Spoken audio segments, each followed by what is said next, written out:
So let's check. Do we have a camera from the playing hall? Let's go to the playing hall. Let's see what's going on. Some familiar faces. So, who can we spot?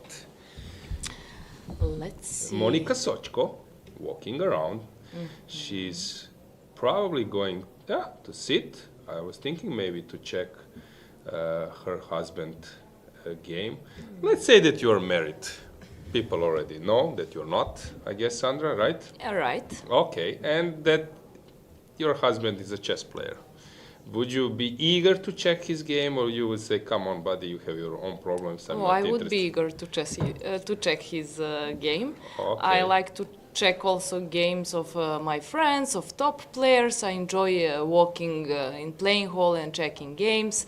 So I would do that for sure. I would maybe even take a look on his preparation. I think. Steal his preparation. Yeah, yeah. I wanted to mention something. I checked some results, etc., and it was interesting that because we mentioned Monika Sochko, she's so far well placed on the tournament, but there is Sofia Pogorleski.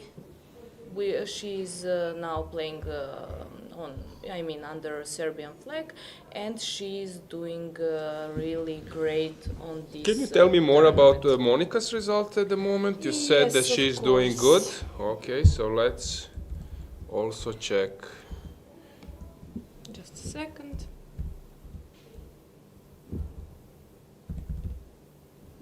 Okay, I have some issues with my What would you say? computer. Is she in plus? In rating, what would you say?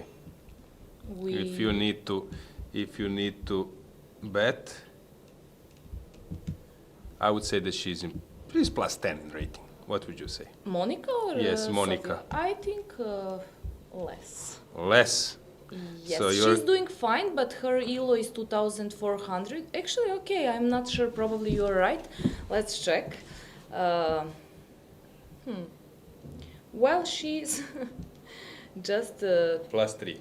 yeah, +3, but okay, I saw that she has 3 points out of 5, which is fine on this Level, yeah. level of the tournament, and she's +3 since her ELO is 2,400. She lost one game against Grandmaster, who is 2,500 something. So she's doing fine. Probably this game is, not probably, for sure. Today's game is very important. How about, let's say, playing calls? I'm now thinking that in some events there are 2 playing calls, some are even 3. For example, during Club Cup, there were 2 playing calls, if I'm not mistaken.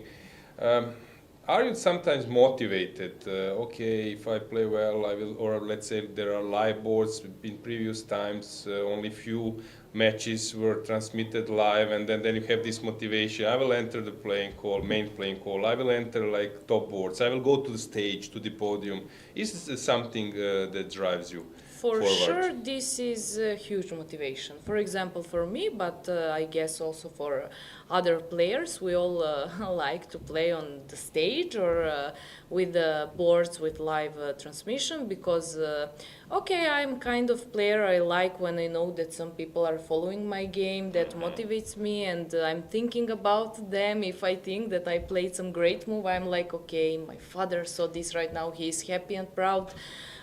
Although when tournament goes bad, you prefer to play just on regular board without live transmission, and also I said that I'm very often in time troubles, and my father doesn't follow anymore my games. But when I was walking around, for example, Club Cup, some break between the broadcasts, or when Dragana was doing some interview, and I've noticed you're always super focused.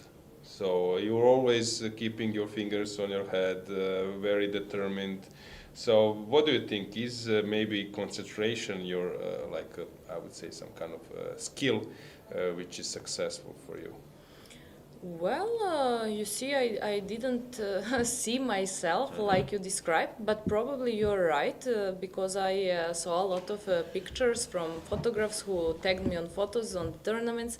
My head is always like, you know, my hands like I'm full focused on the game. Bobby Fischer style. Yes, thank you.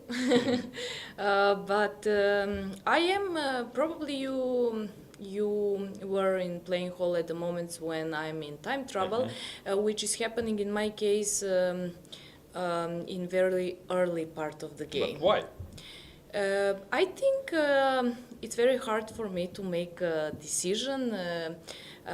You know, I was speaking with a lot of strong chess players, asking them what I should do, and problem is they were explaining me that in some part of the game it's almost same, it's just different. You have to choose different plans, for example, or a different move order, which will not affect on the game. Sometimes yes, if it's some critical position, but I'm trying to see what is the difference, and I'm going too deep. I mean, that's from my perspective, of course.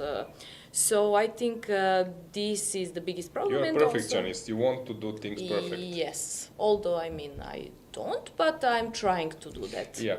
Okay. What about you? I mean, I was also from time to time in time trouble, and actually I was suffering.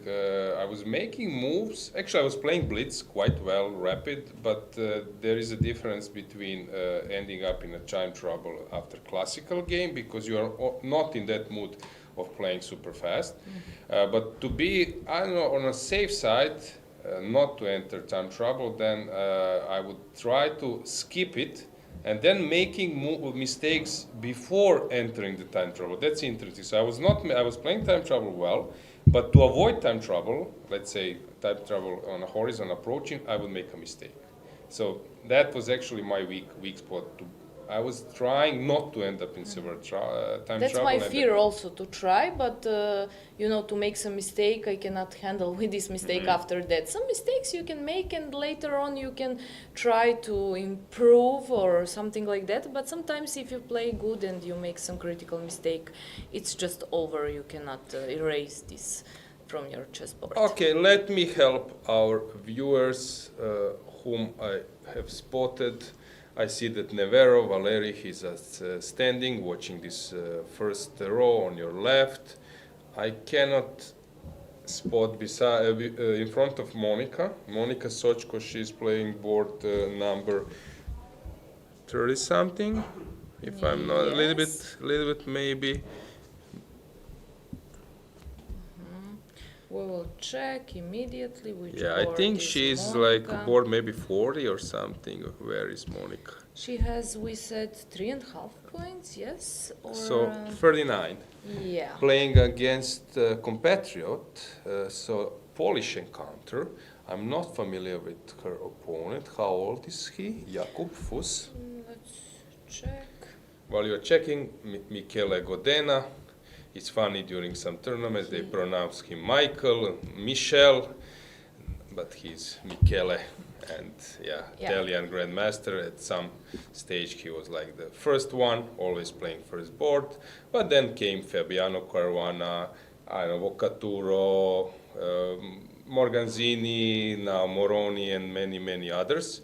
And it was funny, actually, there is a tournament called Mitropa Cup, where there is Middle Europe, like Middle Europe, but with France, with Italy, with Switzerland, 10 countries. And I was playing in Czech Republic, in Brno. I was playing first board for Hungary, Erdos, I don't know, many grandmasters, Rager, I think. And I was meant to play against Fabiano, but he started so bad with 0 out of 3, and he was maybe IM at that moment, not even maybe a GM. I'm not sure, around 2500, something like that. So he was 0 out of 3, and they took him out.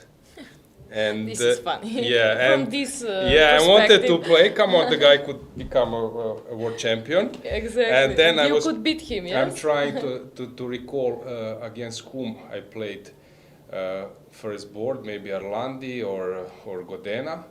And actually I was doing quite well. We won a medal. I was playing first board very well.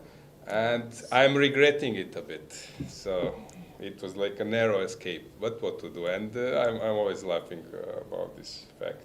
Yeah, so Michele is now very successful. I checked veteran, in let's say. meantime, we were mentioning opponent of Monica Sochko. He's quite young, I would say, 22 years old. Okay, what is quite young and what is young? I will ask you later for you. Yeah, I see some other players as well. I see Mateusz Bartel. He's sitting our first tables. Yeah, slightly right. Mateusz is a great player. He, I think, won Aeroflot Open, then qualified to Dortmund tournament.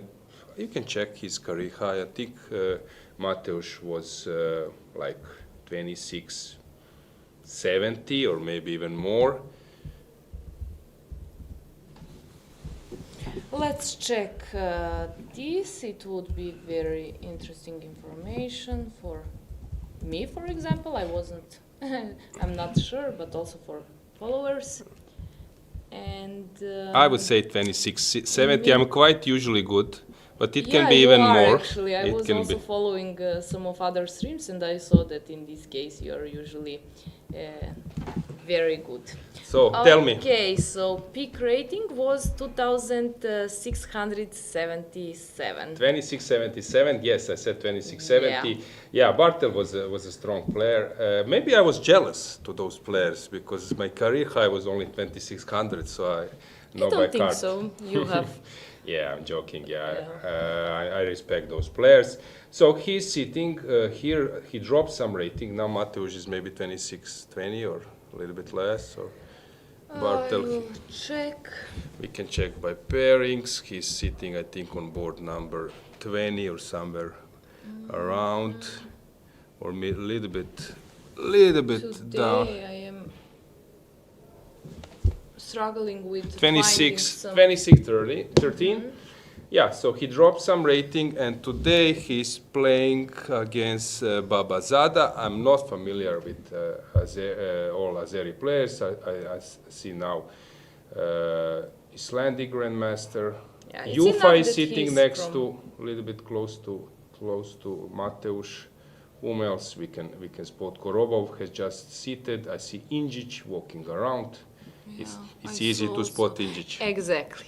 We were talking about that yesterday. Tragically, yesterday we owe you. No, that's Pretke, sorry. Pretke was struggling. No, Ivic. Okay. Pretke was struggling 2 days ago. He lost against Bosnian FM, which is like a tragical result for him. But yesterday he won a game. Also, I mean, Ivic won a game. They were struggling from the beginning of the tournament. Here is Van Forest. What do you think? Will another players be leaving the tournament? So maybe we can check and get this info. Who is not moving on with the tournament due to bad result? We mentioned some of them, like Demchenko and Martirosyan and Nikčević, but in meantime, as we can see, Sanal Vahap, player from Turkey, is not paired for today, but also for other games till the end of the tournament. Yeah, so he abandoned the tournament. Let's check how he was doing. So he started with 2 wins. Yeah. He started with 2 wins, then he lost, then draw, but I think yesterday lost affected on him a lot. So what do you think? What is his role now? A second helper? He will just enjoy and he will help his girlfriend, Teodora, probably. I mean, it's logical with preparations, and I hope that still he has some good energy because she will need this. Her tournament, I'm sure, I didn't meet her yesterday. I would ask her, but I think I'm sure that she's not so satisfied with her tournament. Yeah, I don't think she's doing bad. She's not doing bad. She has 2.5 out of 5, which is 50%. But I mean, okay, she had also quite unpleasant pairings. She played at the second game against Romanov. Then she played against Kan Emre, a Turkish player who is playing very good. At fourth round she lost, and then okay, she probably expected to win at fifth round because she was a player who is favorite according to ELO. Her opponent had 2,200 and she made a draw. That's why somehow I think she's not satisfied. If she won yesterday, probably she would be like, okay, tournament is fine, we are going forward, it's just half of the tournament, and second half is also very important. I agree, I fully agree. So, many players we have spotted. I see Grigoriansky is sitting here with black. Grigorians has played many interesting games, but the thing is, 2 days ago there was a tragic event against Edis Gurel. He played a really good game. I asked Edis what has happened, and the answer was he was flagged. His opponent was flagged after bishop g6. He was trying to press the clock, but he was late. Grigorians will now play in Croatia just right after this tournament. Tournament of Pieces is starting. This is historical tournament. Bobby Fischer won it in 1970. Petrovac has have played this tournament. I don't know, Korchnoi, some other stars as well. And this year it's not so strong as before, but for example, Ivanchuk is playing, Grigorians is playing, Fedorchuk, yeah, some big names will come to Zagreb right after this one. Maybe it's a moment that we get a board and to check the moves. You are always doing this in profane way, Sandra, giving some tips to viewers. I think you are also quite patient for your students. I am actually very patient, but okay, I mean, I'm sitting here besides you and you're a grandmaster, but I can try just for followers who are at the same chess level as me or even a little bit lower to explain sometimes on my way, but I like... Tell us more about your students. So which profile of students you think you can help the most? I can help the most to beginners, but who knows to play chess and they want to improve way of thinking. You know, there is a way how we see this chessboard. We should have some kind of feeling how to develop pieces, when to open a center, when to close a center, etc. There are a lot of different types, but basically I'm working with beginners, and as I mentioned, I think yesterday, I will say one more time, maybe we have new followers. Those people are my students. Mostly they are working and they just love chess, they enjoy chess, they have a lot of books and they love to work on chess just because they love chess. How about their improvement? So usually it comes like some kind of period of half a year, a little bit earlier or later. Do they play some tournaments and then you follow? How it works? It's very hard. For example, I had some kids which I trained, and for me it was very difficult to explain to their parents that in chess progress doesn't come so fast. Actually, you have to wait, if you ask me, at least 6 months and even more to see a real progress, whatever that would be. It depends of chess level. Students which I have, they are not playing a lot of tournaments, so I cannot say their progress, but I can feel that, of course, through some training games and through our lessons where we analyze, and you can see that they are making a progress. But for chess, we need really time for that. I'm not sure have I asked you that before. Do you have some students from different time zones, and then you need to adjust a bit? Yes, I have students. I have one student from Israel, I have from Germany, and mostly of them are from USA. And okay, I'm you know, I go to sleep very late. I'm this kind of person, not morning person. Yeah. When I have to, of course. So for me, it's not problem to work after 12, after midnight. Sometimes I think I have even more energy at the night than at the day.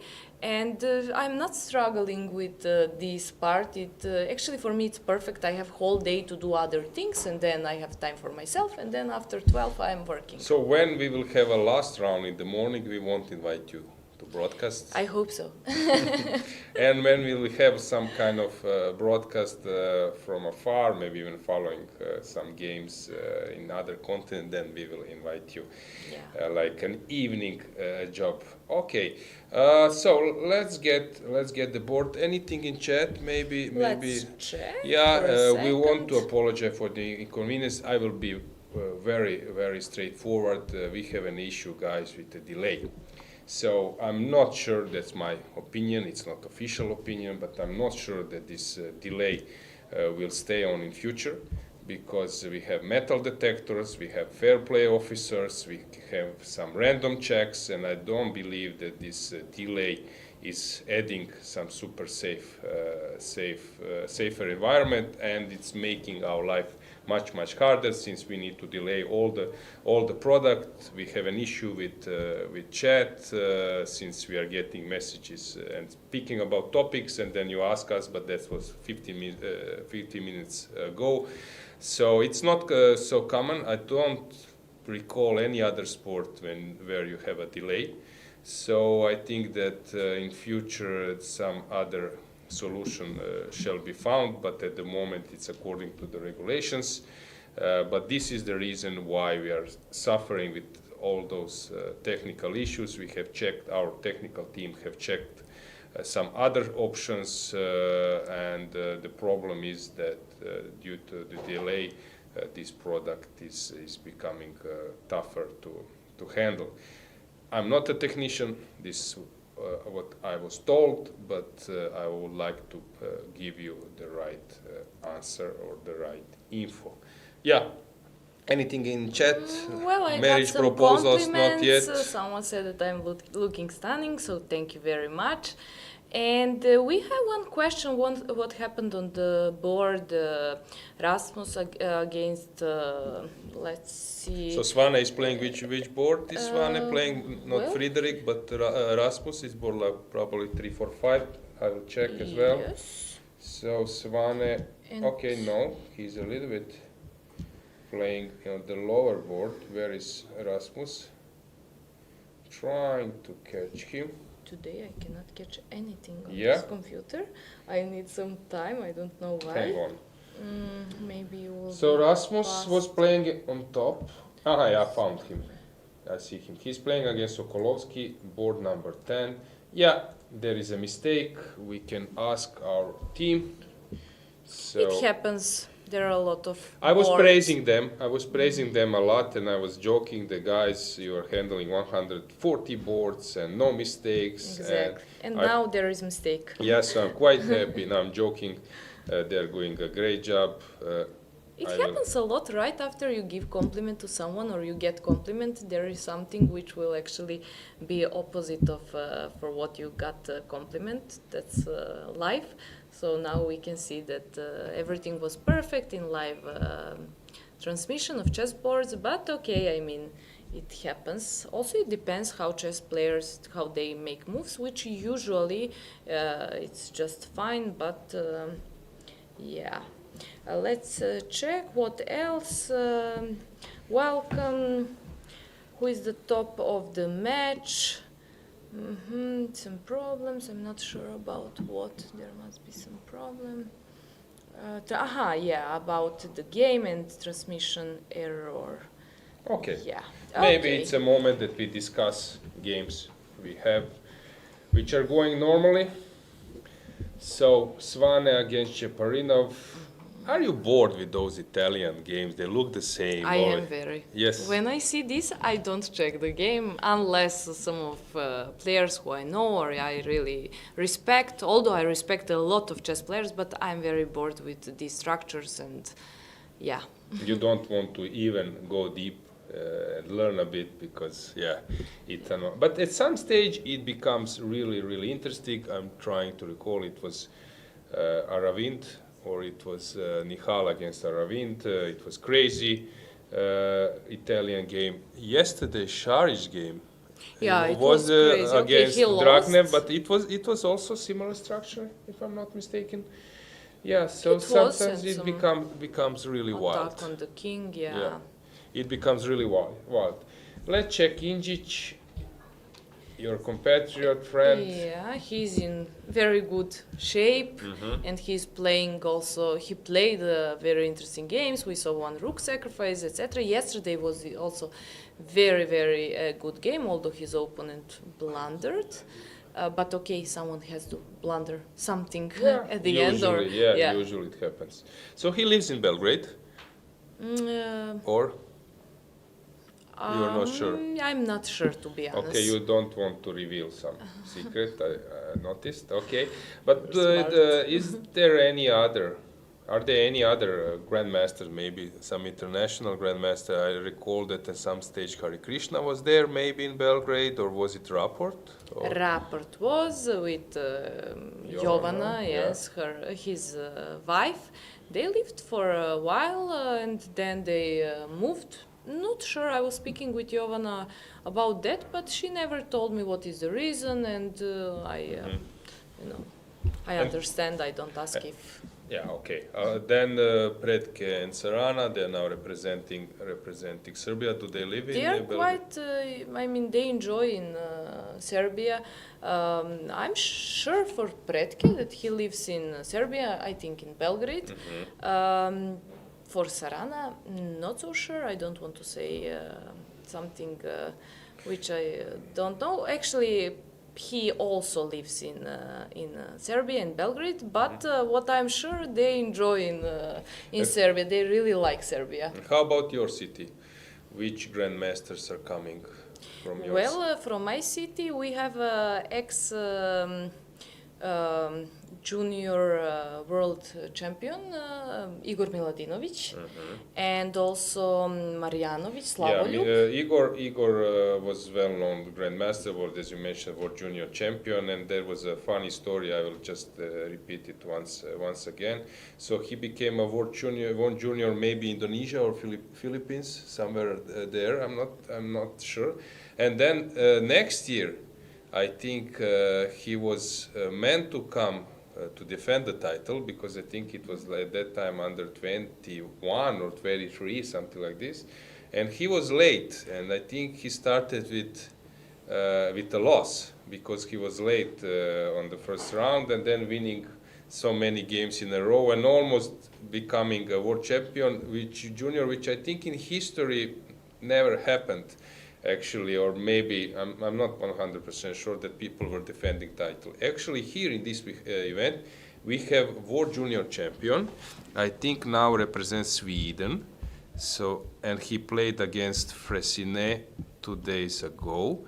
Hang on, give me a sec.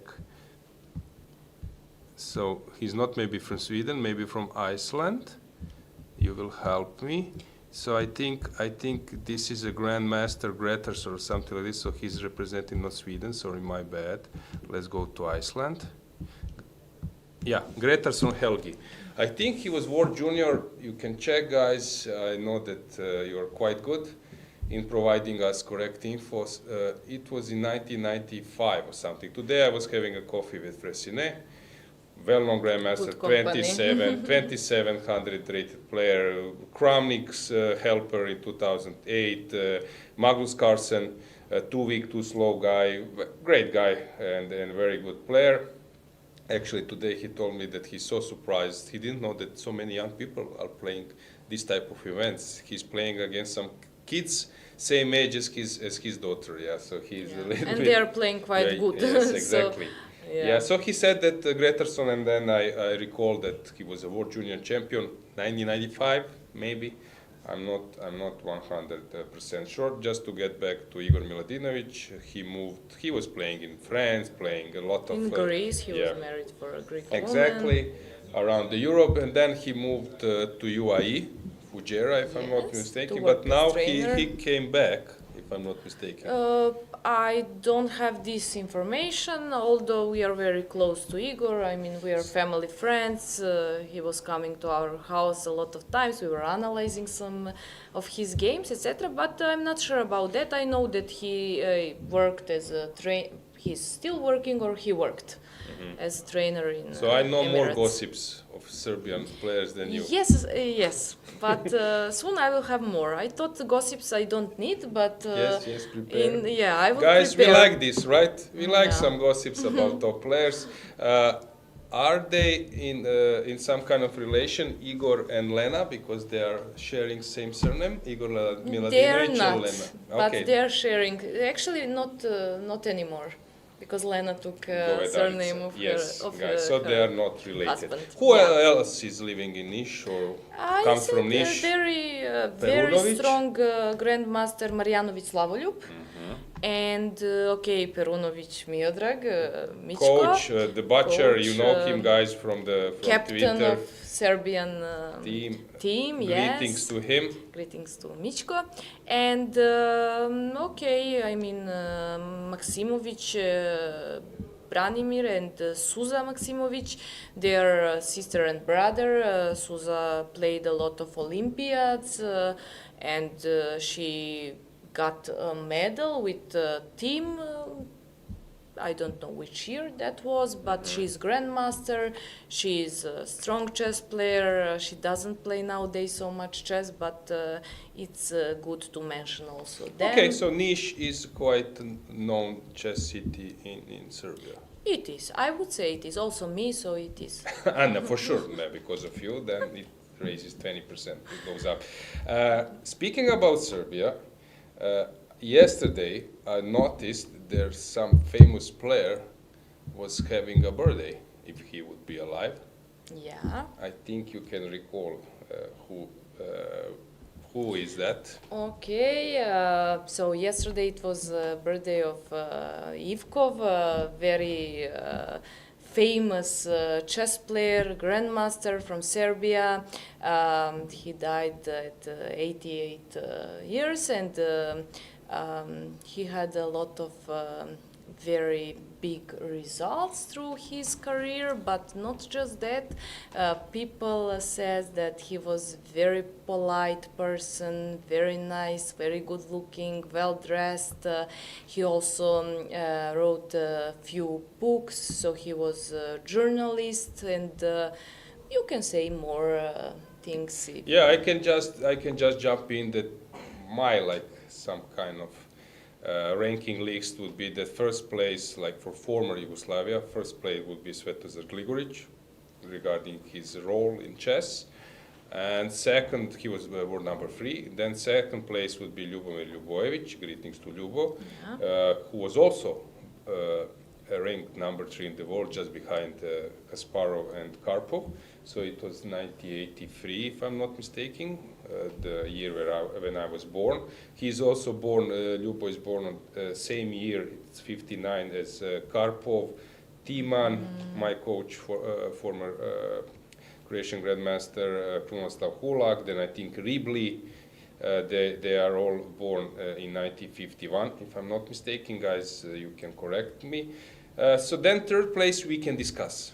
So third place we can discuss about Ivkov, maybe about Ivan Sokolov, about Ivan Šarić, European champion, also top player, winning many tournaments. And then maybe behind them, probably, I don't know, Matanovic, maybe Predrag Nikolic, and so on and so on. But I think Borislav Ivkov is really high on the list. There was this tragedy. Actually, I think I was showing this game in my chess commentary on Croatian national TV. There was a tragedy in Havana tournament. Yes. He lost the game completely winning position, and that he would be, I mean, ahead of Fischer if he won this game, but that's chess. Yeah, exactly. You watched the Queen's Gambit Netflix, I guess. So how about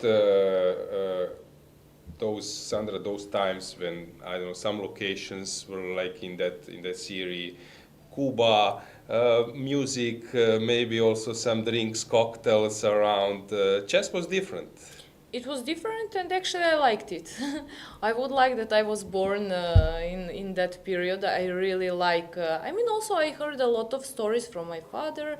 Okay, nowadays it's 21st century. We have everything, and it's completely different. But I cannot say that I don't like anything from that period. Seria shows probably very. I didn't. I mean, it shows probably very well.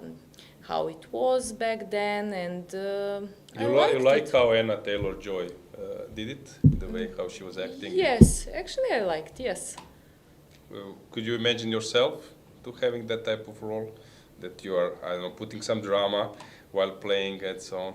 Yes. Okay, so I you can be an actor. Yes, Guys, exactly. I agree. I agree.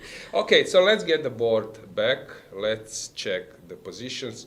So Injic is playing this Queen's Gambit. The point is, in this type of positions, is that the difference is that white bishop is out, while black bishop is in the chain, inside the chain, and you have more space for your queen. This is the problem. That's why some people are trying to push a6, b5 before take on c4, push b5 to be able to run away with the queen, since white has some more space to place his rooks. Usually I was a big fan of this type of position with white, and I was quite skillful. Sometimes you are heading towards isolated pawn structures, sometimes hanging pawns. Do you mind playing isolated? You said you would like to play against. Exactly, I said, and I usually try to skip, but also my repertoire is like that, I will play against, but not with isolated pawn. But when you're a chess player and you're playing a lot of tournaments and you're playing chess, you have to know how to play with isolated pawn and how to play against isolated. But with isolated pawn, you have a lot of, I mean, your pieces are developed, you're holding some, you control well center, and you have sometimes space advantage, I would say. On the other hand, you have these isolated pawns, so there are benefits for yeah, both. and you mentioned that you like endgames, and sometimes the way how side who is playing against the isolated pawn, basically strategy is to exchange a lot of pieces and then to have a better endgame. So I guess it fits your style. Yeah. I was waiting for the info from this board, which is not fixed yet, but I don't have any other update at the moment. How about hanging pawns? I like to play with hanging pawns. For me, it's different. I would never guess. You like to play against isolate and you like to play with hanging. Hanging I'm pawns. completely opposite. Well, you see, that's good. We are a good match. So we can cover everything together. Hanging pawns, we have 2 pawns. So we control more. It's for me, I don't mind to play with So hanging here pawns. some b3 takes, and then Sandra jumped in and just Exactly. crash Push d5 at some point, maybe.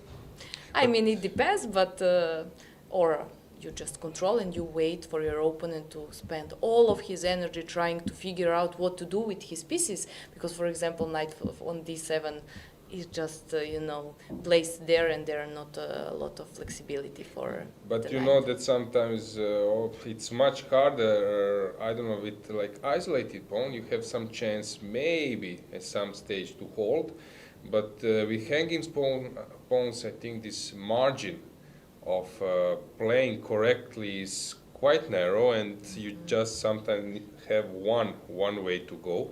If you go wrong, that suddenly your pawns are a headache. I've seen many games of top players even just passing by some important move, and suddenly they were like outplayed. So yeah, so you like that type of risk. I like. Yeah. Okay, good. Good. So let's move on. They said that the board is updated, so let's check how Fedoseev is doing against Friedman. Friedman is one of the most stable players. You can check Friedman's career high, so or peak. See. I need to be Friedman Daniels, so I would say that I think E is missing. Okay, I have problems with that. Okay, you will find it anyway. So while you're searching, I would say that his career high was close to 2700, so it was for sure like 2670. Let's check 26, your guess. 75. Well, now it's 26-70. Okay, I'm not good. I'm not good. No, I really you're need good. to improve. You're better than me, so that's fine. I could see that this is a compliment. Thanks. Yeah. Okay, so yeah, here, Friedman now sitting on 25-80, but in some state. Can you check, please, his results here? So against whom he has scored victories, because he's on the third playing board. on the third So against board. Fedoseev. Yeah. And it's not easy now matchup for Fedoseev, because Daniel is quite safe. Well, he made a draw at the first round against Dražić Siniša, which probably he wasn't satisfied. Dražić having 2600, right, rating? Yeah, I think so. No, I'm joking. Yeah, Dražić has dropped. Not sure. I don't much see rating, good. Yeah, 2200 It's just, Grandmasters. I mean, Your rating almost. he will be soon. I see this. So later on, he won a game against some FIDE Master and draw, and he won one. Okay. IMs basically, right? Not Yes, 3 IMs, but there is one. okay, but FIDE I want to Master. say that he was actually high rated. His performance is not fantastic, like normal one, and suddenly he's sitting on 3 pluses, and we mentioned that 4 pluses or 5, and you are already qualified. So that means that I would say that his pairings, his route towards the top was easier maybe than some other players. For example, Fedoseev. That's the luck we were talking about. Fedoseev, we can just say Fedoseev, like 3 or 4 Grandmasters, I think 4, yeah. much harder. Well, yes, he played against 5 Grandmasters, and one of them is this young, talented. 4. Young, One yeah. is still in progress. So 4 Grandmasters, yes. Yes, you're right. Yeah, but I am also first round. I am is a tough opponent. Yeah, this is some kind of Marozzi setup. Do you like Marozzi setups? Like Hedgecock, I that you are a little bit. used to play sometimes because when I play Sicilian defense, I play c5, queen c7, e6, a6. Taimanov. So, Taimanov, yes. So it depends how opponent continue, but sometimes when they go with c4 and later, d4 and later c4, I play this kind of position. I was doing fine. I wasn't sure if I will, because it's too passive and you have to wait, to push this b5 or d5, and sometimes you play whole game and you never push b5 or d5, which are main motives. I would say it's easier to play as white. Do you play it with white? No, I didn't. How come? Because usually, sooner or later, you end up in that type position for white. It's not easy to avoid in your career that you never play against Marozzi or Hedgecock setup. I didn't. Somehow I tried also to skip this. Okay, so guys, try to get Sandra into Hedgecock positions when you're black. I don't That's a want to tip. relive everything, but you're asking, and Yeah. I'm collecting. I I will got stop some. to play chess after this tournament. It Yeah. doesn't have any point. Yeah, I'm actually. I got some inquiries from Serbian women players, so they are asking me. Ask her. We need to get info about her play. Yeah, I will Okay. change everything. Okay. Let's check Maurizia against Deak. So There is isolated. isolated pawn. Although I was never a fan of this one, so my specialty was pawn on e6, but on the e file, not on the c file. So I think it's a different strategy. Although you have it in the isolated pawn after Queen's Gambit and in some Petrov defense, also in this Scotch defense. So it's quite common. Okay, here we have a little bit more complicated position. It's Sicilian with e5, specialty of Jabava, Badur, who is actually one of the biggest experts in many lines. Yeah, this was some kind of preparation, and who knows who is better. Probably this depends. Is this Queen b7 an option or not? Probably it's not, because yeah, Bishop d6 or I was suggested by the engine that knight d5 Nice even works. move. Yeah, Even but he works. can just take queen e6 now and to have Yeah, a queen better e6 pawn f6. structure probably. But I don't believe it's so much better because it opens your king, and as you mentioned that yesterday, that king, probably you mentioned, but viewers couldn't hear, right?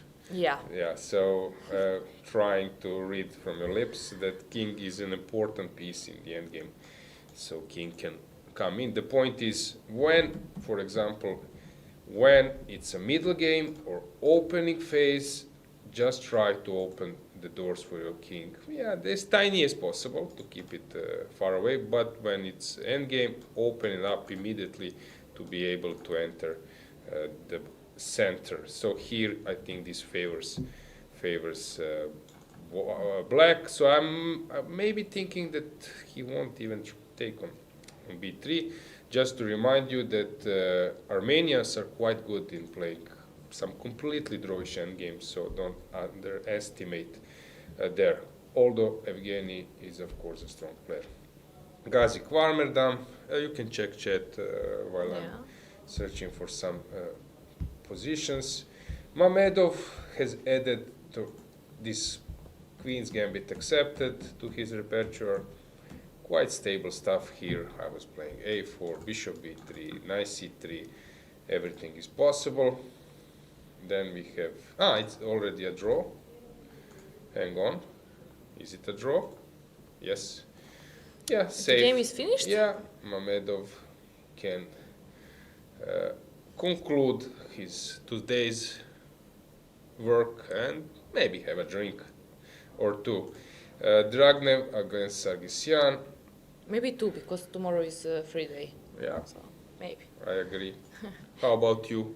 Do you like to maybe before the the free day maybe to go out or maybe have a drink? Yeah, I like before a free day. I like also when I play tournament to have some time on the reception or wherever in the evening to sit, chill with my friends, and then later, of course, in some normal time, usually to go to my room to rest and to prepare a bit. I like to prepare in the evening and to sleep in the morning. Do you like to prepare already for the next round the night before on a free day, or you just wait with that? Well, I would wait. To be honest, I wait. I don't. I mean, if it's a free day, and I will not prepare before a night before a game, if that was a question. Okay, the point was, you know the pairings. Some players cannot live with that, not to decide what will they do, and they dig a bit even that night, or I don't know, depends when pairings will be published, but probably that evening, and even a little bit in the morning, and then okay, I prepared everything. Now I can relax. I'm opposite. Opposite. So you don't want to even check the pairings. You just. I will check pairings. I will think maybe, I'm sitting, but I'm thinking, okay, this is this type of player. Should I play Caro-Kann, France defense, Sicilian defense? And maybe I would check if I'm too curious and if my tournament goes well. If my tournament goes bad, I would not for sure check. If it goes well, you want more and more, and you can't wait actually for a next game. You feel very good in your own skin, but that is also what depends. I want to say someone gave a comment that Miladinovic was World Junior Championship in 1993. And where was it played? Where is this city? Can you Google it, please?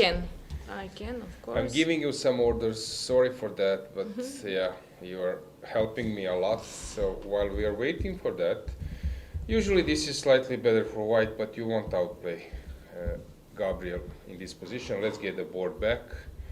Let's see what's going on while you are searching. I would say it was some kind of Indonesia. Really, I'm not sure. Or Philippines. You can do it even mobile phone if it works for you. Yeah, it works better. Thank you. So here, Gurel against Montenegro. Okay, that's interesting. I reminded viewers a few days ago with Lena that Alexander was 27-10. He was a Russian champion, a very strong player, and now representing Romania, playing for national team. Of course, he's not motivated to play as before. He's also coaching women team, super chess women team, and yeah, he's more connected with coaching, but still a very good player. It won't be easy for Edis because when you start attacking those type of players who were like 2700 before, and maybe they're not ambitious, but when their skin is in danger, they somehow pull out this mode of 2700 player. Yeah, I checked city and it's in India, so Igor became I was close, world but champion not. in I was India. close, but I was not And 100% sure. thanks Yeah. to our follower who gave us this information. Exactly. Yeah, this World Junior, it's interesting topic. For example, nowadays you have categories. People are even, or kids are starting to compete under 7 years, under 8, under 6. Who knows? Maybe. But in previous time, there was only one World Championship under 25 or 23. I think they started with 25, then 23, and then 20, and then all those groups were added. But for example, if you were like 16 years old, some Ivanchuk, you were needed to play under 23, which is of course huge difference, but they still could compete with those older generation. What is this? Paleo Hora 23. Someone is writing. Have you played there in Greece, island Crete? It's close to Retimno. I played with Leno. We played some open tournament. It was very nice. We got nice conditions. In Palehora. Yeah. It's a village in a small village. It's not a big one. Yeah, but it was very nice. I like Greece. I mentioned this, and I really like to play there. I played a lot of tournaments there. When I was younger, me, my friend Angelia, she's grandmaster, and Lilia, which is international master, we played a lot of tournaments in Porto Caras. They had tournaments with great conditions, great hotel, playing venue, and I'm so happy when I think about this period of my life. Okay. Cool, nice to hear. I also love to play in Greece. Now, if I would count, I would say that in total, I spent for sure like 3 months, maybe even more, in Greece. Because at some stage, all European team championship were staged. There I played 2017 for national team, 2007, 2000. Hang on, many times, and also many open tournaments. I loved it. So Greece is nice. Everyone likes Greece. Exactly. Yeah. So how Which is about not this? strange. How about this position? Yeah, it seems to me that it won't be an easy task for Edis at all. The thing is, he and Erdogan, they are improving, and at some stage it goes super fast. But then later to win against that type of players, you need to be patient. You need to win sometimes with some luck, which is not maybe easy at the moment to wait for those players. It's funny. I see that there is a big group of Turkish players. They are always having a lunch together, bring dinner, making some jokes. So, I also noticed Mm-hmm. this. Yeah, it's interesting. Well, for example, me, I sit at one part of the restaurant. Sandra goes to completely other. That's also true. Because we are here for 6-7 hours, so you don't want we to look want at just me. to rest of Yes. each other for 30 minutes and then we meet again. Okay, so let's move on. Let's see Sokolovsky against Svane. That game was corrected, and it will be a typical Berlin endgame draw. How about Berlin? You said that you don't like. Okay, can you name like 5 openings, or like maybe you can go even more? But let's start with 5. 5 openings you are not interested at all. They are not your types. All openings e4, e5 are not, I mean all variations potential after e4, e5 are not my type. But I also don't play e4, either e5. Okay, move on. Which are also boring. Boring would be... Boring. Don't say that your opponents start to play those openings and they're not boring. You want them to play. Try to be honest. Okay, I will, maybe. I don't know, as black I would probably never. I mean, I would never. I don't like to play, for example, Slav defense because of exchange variation.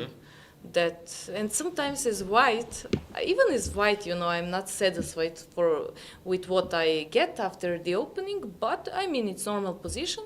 But sometimes I'm thinking, okay, my opponent probably doesn't like if I take CD5 and it's just, you know, equal position. They want to play some more open positions from Slav defense, like knight C3, taking on C4, etc. So that would be one of them. What else? Queen's Gambit. I don't know, London system. Jobava is a little bit more dynamic, I would say, than London system, but I don't like so much to play against London system. Sometimes I try to play as white, but I cannot say I really enjoy. I enjoy more in straight openings when they play King's Indian defense against Greenfield or even, I mean, Queen's Gambit, but some Tarash maybe sometimes with, so I can play against isolated pawn as white, G3, Bishop G2, I take on. So that's what I can I'm say learning now. a lot about you, so cool. Yeah, maybe we can go to the playing hall to check the camera. Let's How check is what the is situation now? Okay, while we are waiting, camera to be adjusted. Our entrance camera. Here is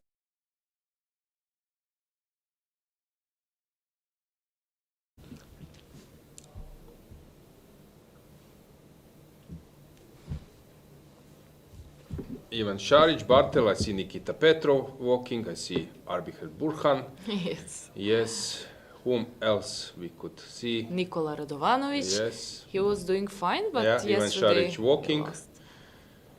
Yesterday was a crazy game. Kalezic from Montenegro, local player, has just stood up. I am.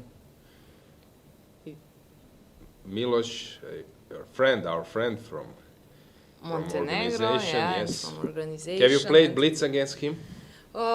We played, and it was, you know, I mean, sometimes I win, So won you- a game, sometimes So you he. lost, okay, but you don't want to say I got it. Let's say that. I'm not sure that you're right, but okay.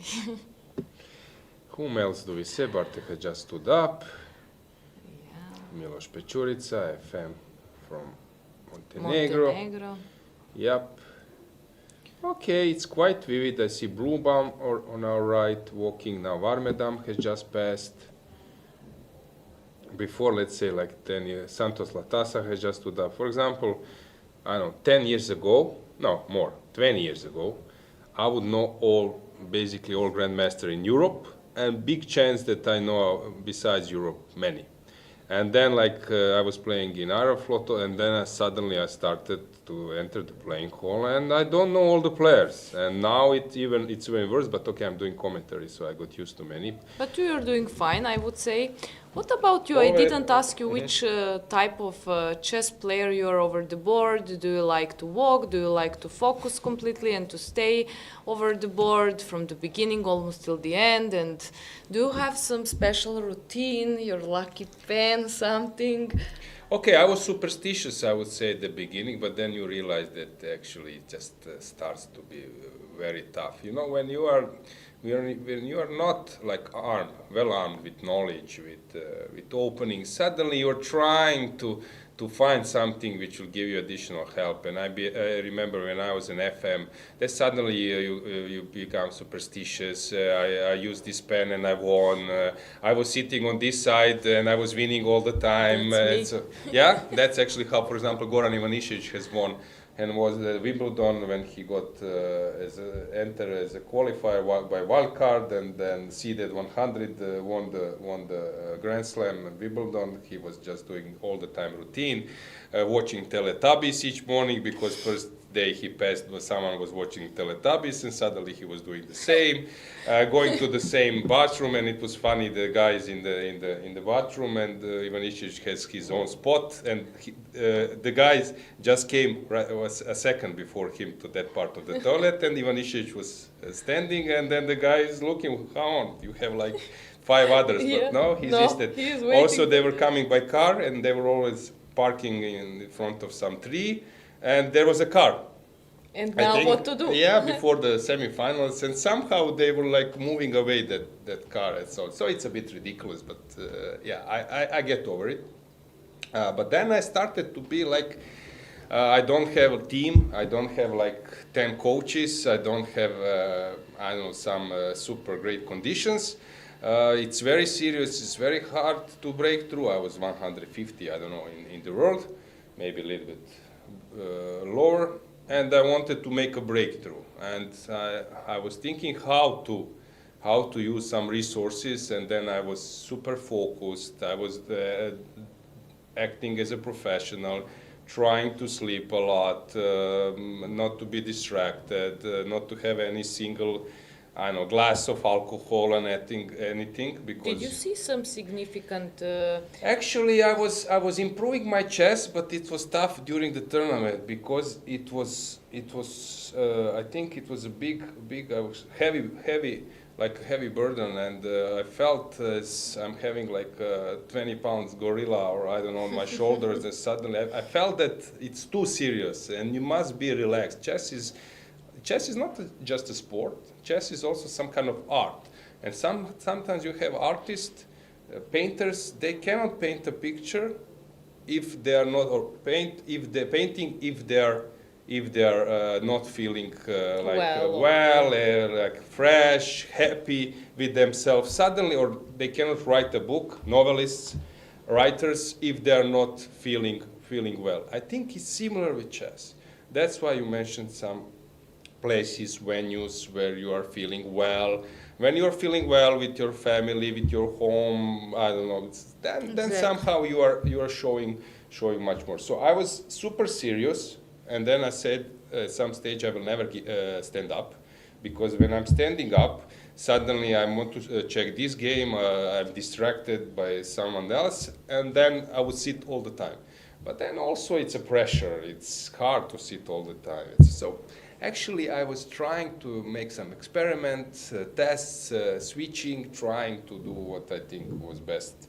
But it's not easy. I was always jealous on those people who are sitting and they look so focused all the time. So you were jealous on me, okay? Yes, yes. Now I tell you this. Yeah, after years pass and. Yeah. Okay, I understand. The people are trying to find a concept. Because, come on, I was not a genius, I was not a wunderkind. For some of them, they find all the best moves.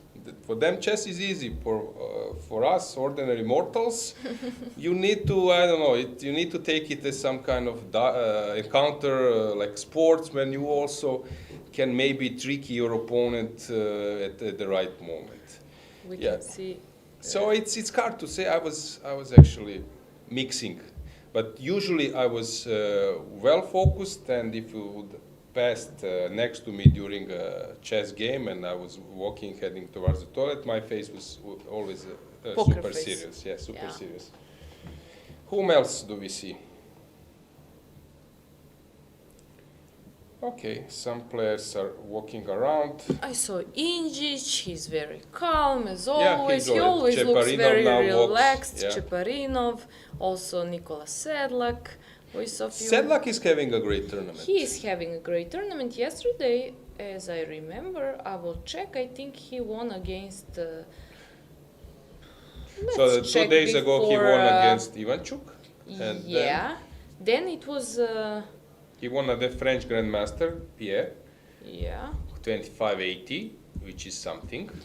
Yeah, now he plays today against this young Turkish chess player, and let's see against whom. He made a draw against Injic, right? Yes.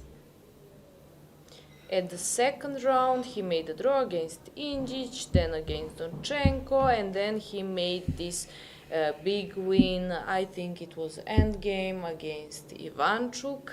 I saw Ivanchuk after the game in the restaurant, and at that point I wasn't sure what happened, and I saw that he's wondering, he's thinking and thinking and thinking, and then I realized it has to be that he lost the game, and still he is thinking about where he made a mistake.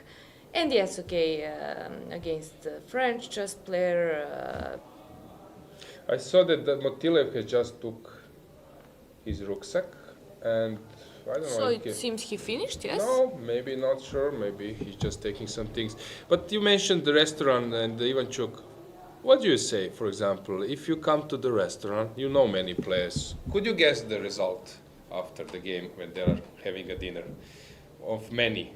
By face, by nervousness? I think you can guess of many. No, of course not of all, but of many of them you can guess by their faces or. How about you? If they see you in the restaurant?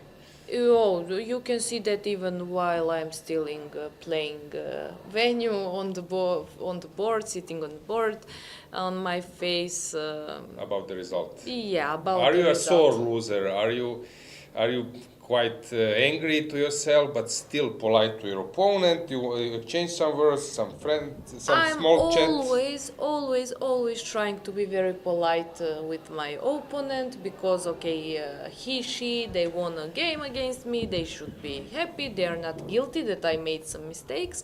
Sometimes you're so angry on yourself that you're just rushing to go from the playing venue and to go into your room. I cry nowadays also. I'm Really? Yeah, okay.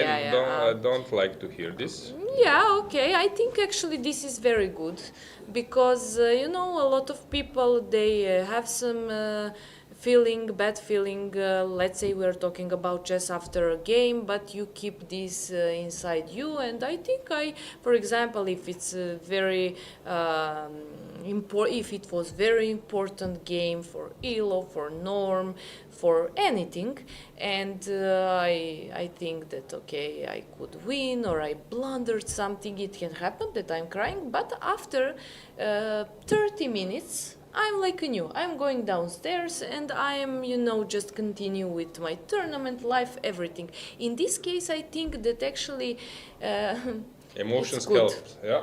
Yeah. Because you cannot scream like in football. You cannot make a yellow card or something. Exactly. Yeah, and you're during sitting, you're full of good and then bad energy, and you have to, to do something. Of course, there are people who are doing this on different way. I don't know. As Do you listen some music afterwards? Yeah, I listen some music afterwards, but then I don't listen like folk or something like that. I like, for example, Adele or something like that. Just okay, cool.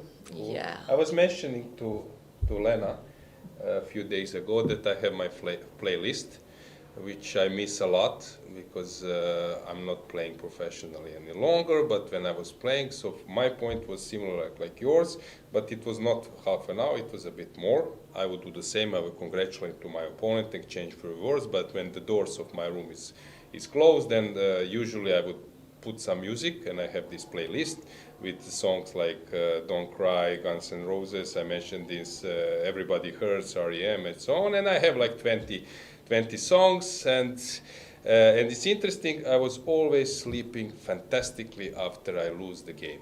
So when I win the game, I was thinking that I'm brilliant, that top chess world is waiting for me, I will go there, I will play this tournament, I will play this league, I will get this rating, I start to make some combination, while when I'm losing, I'm bad in chess, I should do something else. Of course. And then I sleep. We all have these conversations. And then sleeping was the way how I was running from problems. So I always put the song and I go to sleep. So that's was good that you could sleep. For example, on the last tournament I played the first league.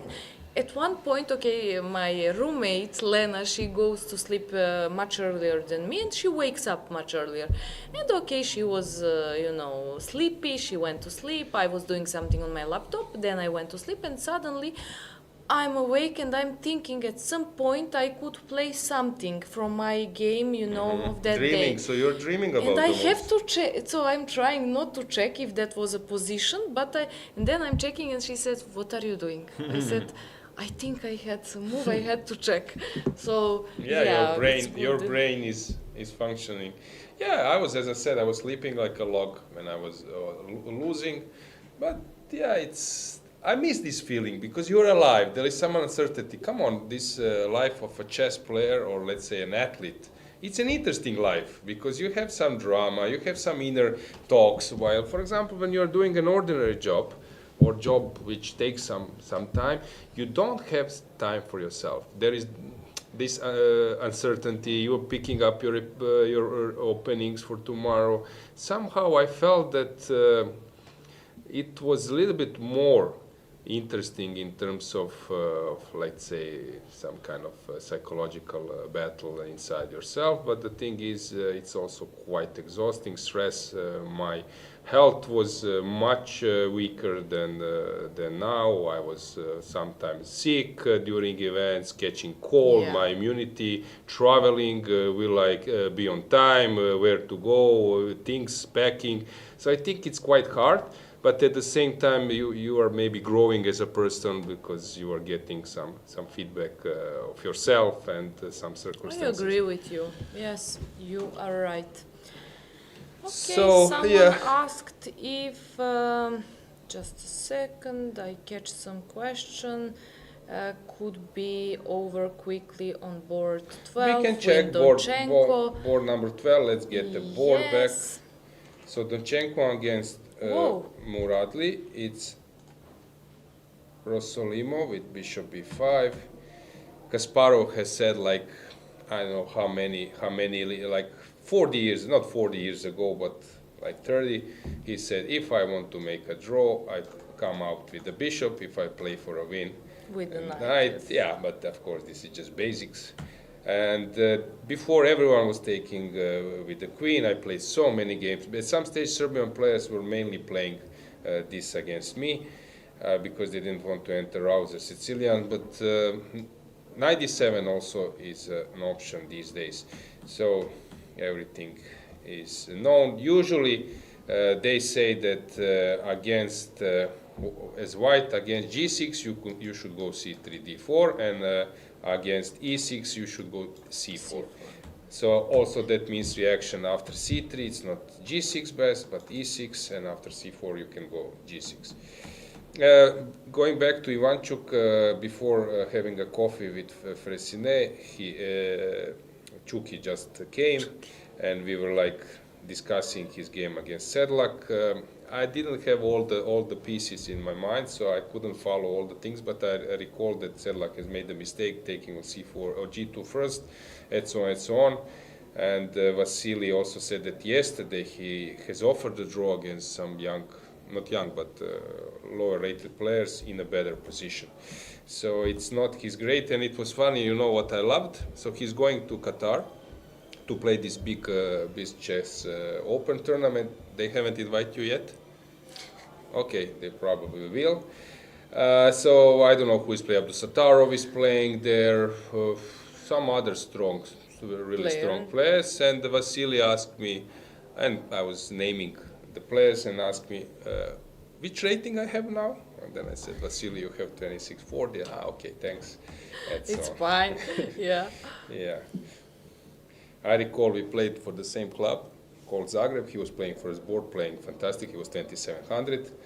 He won against Šarić, for example. Yeah, he was playing very well. He's a great chess player, I mean. And I was playing board number 5 and 6, and I scored 8 out of 9 of Croatia League. Okay, 6 Grandmasters. I was playing 5th, 6th, mainly 6th board because of my style that sometimes put me on the last boards. And I scored 8. Why your style is connected with the... I'm playing sharp, and I can play against the lower rated opponent quite efficiently. So if you put me that I'm higher rated, I know how to avoid and put problems in the opening against them. So I was Nice strategy. I was quite successful playing. I could win in a row with my repertoire. And at one stage I was playing against some 20 2300 player, 2370, and it was a roller coaster. I was losing, but then I complicated matters, 2 bishops, and there was some kind of famous, like really some invisible move, rook somewhere on some I don't know, 3 times control square by opponent. And they were following Ivanchuk, Kožul, Croatian Grandmasters. They were following together in a bar or restaurant where my team was staged because that game was important for, I think, for a championship or something. And then he was thinking, Vasily was thinking blindfold and said, Rook D2 at some stage. And then Kožul told me he was checking, or maybe that game was not even, okay, I'm not sure, but he was checking and he says, Rook D2. I played because Rook D2. you played same and then Vasily, yes. He was proud on yes. himself, but also even happy more, for me. Yeah, so for me it was kind of important. Yeah. Like it was a really nice moment because just to remind you guys, he was world number 2, 2790 rated. Vasily, according to someone, together with Keres, with Ronyan, Korchnoi, is the strongest player never becoming a world champion. So Vasily is a huge star, and I was quite happy that he was happy about my game and my move. So here you can maybe check against whom he played. He has made a draw yesterday. He told me 2370, something like this. Okay, so let's check. You see how you are smart? This E letter is not working, so you just switch it. Smart. Very smart, girl. So the only lost Against Sedlak, but yesterday. Yes, yesterday against Damjanovic Vuk I he don't made know the him draw. well. You don't know he's we consider him as a very talented, I would say, young chess player.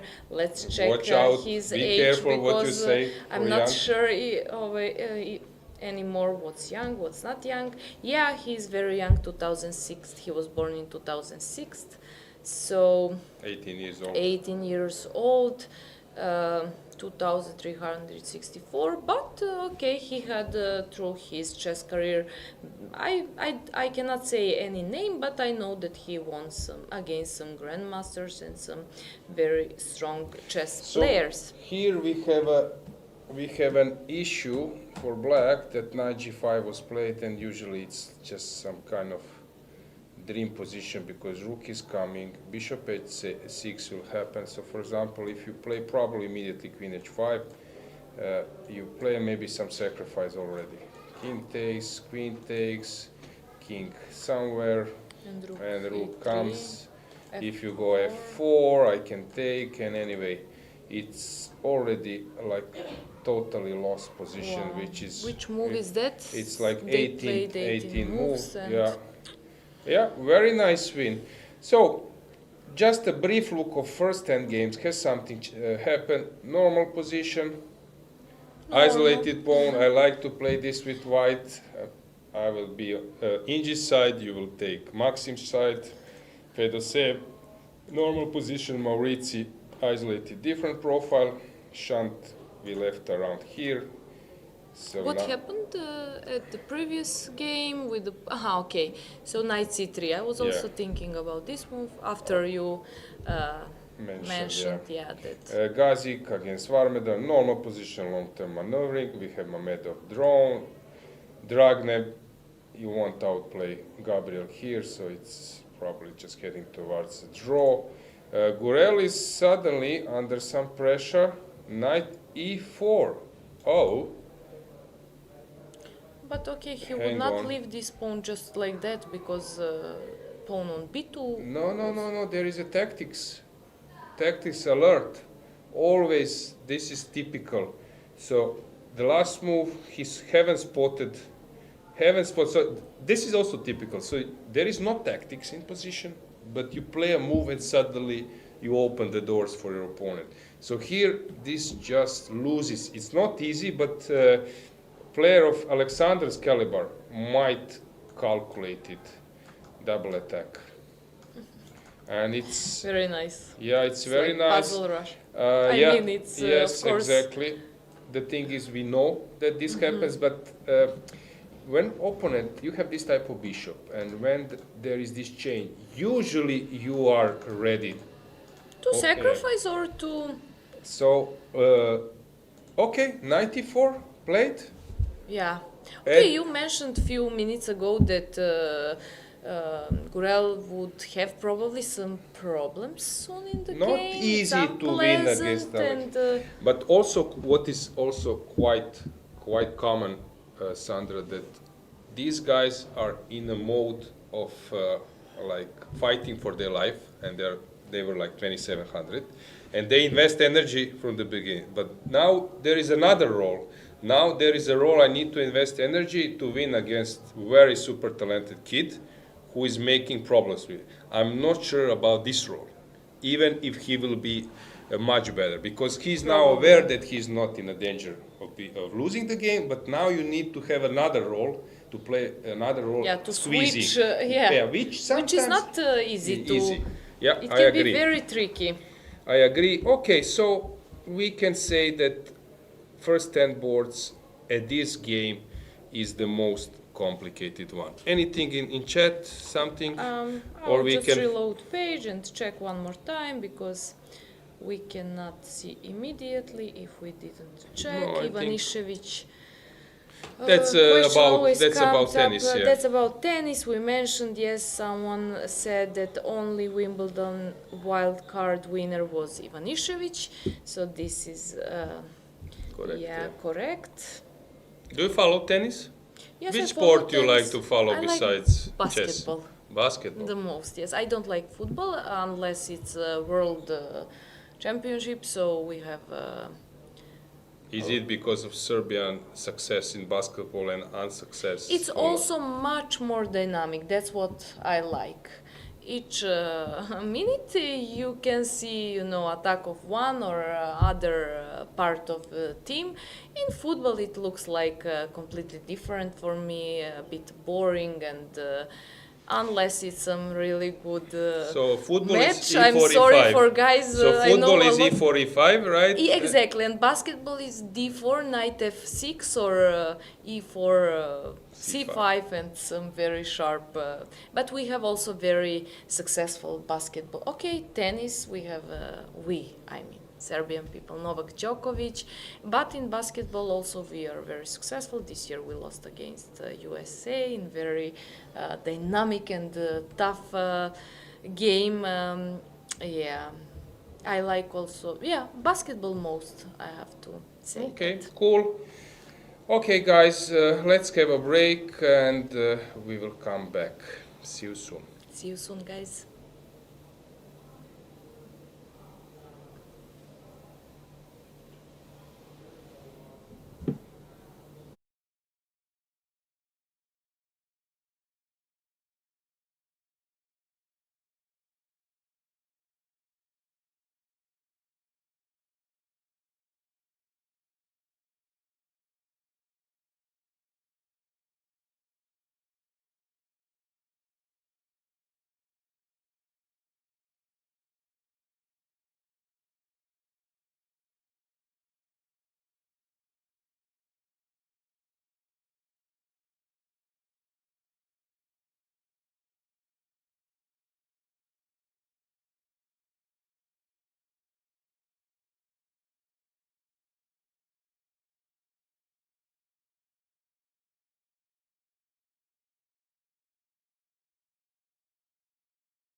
Napiši za Kosta. Napišite za Kosta grupu. And we are back. We are not coming back soon. We are already here. And if I'm not mistaken, Sandra, we have camera available. Yes, Yeah. Let's check the playing hall. Are you excited to see players?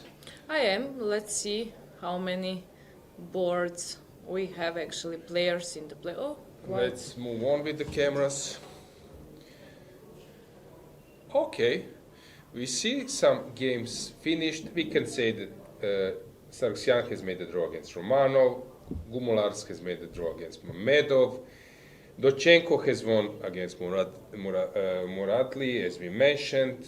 Then Ahmadzada made a draw against Bluebaum. And our bottom right, these boards are Korobov against Tarhan. I just met him. Anton has made a draw. Did we check the Darda game? We will. Okay, we have some comments. That's why I mentioned this. Good. We will check. Vokaturo has won against From. Rosen has made a draw. Actually, there was one interesting scene just before the round has started, or already has started. One player was running, right? Right, and I think he came to the playing venue just 1 minute before. This 15 minutes. Exactly, yeah. but he had a problem to find the board where he plays. At the end, we saw that he set over the board just on time, which is of course fine. No one likes if someone is forfeited because of the time. Mm-hmm. Good. Okay, so let's switch on with. Okay, well, let's first comment here. What do we see? So we can see Injic walking around. We see arbiter Davor Drašković.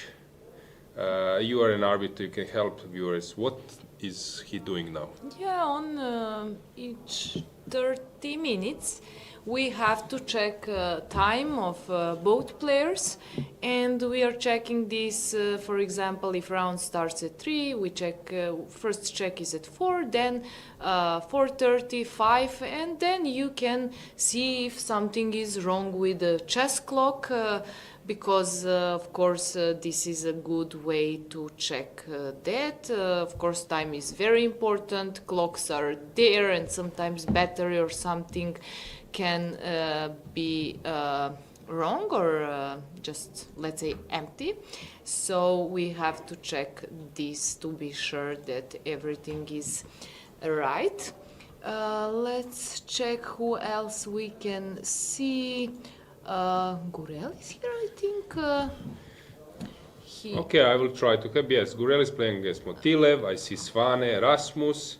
Next to Motilev, on our right is Nikita Petkov. Now Gabriel Sarkisian has just stood up. I played once against Gabriel, it was a draw. I was playing white. We played 2-2 against Armenia. I was playing board number 3 for Croatia. And at that time, our captain, Grandmaster Kozul, said, with white against Gabriel, it's not a bad result. He was 2700. Did you agree with him? Yeah, I played. I was slightly better, but then it was a draw. So on the first board, Šarić made a draw against Aronjan. Second board was Movsesyan against Stevic, if I'm not mistaken. And then on fourth board, there was a long game, Melkumyan against Martinovic. And it was also a draw, and 2-2 against Armenia with Aronjan. I guess is not bad. Whom else do I see? I see Varmedam. I saw Cheparinov at one moment. Now I cannot see him. Probably he's walking around now. exactly. Yeah, going to toilet. Yeah, many players in the playing. Is this Šarić? No, that's not him. It looked like Šarić. Oh yeah, it's him. Šarić has just made a move behind Bjere on our up right corner.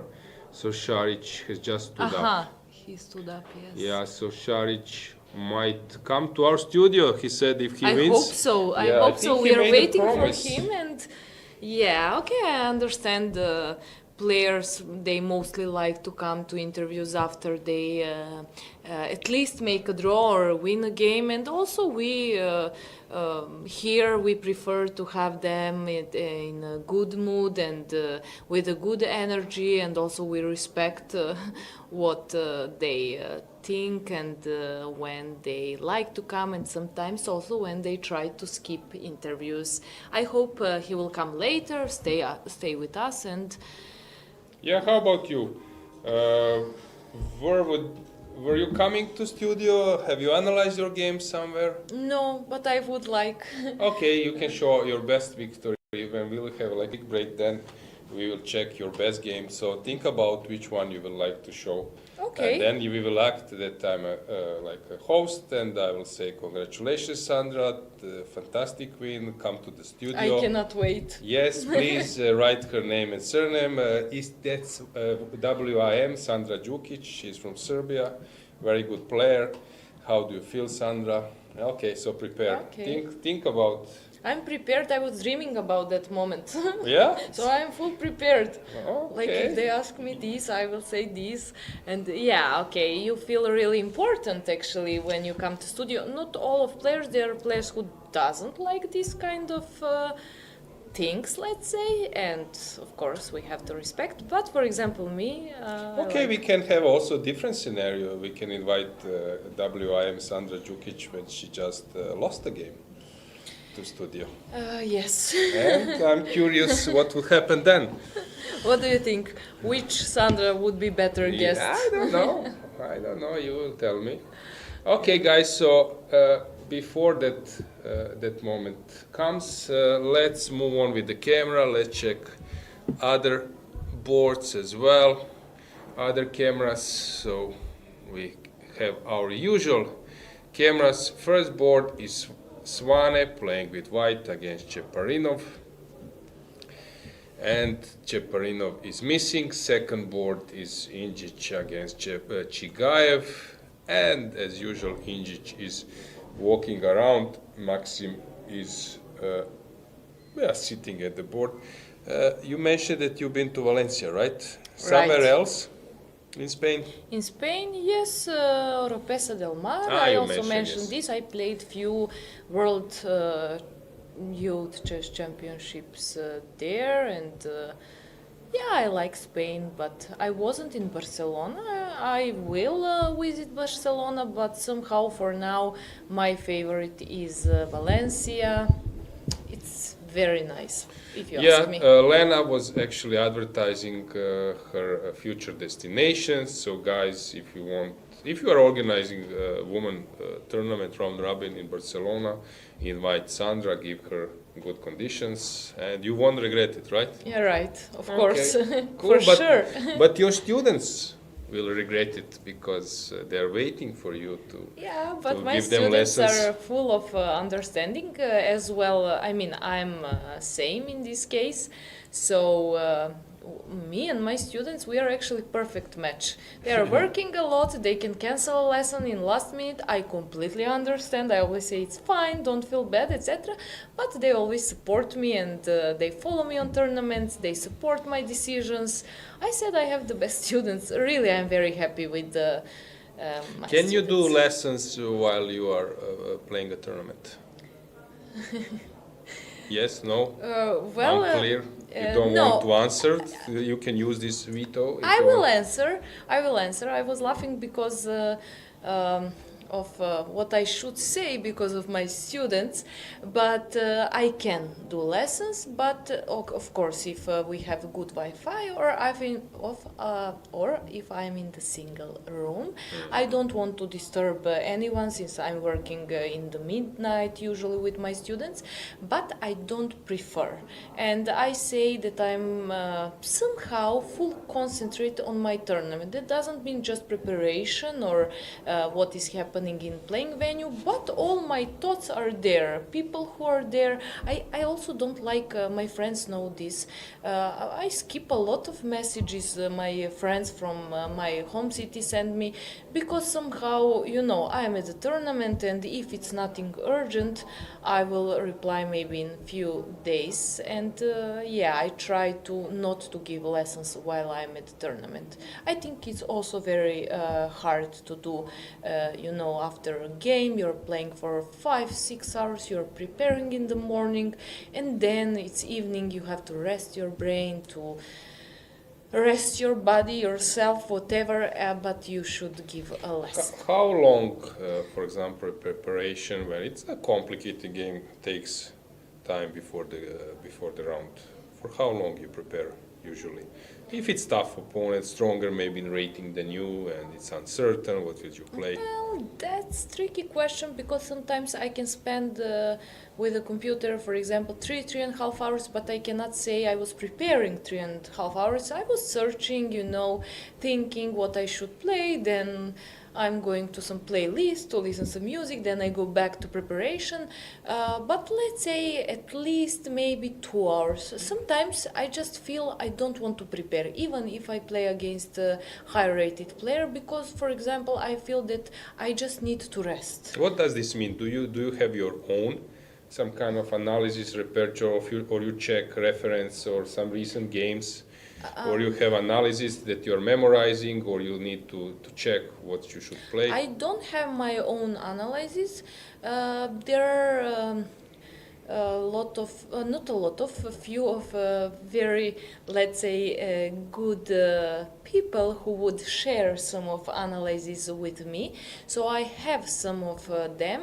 I didn't have, if you would ask me this 2 or 3 years ago, I never had any analysis on my computer. I was always preparing through reference.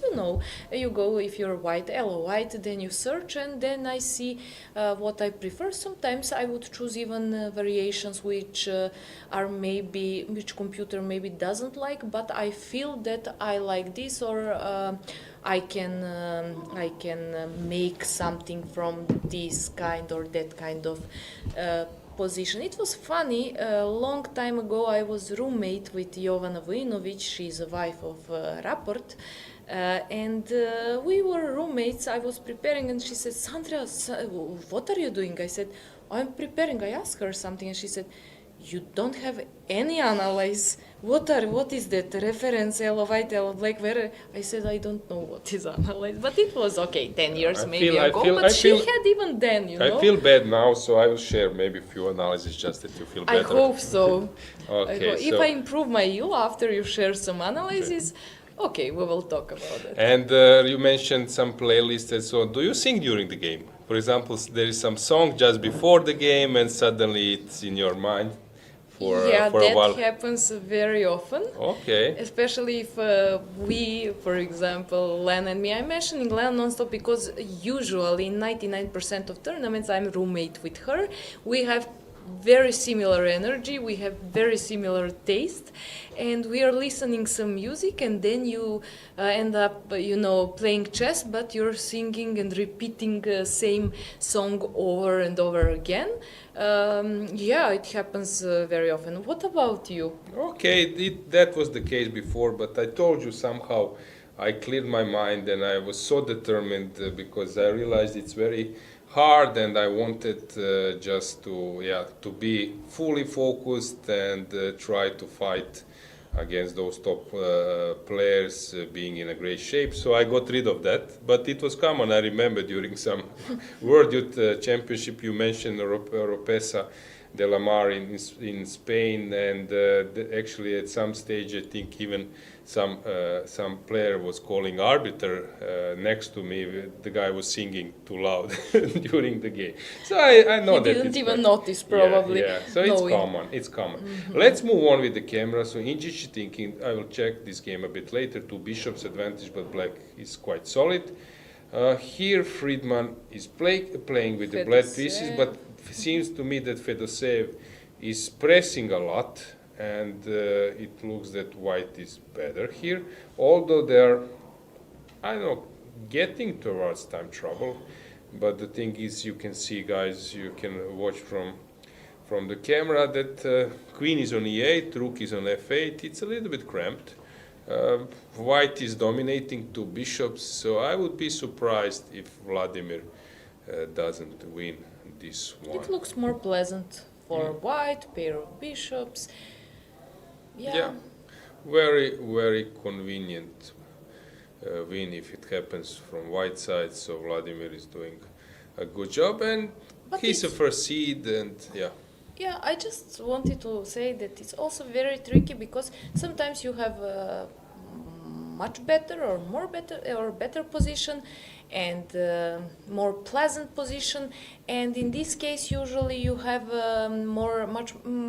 many options, for example, and the other player who is struggling with the position has less options and maybe only moves. I want to interrupt you because I think we have a result on the first board. Let's check with the camera there. So first board Let's camera. check. I'm curious what happened. I think we have a result. Yeah, so the left, maybe to catch them while they are going out of the playing hall. Let's go this entrance camera. Is there a chance that we see them? Do you see them? No, we saw Not that yet. Ciparino was walking in a playing venue. So looking first at other board games. has finished as a draw, but I'm trying to see them. Are they around? This is Kalazic, another game, so this is a lower board, but I'm trying to spot Frederick Swane and Ciparino, but don't see them, so probably they are already out. This is Santos Latasa, Jaime. Yeah. So we can say that this is draw, this is Pretke, yeah, but it's not so uncommon because you scored so many points already and you feel that you cannot have energy for all games, so it's not so surprising. Maybe, yeah, we can go back with the camera to the second board, or let's get the board back. So I will just check what has happened in this first game. So let's have a board. Wow, 96%, 0.7. Oh, yep, D3, Italian game, some things you love the most, right? Yeah, I will enjoy this. Okay, A5, also typical to take some advantage, space advantage on the queen side. H6 to stop the pin. Probably not necessary, but also reasonable. So H6, castles, castles, rook E1, those tiny moves you see like A4, rook E1 in all versions, knight D2, H3, so several ways to move on, queen B3, okay, exchanging A3. Do you understand this? Sometimes they take with the pawn, sometimes they take with the rook. Well, I don't understand, to be honest. I was thinking about when they take with the pawn, okay, I need d5, I will take with e-pawn, and again I have e-pawn, so I control center very good, and also f4 square. Taking with the rook, okay, I mean, it's just natural move. Yeah, usually they take with the pawn when there is no h3, because then the g6, so here, let's say, in opposite scenario, then f takes sometimes is it's quite risky, but here, yeah, rook e3, pawn takes, both moves are basically possible, but rook maybe immediately prepares d4, g3, d5, and now you're getting this advantage. Engine says it's screaming that it's much better for white, but it's sort of King's Indian, and players who are playing King's Indian, they know that and there is no black square bishop. I like this structure. I play Semish, and I like my black square bishop. I would give my black square bishop just for a queen, even not for a rook. You know, you want to keep. But okay, I mean, it's. I think the main thing here is that the pawn is on a5. Let's say this pawn is on a4 or a2, then black will counterattack it with a5. But here, this b4 is coming, and when b4 comes, usually white is better. So I'm quite surprised that here Frederick couldn't keep the pool. Queen b8, moving around, and suddenly everything was exchanged. Here I think he started to drift this idea to place the bishop, where was it? Yeah, here, to g2. Probably was not necessary, but also understandable. So they were exchanging a lot of things, takes. Yep. One question, so it's equal position now probably. I don't know why he took actually, which is a bit strange decision, but understandable. Can you, let's say, watch the games, for example, if you are a d4 player, or let's say you're a King's Indian player with black, and you can watch the game from other side without flipping the board. Is it for you like necessary or precondition that you always watch the games No. from your? Usually I watch games with white pieces on the bottom. I mean, just naturally I open but I always prepared it the same way. If I'm black, I have white pieces on the bottom. If I'm white, same thing. And then I realized that that's a mistake. Because you're memorizing moves, I would say much better if you're black and you are looking from black's. Yeah, there is a new option in chess.com and chessbait. It calls flipboard. So Really? you could try. You will show me later, Yeah, okay? okay. Thank you very much. Yeah, but I know that there are some players who don't mind, and there were some grandmasters, for example, Grandmaster Cvitan. He was sometimes opening many games simultaneously, and he didn't. He doesn't mind if the board is becoming smaller and smaller. He would still can take a look. Also, for example, analyzing games. Sometimes there are players who always need to adjust the correct notation that white is on the rank number 1 and black is on number 8, and there are players who don't care at all. Yeah. So, I care. I also like when I play, I like all my pieces to be in this square, nicely placed. I don't like when I play, for example, against players who are just, putting pieces not correctly. Yeah, it disturbs me. I don't think it's on purpose, but for example, I like and when. how about knights? I actually was having this conversation with Lena regarding how you placed your knights. It's different. So when I'm white, I put my knights looking like forward, but when I'm black, they cooperate. They look to each other. It's What's the how reason behind? Well, I don't know. It's just how I see Interesting. my starting position.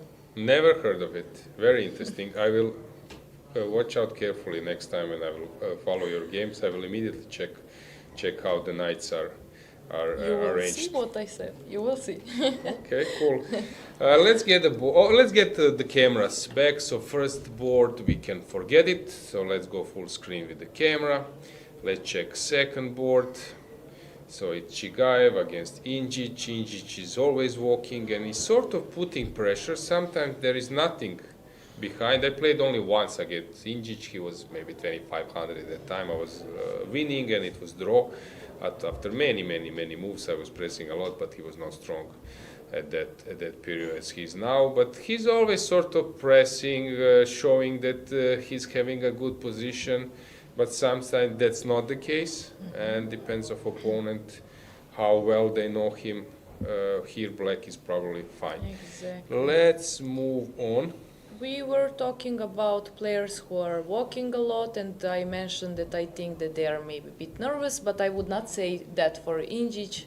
I just see that he's very relaxed and he enjoys, but he is walking a Lena lot. said that a few days ago that usually she likes to run a bit, if I'm not mistaken, but also going to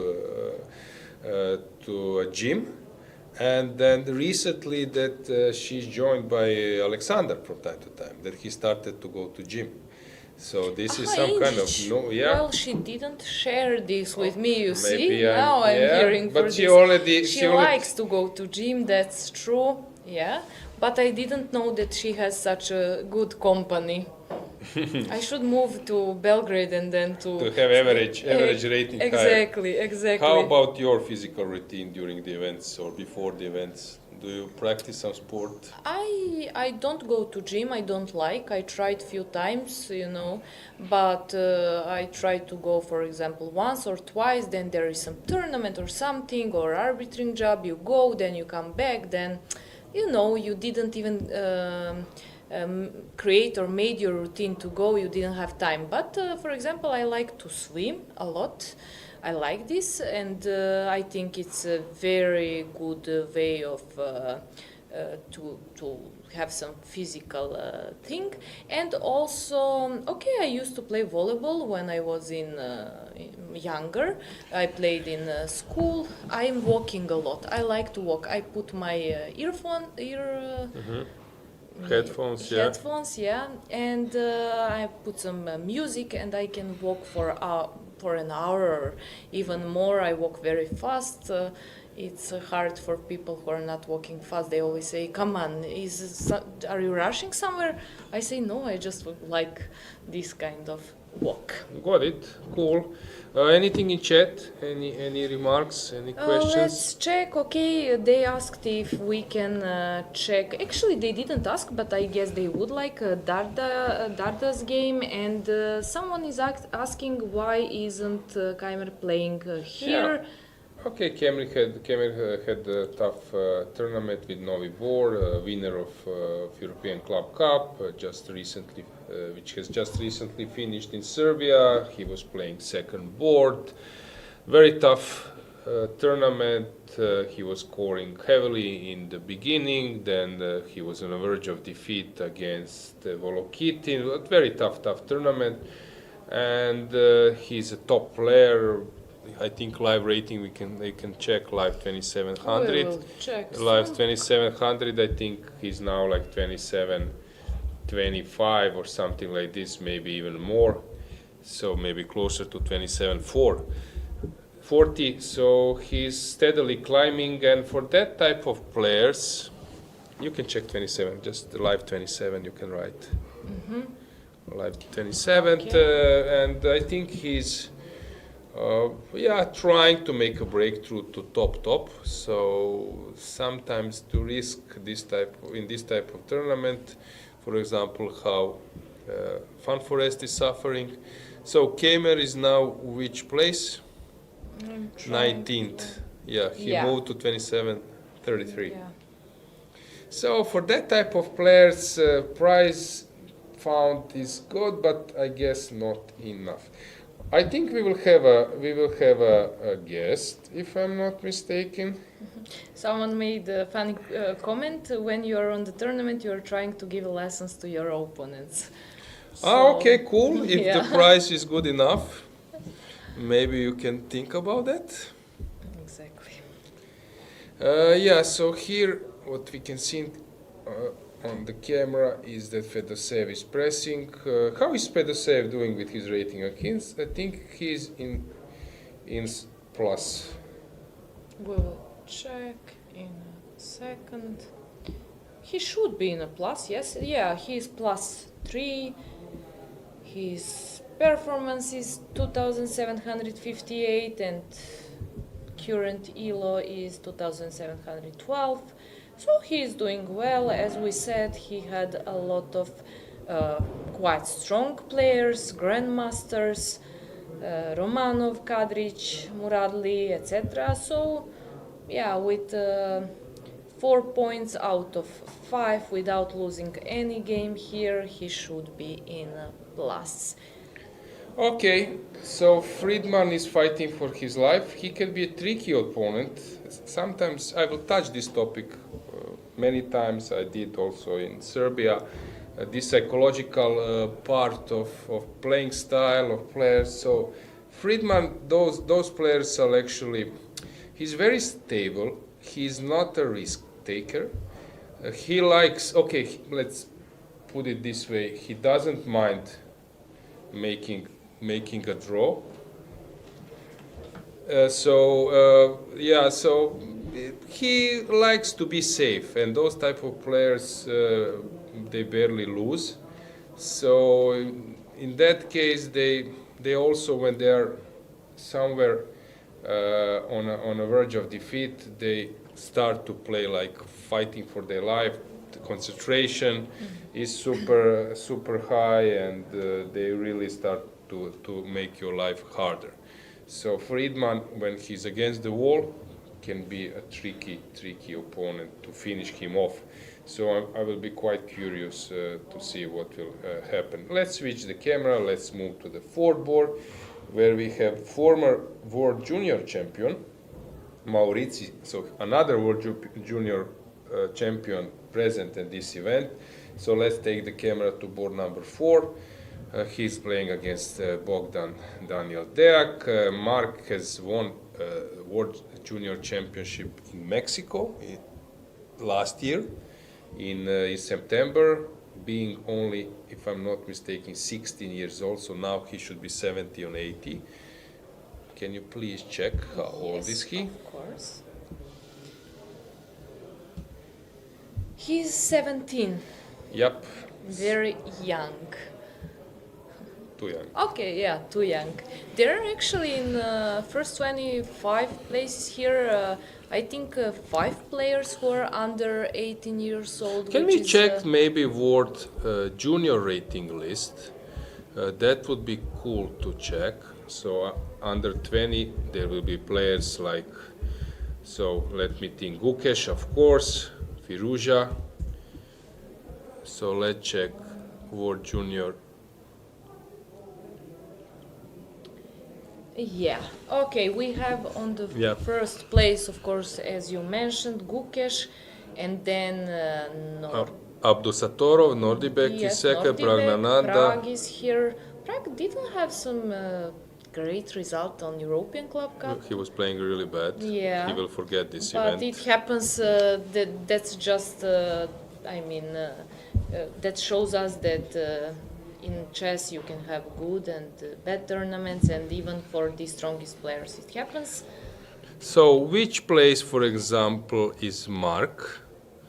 He's placed, and Darda, let's say they are here in this event. Gurel is also here. Biere is here. Gurel is on 11th place. Let's read the list from players here. From 9th place, okay, we have Svane Fredrik, and then Pierre is on 10th place, then Gurel is following Gurel, which is, he's playing here, Suleymanli, Aydin, and Mendoka. Okay, Mendoka is not here. He's from India.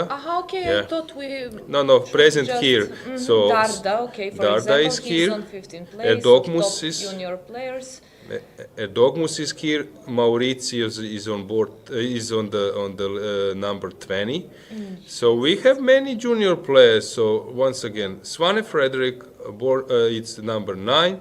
Then we have Gurel, Biere 10, Gurel 11, Suleymanli 12, Darda 15, Erdogmus 16th, and Maurizi 20th place. And I think they are quite younger than 20 years. So there are some players born in 2004, They are, like Kamer. exactly. Yeah, but all others are 2005, 2006, 2007.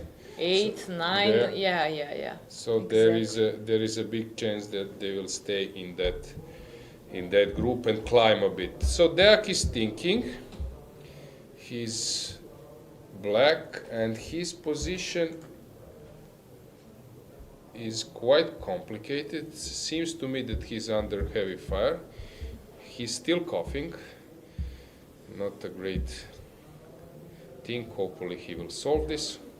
Yeah, it can be hard for other players, but you never know what is behind this, and it's tricky even to talk about this topic.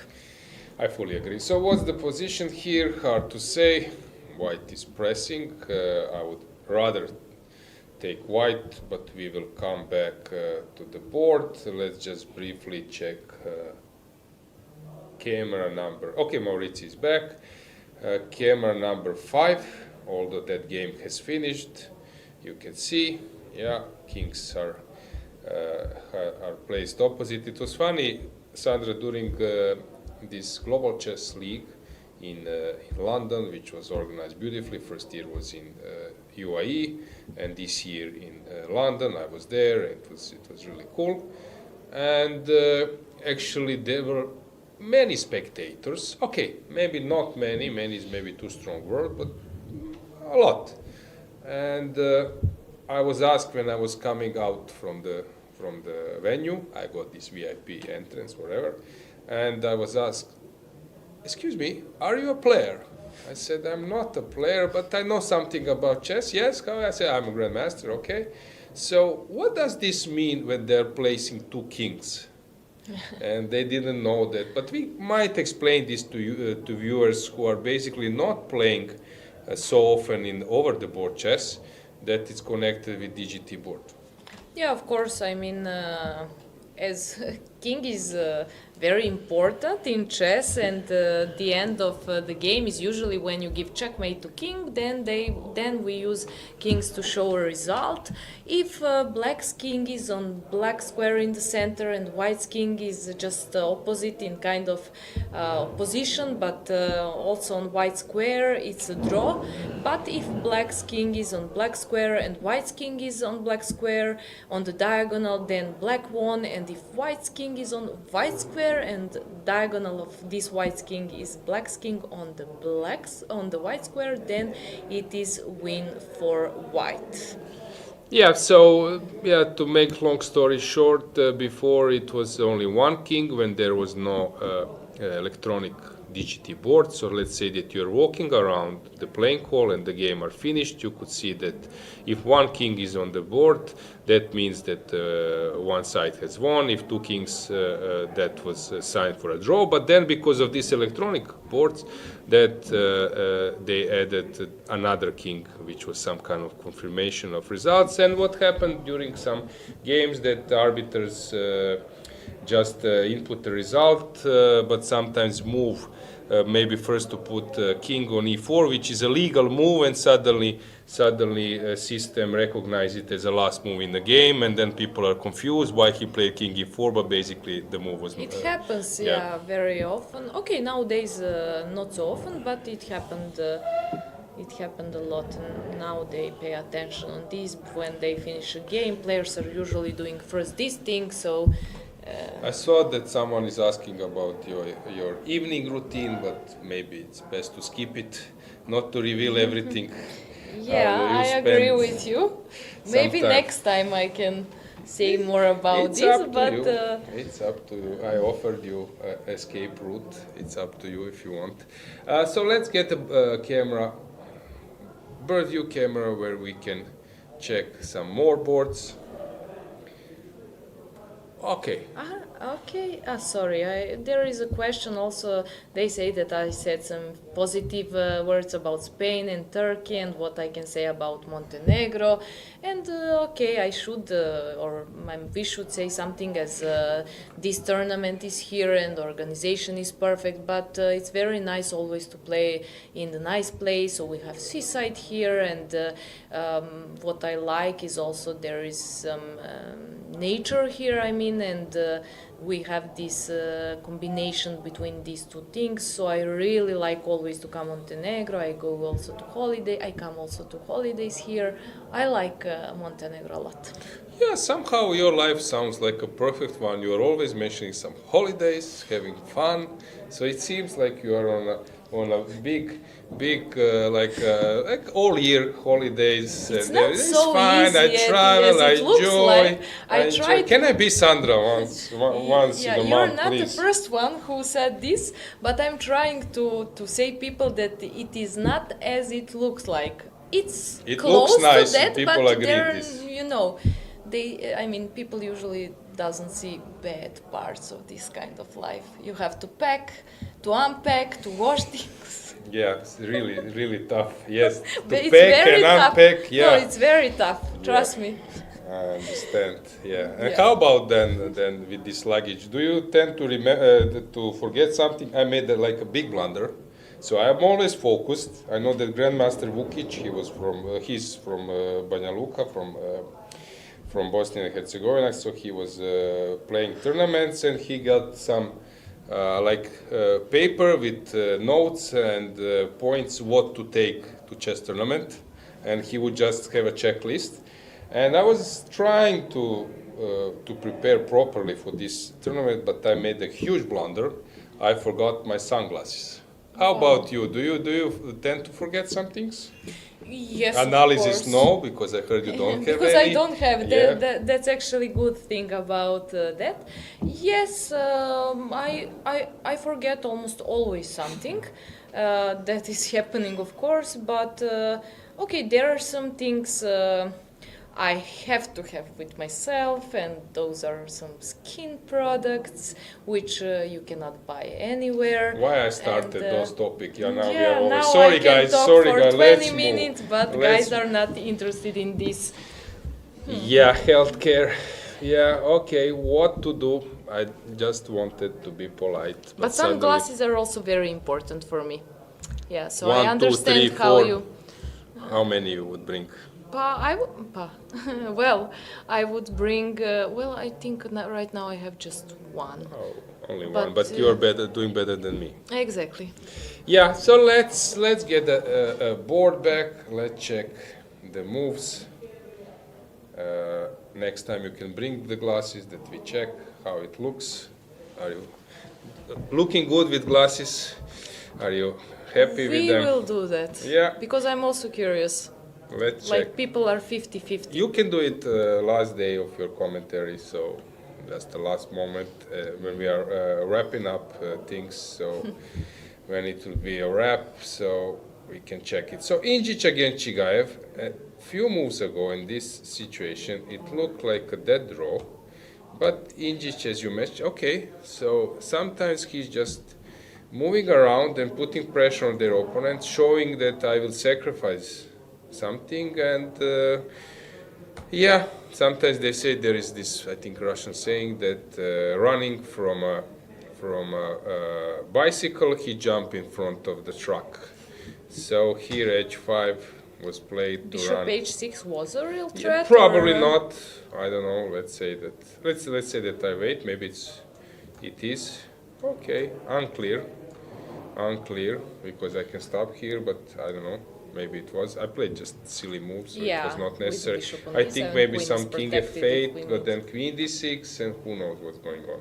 So Injic was threatening, and h5 gives him some chance to press more, but knight a8. Interesting that he didn't want to probably be pinned.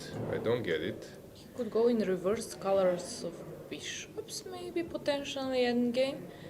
Yes, Yeah, he was afraid this type of thing, but it should be I a have draw. bishop b3 and Yeah, it should be a draw.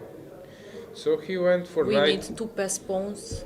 Yeah. Reverse this in Okay, game. you see, endgame specialist knows those rules.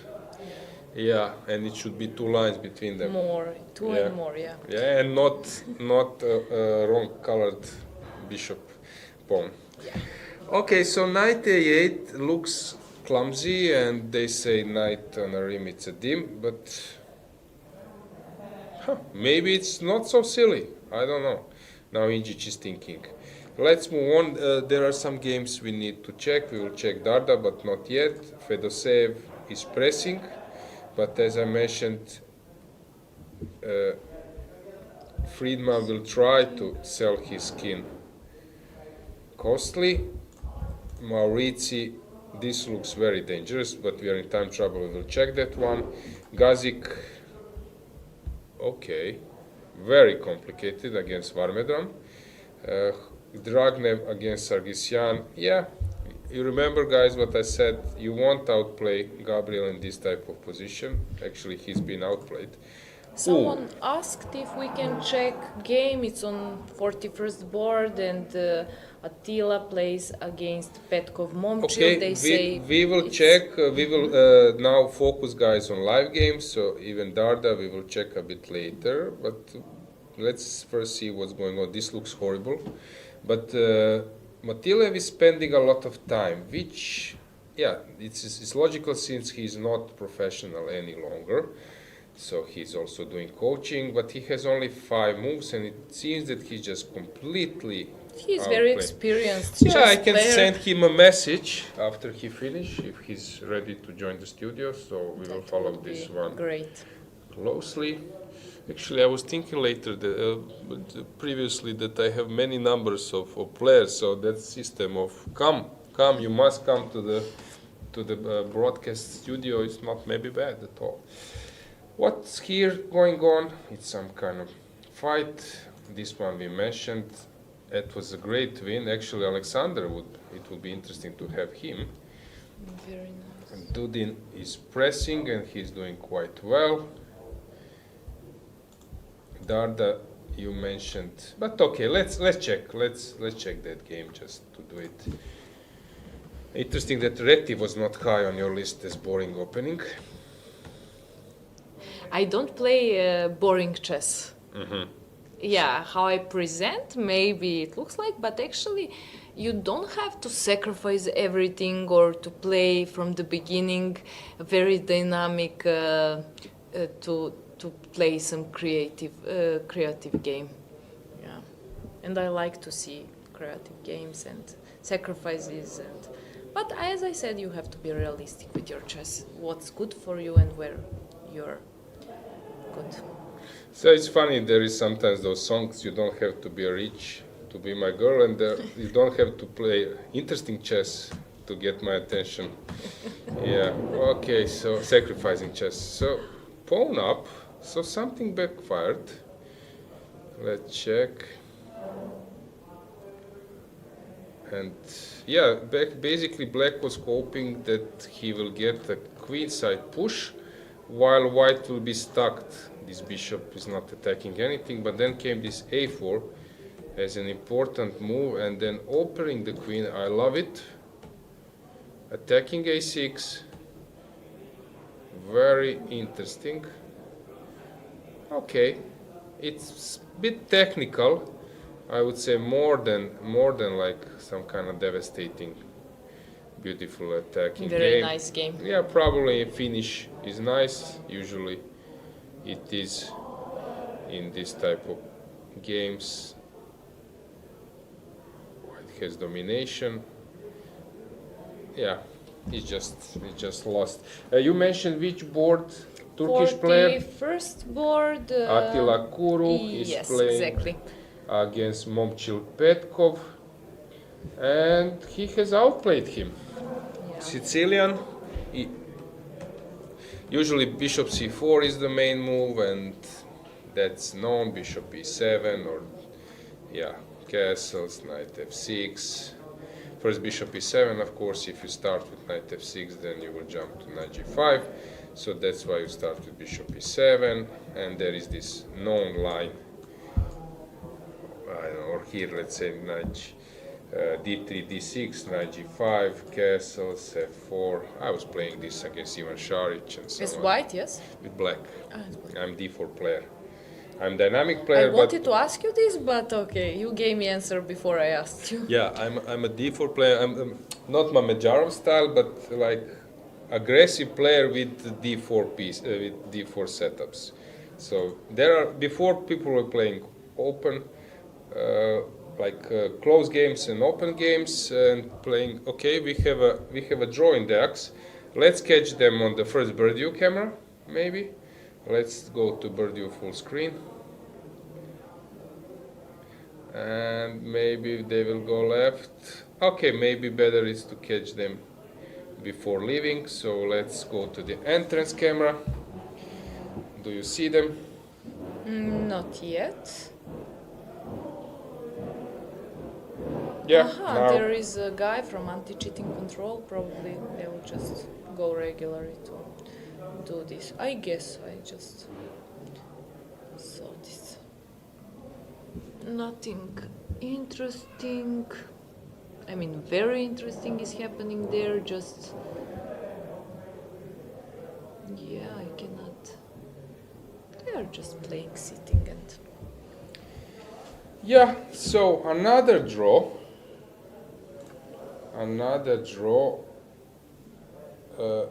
But still some games. as I predicted, yes. Actually, we will see. Why at the you are end. killing us? Fun. Why you are saying that it will be a draw? So let's go back to this game. Let's go back with the board, with the moves. So here h3, castles, takes,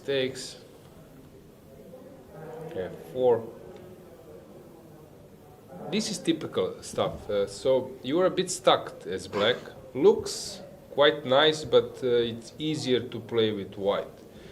Of course, in hands of good player, it's also quite good for white, for black. But anyway, it's quite complicated. He got outplayed. Attila played a good game. Just Yeah, it looks like it was easy win for white, which is not, but it looks like that when. How old is Attila? I'm I not will check. 100. 100% sure. 41st board. Let's check.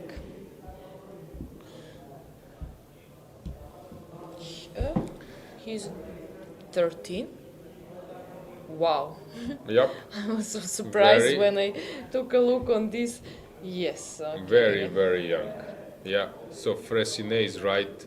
He's completely shocked that he's playing with kids, basically. He said, I didn't know they are so young. But that's the case now. So let's follow, let's stick to one board. Let's check which one is the most complicated one for top 10 games. Let's stick to maybe Motilet, that's completely mess, but Edis has managed to come out. So we have a blunder from Alexander, played on the last seconds, knight b2 Oh, he's in huge was, time trouble. was a Actually, mistake. he's not. Rook b8, all reasonable moves, but now he made the last move, and it seems that the tables were turned, that Edis is now the one who can maybe start playing for Yeah, a win. it's so hard after you play 40 move and you realize that you just know that you had completely winning position, but suddenly you can see that in one move, usually it happens that once when you play 40 move was the one which ruined the whole conception and all the things you did from the beginning. That's one more thing why it's so hard to play chess, because just one mistake and you lose a game. Yeah, actually this topic of 40th and 41st move, you could write like many books and analyze some many games where particularly that moment have decided the things, yeah. Okay, so we will follow that one, but in the meantime, let's check. Injic is pressing. I don't believe that severe time trouble will decide here. Maybe it's a moment to stay in this position. Or just briefly check others. Okay, that's a mess. But it seems that Varmedar is misplaying this one. And we have Dragnev against Sargsyan. Okay, so let's pick up, I don't know, let's stay maybe with Fedoseev, Friedman. These are one of the toughest board. We can get them on the camera as well. What happened? Nothing. It looked like they are exchanging. Because one yes. is Yeah. holding a piece and the other one Tissues, tissues. yeah. Very cool. I thought for a while that they are exchanging some cards or something. Cool. Do you think that this thing of holding a piece can disturb? Actually, we already you touched the topics, but I will okay. do it once again. I also like your opinion. In Blitz, you don't care. I know in Blitz many players are rolling the pieces. I know that in classical chess there are some players, for example, like Boris Gelfand, who is waiting to exchange few pieces, few pawns, and then go and around the playing hall with that rook and rolling it. But there is a famous interview. Once again, I will remind you guys. There is an interview of Ivan Sokolov, and he was approached during Olympiad. He, in general, has some memorable sentences. For example, I was helping him during Vaikanze tournament. I was his second, and he played really well few rounds. First round, I think second round, he was completely winning against Nakamura, and then he said this famous sentence, "If I don't kill myself tonight, I will live for 1,000 years."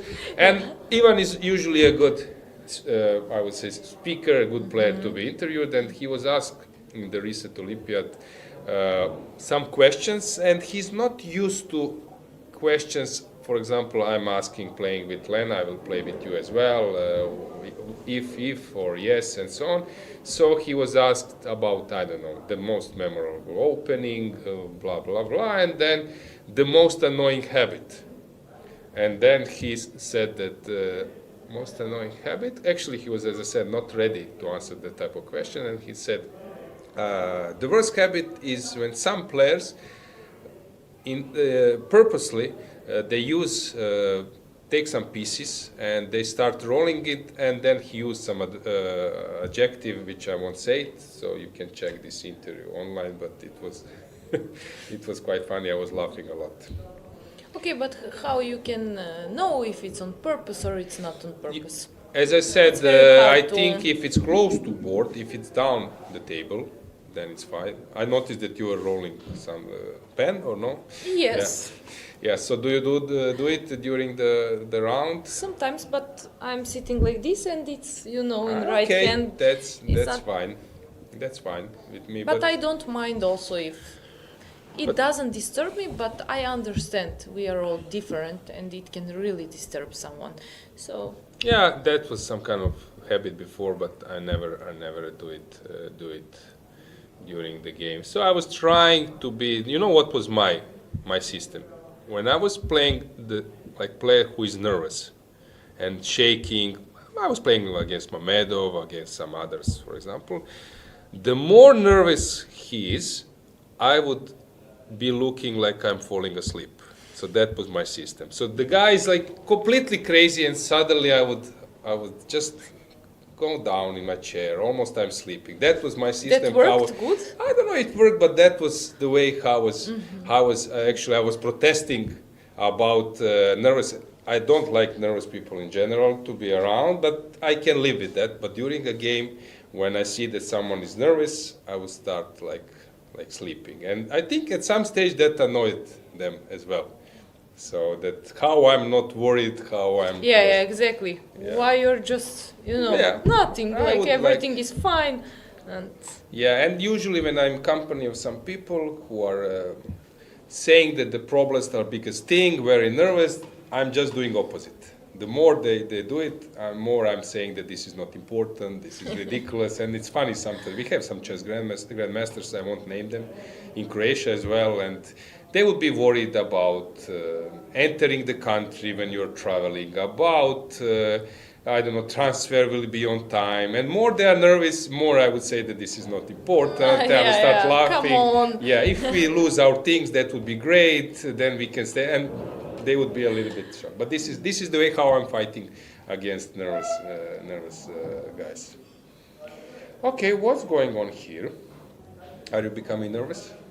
no, Okay, then I don't need no. to Now go to I'm sleep. on your place, you're just, but I'm completely calm. Good. So F4 will happen, I guess. How the players look? Who looks nervous to you from top? Sometimes Deak is a bit nervous. Mamedov, Generally, yeah. Mamedov. Mamedov is your Which, favorite. Usually, for example, Svane, very calm. Ceparinov, very calm. yeah, Injic, Ceparinov is very but calm. Injic, Chigaev, a little bit nervous. as well. Yeah, Fedosev, calm. Friedman, sort of calm. Maurizi can be a bit nervous. Deak as well, even more. Sargsyan, I'm not sure, but it looks that he's calm. Romanov, calm as well. Varmer, basically players are mostly. Sargsyan, okay, nervous. We can say emotional, maybe. Emotional, maybe, yeah, that would be it more would correct. be correct, exactly. Yeah, I agree. Here it's this match. I think both of them. Okay, Fedoseev is very calm, so whoever plays against him, it will look as nervous. How about you? What was your way? Do you actually follow what's your opponent doing, or you said you have hands on your head, so usually that means that people are somehow trying to focus But only on I board. see everything, So you're not even with hands on. So who is walking around? Exactly who dressed what. Yeah, I can So see disguise. everything. Exactly. Yeah, I remember that there is this fantastic book. This is my best book ever in my life. I read. I love it so much. It's Fischer versus Russians, and basically all the tournaments where Fischer faced Russians. So any tournament was covered where Fischer was there together with Russians, and there is also some kind of updated version. I love it so much. there is really, really, like would say, fair analysis of Bobby Fischer plus chess point of view. So it's not like sensational, and actually you could sense how big threat Bobby was for Russians. Actually, Bill Belichick, who is NFL coach, the best ever, 6 Super Bowls, whatever. I asked him how was this Fischer influence in U.S. because he's like 75, so he remembers that period when Bobby was around, and he said he beat Russians. So at that time, yeah, Bobby and Russians and Bobby. And at some stage there was analysis, and since we are here in Montenegro, Sveti Stefan is close, maybe 10 kilometers, maybe I'm wrong, maybe even less. Bobby was actually like their main threat to the Soviet reign, and they were analyzing him so deeply that there was some kind of documents. The story goes this way. So he won against Temanov 6-0. Then they said, okay, Temanov is some kind of traitor. How can you lose against Fischer 6-0? Then Larsen also lost 6-0. And they were deciding what to do. And then Fischer won against Petrosian, this famous electricity incident, and so on and so on. And they will start analyzing him completely, games, behavior, and at some stage in that book, there is some kind of note that Fischer is keeping hands on his head and looking through them, your style. So Bobby Fischer style once again. Thank you once again, yeah. So you're assembling Bobby. I didn't know this, yeah, but and they say that he's analyzing his opponent. They would even check this through the some kind of hole in his hand, and this famous electricity. Do you think Russians will pay attention now on me? Maybe, I don't know. Yeah. Probably. That Listen, a will lot be a of people problem. are paying attention on you. You took all glory from me. Now, I was alone first day. Not many viewers. Now what? Okay, but it's understandable. We like smart, good-looking chess players. Thank you for compliments. So what's going on here? F4 will be played. I guess Fedoseev is thinking. Someone asked actually hello from Las Vegas, hello for Las Vegas, got a question for you guys. Do you have, we mentioned this, your lucky pen, then to use for the game notation. You mentioned that you had maybe when you were younger, and when you believed that this is maybe part of very, I mean, not very important. Okay, you can say one more time. Yeah, I was want to- superstitious, and somehow you thought that this is giving, this routine is maybe giving you some positive move, but later it became a little bit more serious, and I get rid of it. But these days I'm playing with my pen. Pen I got from my aunt for my wedding, and there is my name and my wife's name, Maya. We got married on New Year's Eve, so I'm remembering always anniversary, so it's not a big deal for me. Yeah, but okay, this pen maybe gives me some kind of emotional, like positive energy. It reminds you on something nice in your day. life. Yeah. Exactly. But the thing is, now it's tricky with your favorite pen, because this anti-cheating, once again, this delay is is making our life much harder. This anti-cheating measure means that in some like important events you cannot bring your pen. So that's basically, if you start connect yourself with some pen, and those suddenly things, then it's over for your career. You cannot bring it to the playing hall, because there might be some kind of device or whatever. For me, bigger problem is, for example, I don't know you, but I really get used on your watch. Yes, and the measure of anti-cheating control is same as for pens, so you cannot enter with a watch. Yeah, I have this smartwatch, Apple Ultra. I got it for my 40th birthday, so I got used to it. And it's now tough for me to get rid of it. And I was actually so focused in in Hungary, where I was playing this last match, that I don't bring my watch, because mobile phone, it's a routine for me. I just leave it in my car or somewhere. But Same for a for me. watch, I'm not so sure that 100% that I will leave it. So what's going on? Here we have some domination.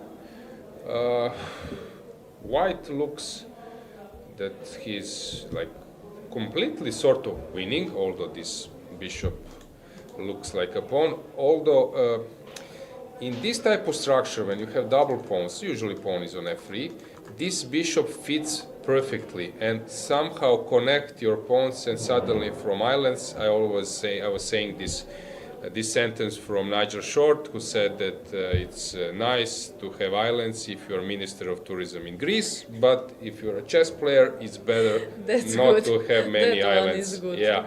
So here, basically, this bishop connects, and suddenly from two islands, it's making one group or one island. But in this way, with f4, it became a bad piece. Yeah, but you know those bad pieces, it happened in a lot of games that the worst piece, as it looks like now, this bishop wins a game later.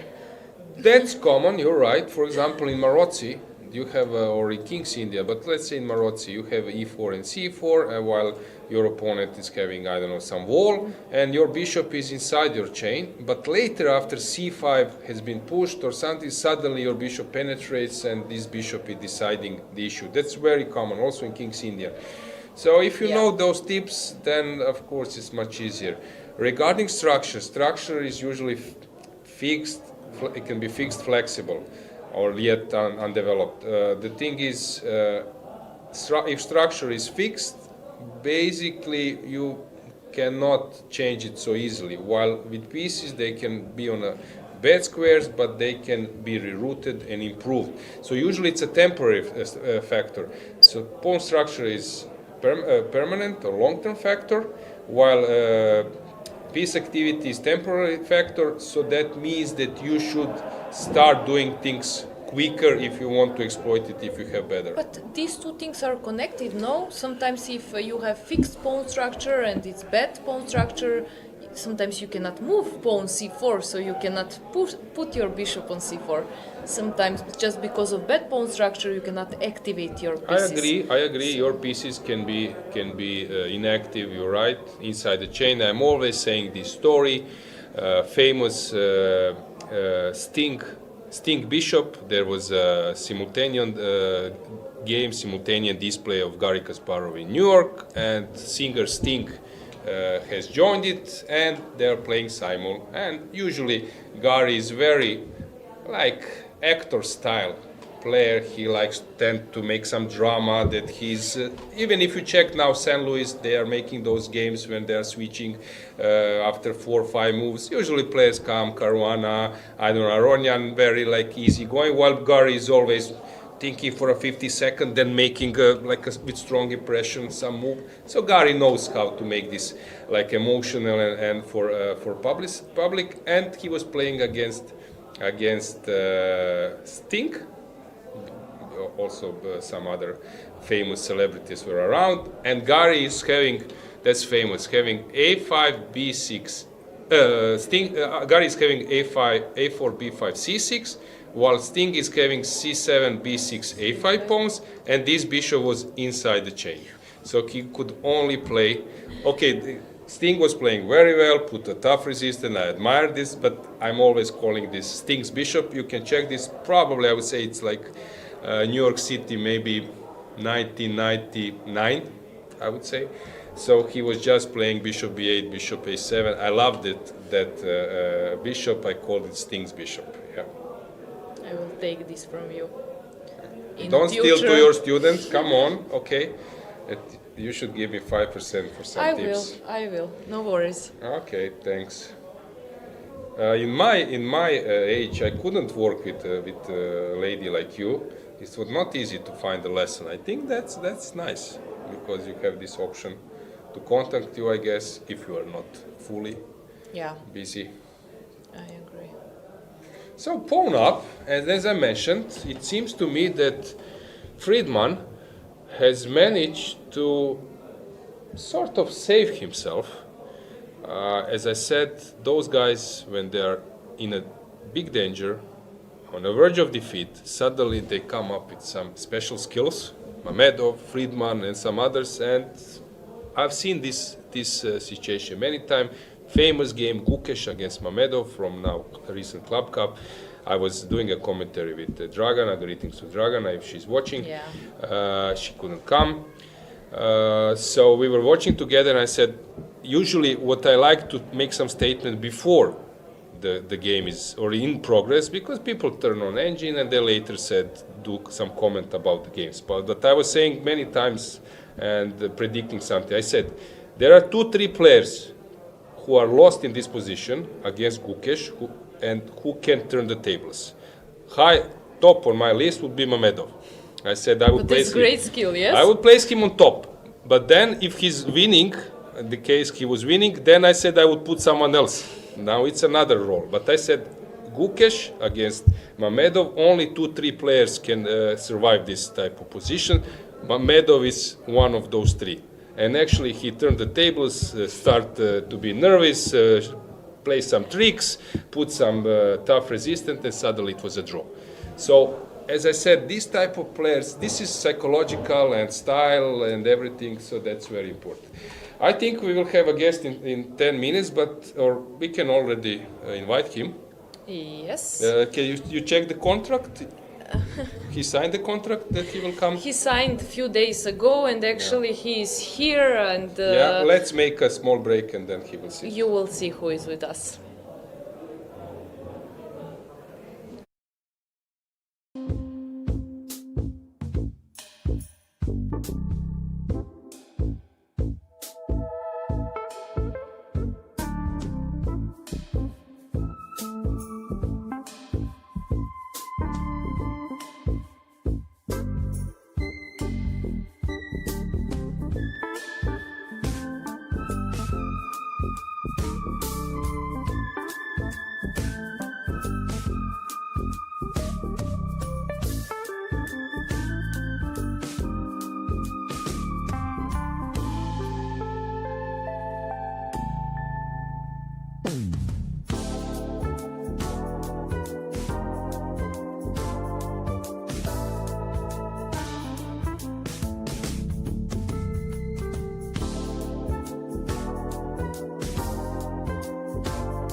Chess connects us all, across countries, across borders. For those who travel for the game, staying connected shouldn't be a challenge. Introducing Global Cell, the official telecom provider of the European Chess Union. Connectivity is just a tap away. Simple, fast, and ready wherever you are, wherever the game takes you. Global Cell's eSIM works seamlessly across Europe and beyond. No SIM swaps, no waiting. Global Cell's eSIM is quick to install and reliable every step of the way. Stay connected with players, friends, and family no matter where you are. Share your checkmates instantly with effortless connectivity. From every tournament to each new city. Stay connected as you move and prepare to win. Join the thousands who enjoy true freedom on the go. Sign up today and make Global Cell your next move.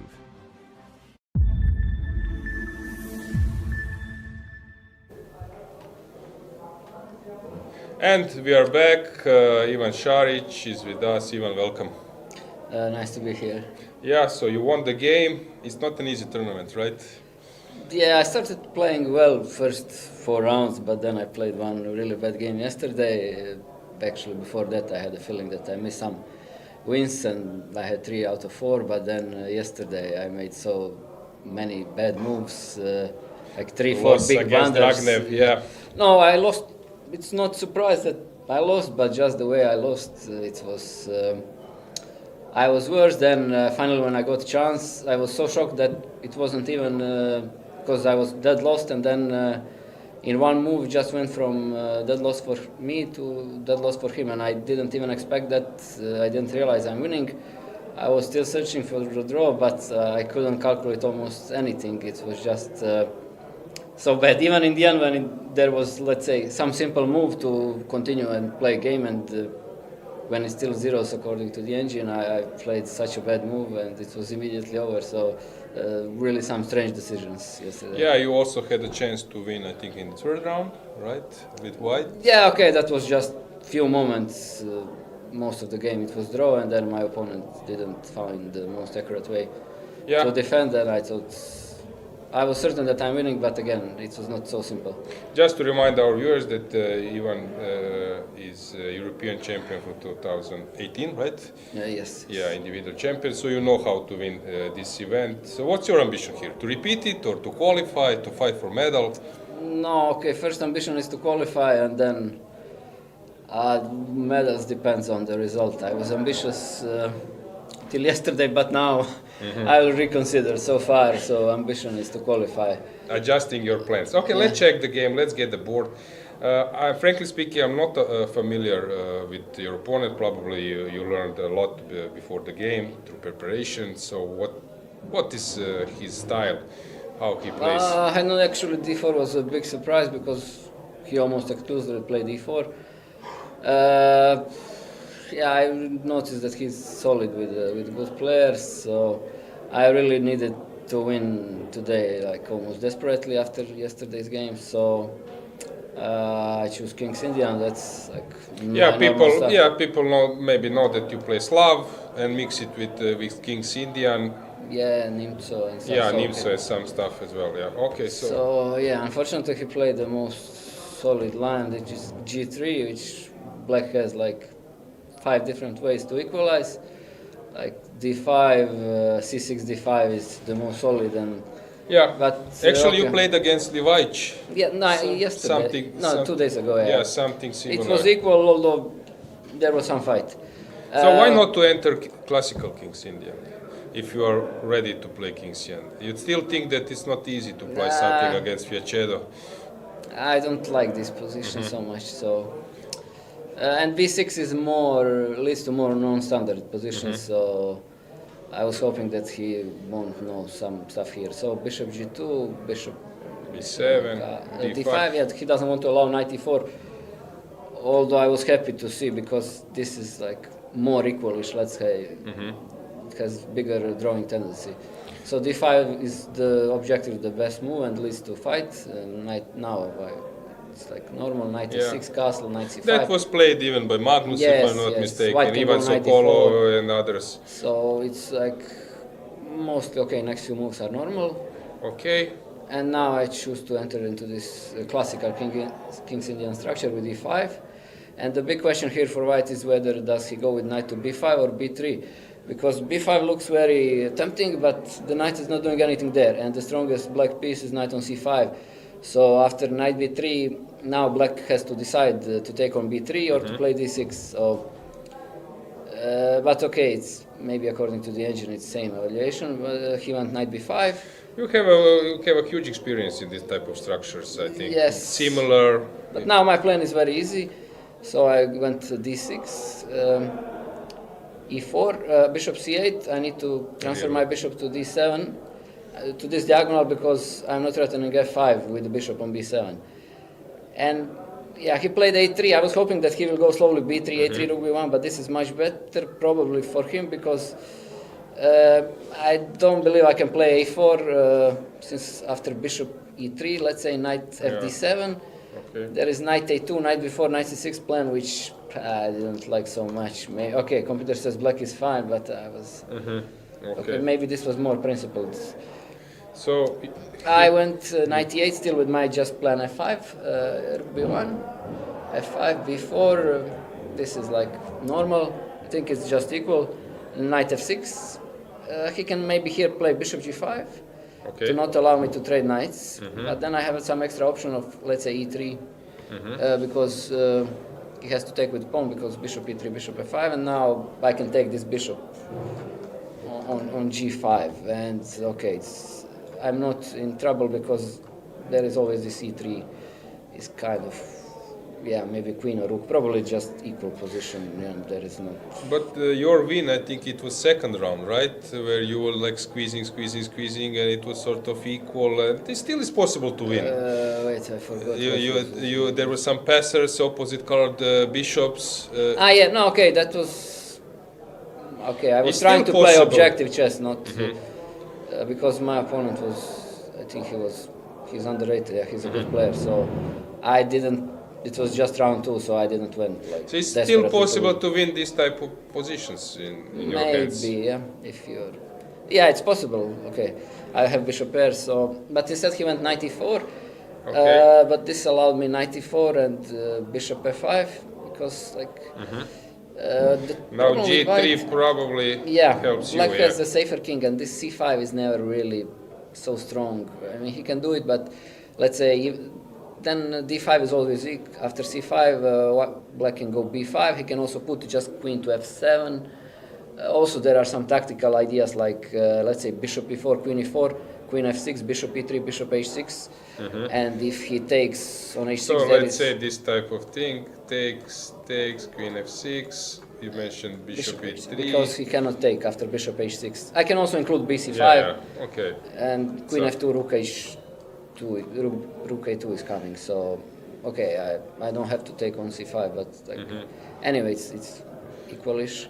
Okay. And then instead, actually, he surprised me pleasantly. He took on f5. Okay. Offered a draw. I didn't have, even if the position was much simpler, I didn't have any plans to make a draw, so I took with the pawn because now f4, f3, queen d7, queen h3 is my plan. Also, it's important. So, what do you think? This draw offer is some kind of signal for you? Is this some kind of advantage small for you? Because I was happy because I thought kind of like I have zero risk here. Like there is no way black can lose this position ever. And c5, f4. Okay, now some queen d7 is already a real threat. I think maybe he needs to consider some strange moves like gf4, queen h4.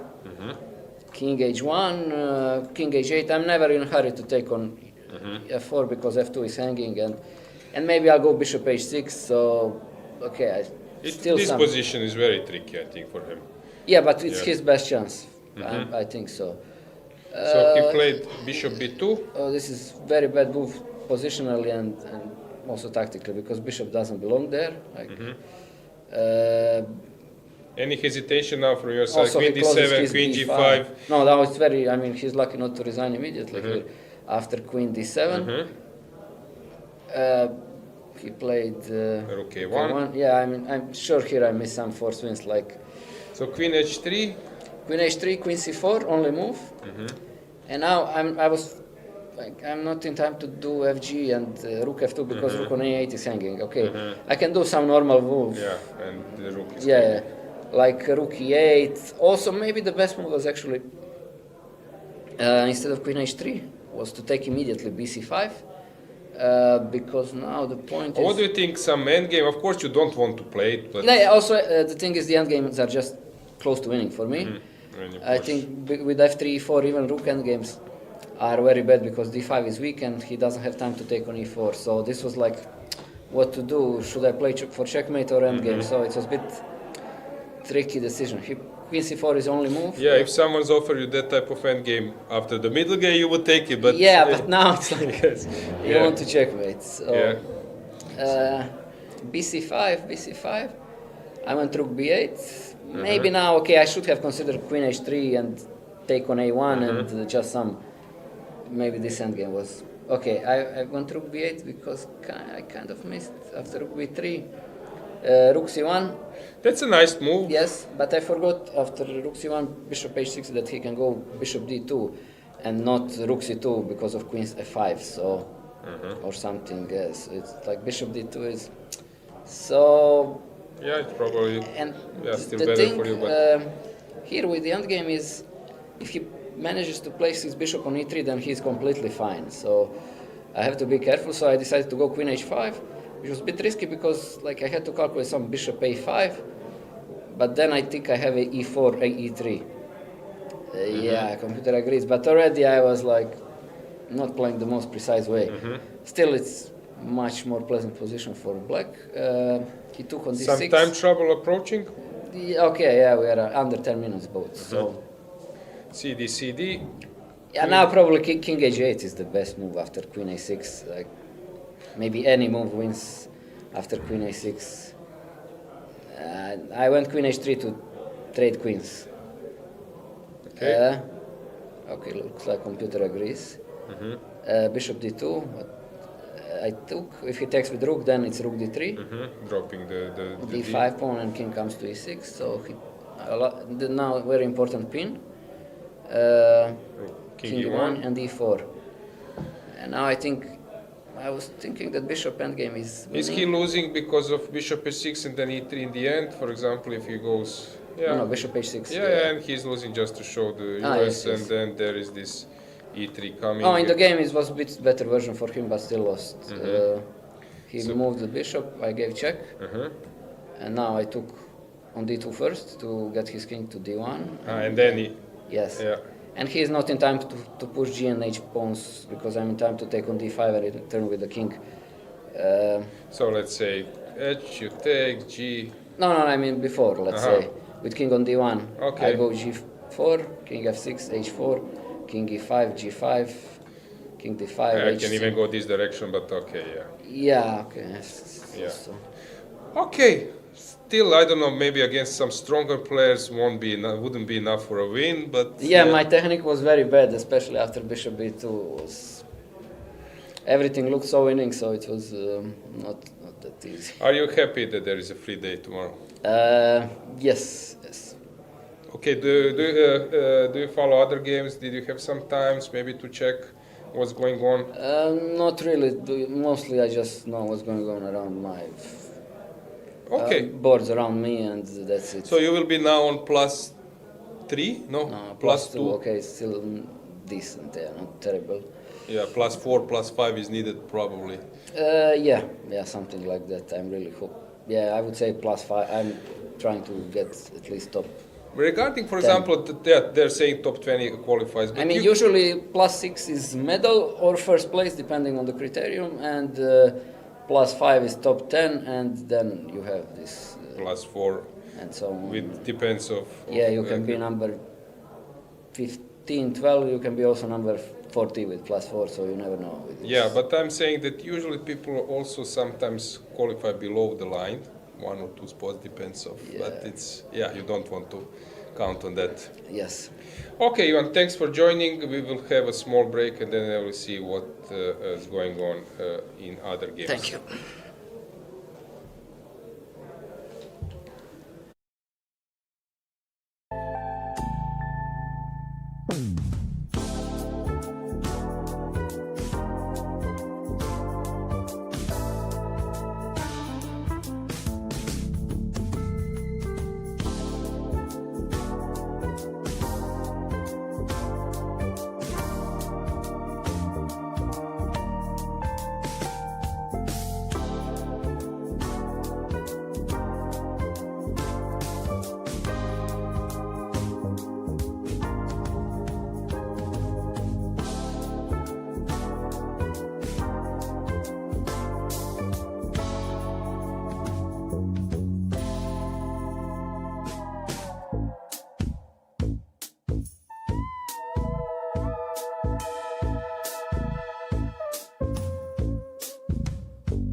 Chess connects us all, across countries, across borders. For those who travel for the game, staying connected shouldn't be a challenge. Introducing Global Cell, the official telecom provider of the European Chess Union. Connectivity is just a tap away. Simple, fast, and ready wherever you are, wherever the game takes you. Global Cell's eSIM works seamlessly across Europe and beyond. No SIM swaps, no waiting. Global Cell's eSIM is quick to install and reliable every step of the way. Stay connected with players, friends, and family no matter where you are. Share your checkmates instantly with effortless connectivity. From every tournament to each new city. Stay connected as you move and prepare to win. Join the thousands who enjoy true freedom on the go. Sign up today and make Global Cell your next move.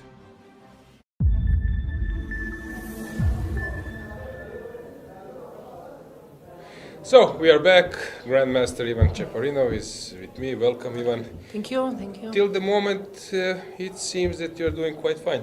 Yeah, okay, more or less. I mean, I didn't expect to start like this, but yeah, it's fine. So you are very experienced. Of course, you know that it's nothing is over. That it just It's started. very long yes, event, exactly. so, yeah. So let's check your game.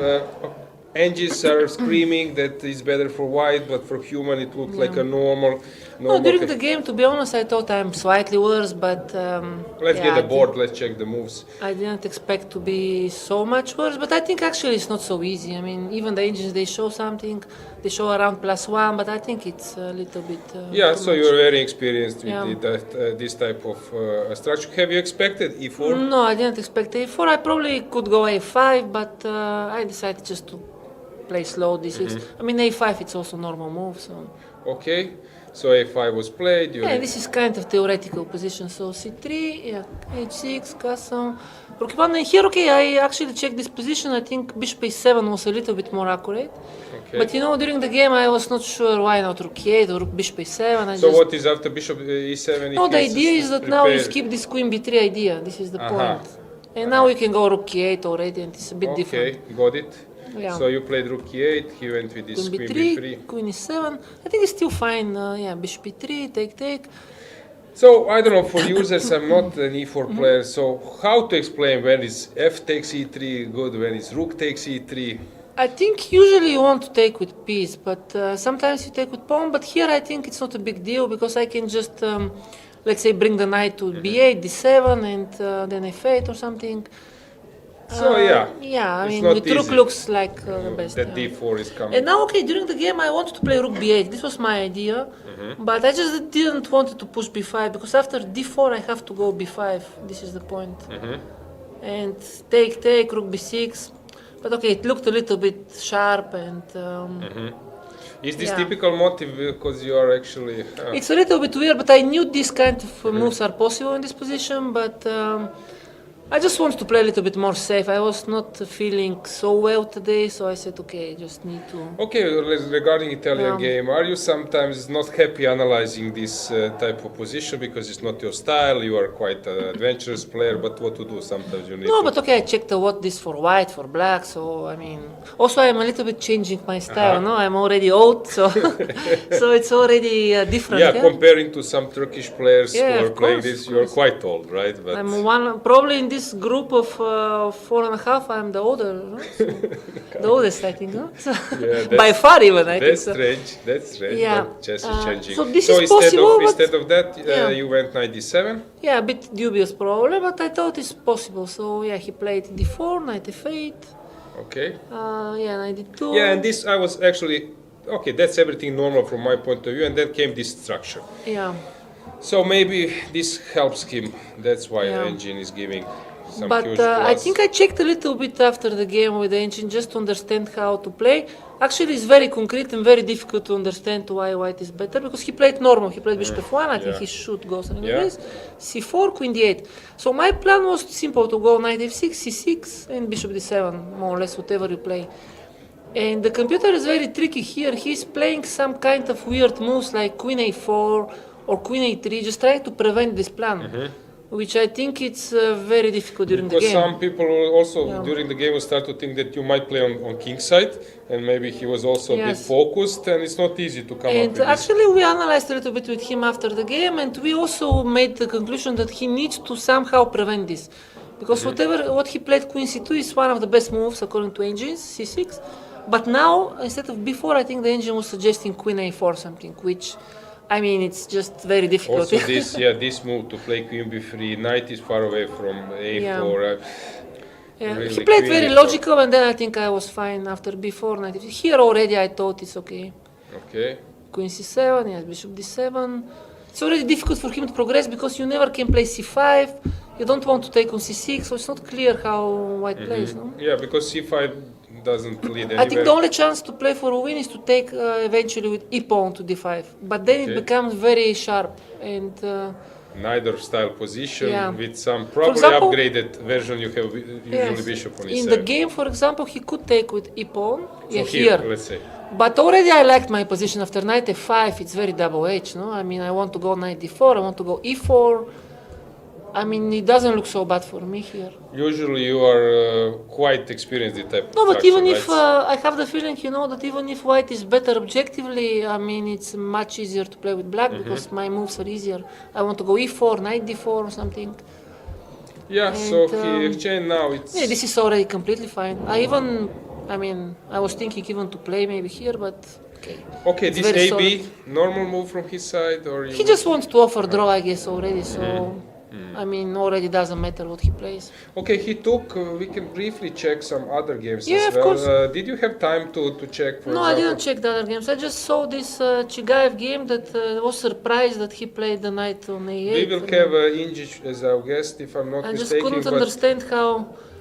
Yeah, first of all, Injic is usually trying to put some pressure on his opponent. I'm there to exchange, but to it's sacrifice, not working. but probably it's not working. And then suddenly his opponent gave him... But even here, okay, let's say he made a mistake, but even this position, why not after bishop d8, knight d5? I don't understand. Yeah, I was thinking that maybe he was... Yeah, but you don't want to take on d5. This is probably draw, no? So I don't know, that he was maybe thinking that some bishop b6 is coming. No, okay, not king e8 because maybe...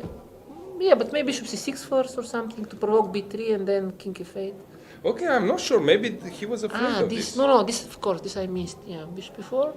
No, but then you go king e8. Yeah, you walk and let's say in this kind of position but you now cannot. I take, and take on a4. So I cannot do it. So I need to prepare. What, b3 or? Yeah, but then king e8. Yeah. No, I cannot king e8 because bishop b6. Yeah, it's tricky. I understand. This is what he was. But okay, I go bishop a8. Bishop a8, and now bishop b6 is not working. Yeah. Yeah, he was maybe. But anyway, to put the knight on a8 is just not. Yeah, this looks really horrible. I mean. Yeah, this looks really tough. Yeah. Also, there was some other game how Fedoseev is actually pressing. That's interesting. It's a good game, I think. It's not easy to outplay Friedman. No. Okay, you can maybe tell us more. For example, there are some players who were rated much higher before, and suddenly, for example, Motilev today he was winning completely against Gurel. So okay, I'm such player, no? Okay, your rating was 27-20 or something. Yeah, but even I was many years like 26-90, 80 around there. So, but okay, it's normal because at some point we just stop playing so much, and okay, age is you cannot stop it. But still, I mean, those players they're very experienced, so. I mean, of course, they can play good tournament, good game. It's not, I mean, Motilev. Ivanchuk played very well in the Club Cup. Of course. Here he's struggling. No, but of course. Yeah, but okay, what would be now your ambitions? You're playing many tournaments. Do you still think that maybe some World Cup you can make it? You know, I'm in different stage of my career, so I just enjoy. For example, here I really enjoy to play because I play good. It's good conditions, good tournament. For example, for me, it's not enjoyable to play some open, with many Indians, kids, it's very tough. Here, okay, at least I know for what I'm playing. It's European Championship, and this kind of events, it's really motivating for me. I mean, if it's some open or some league, for example, it's not very motivating anymore. I understand, and it's quite long. So how you Yeah. decide who is with your daughter? Do you Okay, have- Antoinette is now with her. They're in Valencia. Okay, tough And, situation. tough situation, but yeah, don't go to school, I think, these days. But in general, it's all good. So I just enjoy to play chess time to time, and when it's such event, I really enjoy it. And even how about your coaching role? So you're also well known Yeah, as a coaching coach. a lot. You were acting as a second to Firuza, Yes, right? I'm still helping him. I was this year a few times with him, and yeah, he's really strong player and really nice guy. So There it's was very a rumor that enjoyable. he might come here, but then Actually, it was very close. If he would come, I would not play because I would probably help him. But there was a story that he said after Yeah. losing against MVL, thanks for helping him not to play 11 rounds. no, I open. think the point was that he needed for this FIDE circuit, yeah. and now he has no chance basically. So that's why he didn't want to play here. So you have this experience before you were working with Topolo, Yeah, and of now course. so okay, it's some kind of also new role for you. So it pushes you a bit. Yeah, no, but I still work a lot on chess. This is that's why I still can play, because it's not like, for example, many players they drop the level, but they just stop playing, they stop working. And if you don't work on chess, then it's very tough, no? But I'm still, working on openings, working on other stuff. So Yeah, before you were targeting, if you're not Yeah. a player who's working chess, you target people, and then if you're not working, you just start to run away from everything, and Yeah. then it's close. But regarding opening, you were Yeah. like an opening expert. So the theory has changed. Before you would know, Najdorf, I don't know, anti-Moscow, Botvinnik. Now it changed a lot, yeah. Where to start? Which No, opening to now study? the problem I think is not only this, but I mean top players they know all the openings. I think the problem is that now everybody has the access to these strong computers. So for example, you play here, I don't know, third round or second round, somebody just hire this cloud engine, and for 1 hour they can prepare against you. And now you need to change a lot in the openings, because just you cannot play main lines, you cannot play all the time the same. It's just not possible. Even I think Carlsen said it somewhere very recently that you cannot play possibly the main lines nowadays, and I think he's more or less right, because everybody knows these lines already. No, it's very tough. But if you switch, for example, what I'm doing, I'm switching a lot, and if you're changing the openings, then it's also not easy for them. Yeah, because you're a universal player, you can play, as you mentioned, Yeah. you're changing your style, you can play very aggressive, you can No, calculate but well. nowadays I think you need to change. It's not like before it was maybe you want to change, but now you just need, because okay, you cannot play every day Najdorf. It's just not possible. I mean, you never win because they just prepare and you cannot win, no? They have good memory, they So, have good coaches. yeah, of course. Tomorrow is a rest day. Do you need it? Of course, I really need it, and I think it's very important to have free day in these events, because it's not only for me, but it's just in general. I think it's good. One free day. Thanks, Ivan. Thanks Thank for you. joining. Thanks Greetings so to much. Antonetta Stefanova. Thanks. You might be like one of the strongest couples in average rating, huh? Yeah, or I at hope least so. understanding and Yes, CV. yes. Okay, Okay. guys, we will have a short break, Thank and you. thanks for coming.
Happy that I can do some kind of interview with you. We will go through game. You made, I would say, very important win today against Chigaev because, okay, tomorrow is free day and I guess chess players will like when we win before a free day.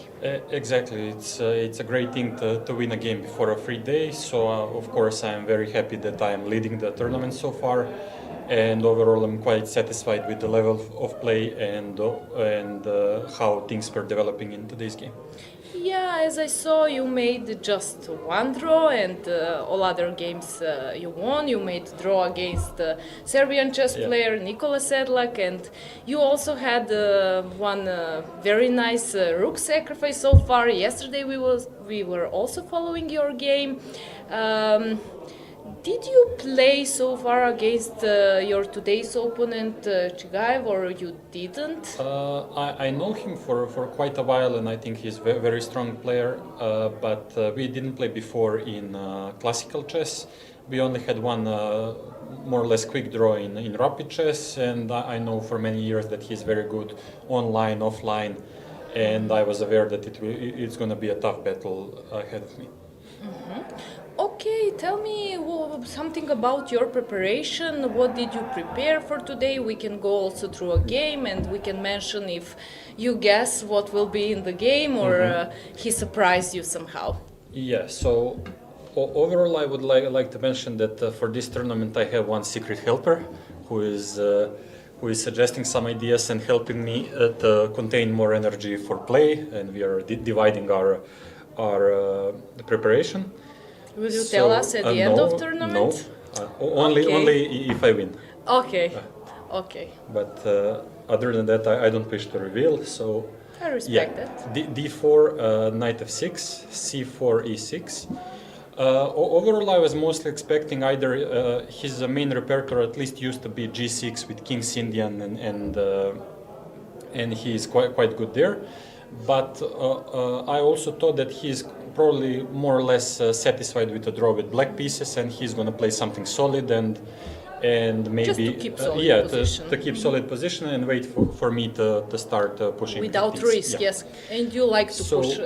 Yeah, usually I like, so especially when the result turns out to be good. Yeah.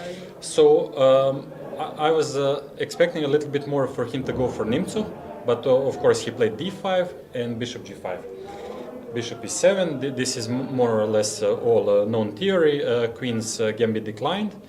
And one thing that is considered is that this bishop g5 move is not the most topical. Bishop f4 is considered more principled, but on the other hand, with this move order, I am avoiding like Vienna and then many other openings that are very good very good overall. So I thought because he's in general like King's Indian player, I wanted to get him out of his known positions quickly and try to get some kind of a solid game.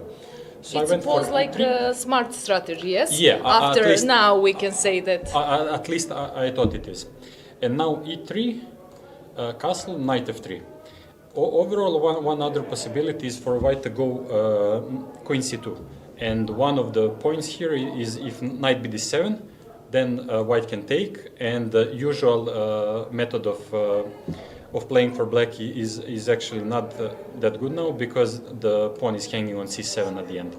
So it's important nuance, but during the game I realized, okay, he's not gonna fall for that, so I can just go for normal way of knight f3. So he went for h6. Here I also thought, should I take on f6 or not? Because usually, especially online, when I like to play with a little bit more risk, I frequently take here, and I go either queen c2 or rook c1, with a simple idea of after c6 to go h4. And this is your style. Yeah, exactly. I usually enjoy, but actually there are ways for black to contain white's initiative, so I didn't want for this for this important game to go all in straight away. So for that reason, I went for bishop h4, and the funny thing is that this line b6. H6 and b6 I didn't even check. So I tried to recall some ancient analysis that I did, but I couldn't really, because I was mostly checking either knight bd7 here, which is a modern move, or b6 without h6. And then there is some idea that I don't want to sort of show immediately. I would like to Okay, use I it understand, I would like to exactly. use it in the Next future. time, guys. So yeah, bishop h4, b6, bishop d3. Now, of course, if I remember, there were famous games of Kasparov-Karpov after bishop f6, bishop f6, cd5, ed5. Yeah, queen b3, bishop d3, and in general, I was rook thinking about d1, that. you stop c5, something like that. Exactly, sort of like a normal play. Black has a bishop pair, white is trying to be more active, and but I decided on bishop d3, bishop b7, castles, knight b7, queen e2. And now I try to recall, I knew that c5 is one of the options, knight e4 is another, and dc4. If my memory is correct, because the analysis is from a long time ago, there was also some option like this. And if I remember, it's important to take with the knight on e4. And then if he takes bishop e4, I'm just going to run away with bishop g3 and try to keep some tension in the position, not allow him to easily free his pieces. And if he takes here, then I can go knight c3 back. And then depending on what black does, I can think of bishop a6 or d5, and I enjoy this position from white side. If he goes back with the bishop, you want so that one I remembered, and after knight e4 I couldn't remember anything, but luckily for me he played c5. If he played knight e4, I would start thinking, and maybe I would take on e7, I wasn't really sure. We were mentioning that part of luck is also very important in chess, and we can see in this case he didn't play knight e4. It's also part of luck, yes. Especially, I think in opening choices and some small subtleties when it comes to preparation, because I was a little bit lucky during the game, because this opening is not really his main repertoire, and even though you learn the opening, you cannot really sense it amazingly well usually. Yeah. But he played quite well overall. Bishop g3, yeah, knight e4 was option, cd, ed, and for some reason, one thing that I recall that I'm kind of proud, because usually I don't remember well. Something like in my mind there was an idea. Let's say rook c8. Maybe not here, but in general, I knew that white is not supposed to be afraid of dc4, bishop c4, bishop f3, because gf3, and actually one important nuance for this whole position, in my opinion, is that knight is on d7, and that knight is actually very passive. I was talking about this knight when we went through your game, but Aloysia were talking about this structure f2, f3, h2 with the bishop on g3.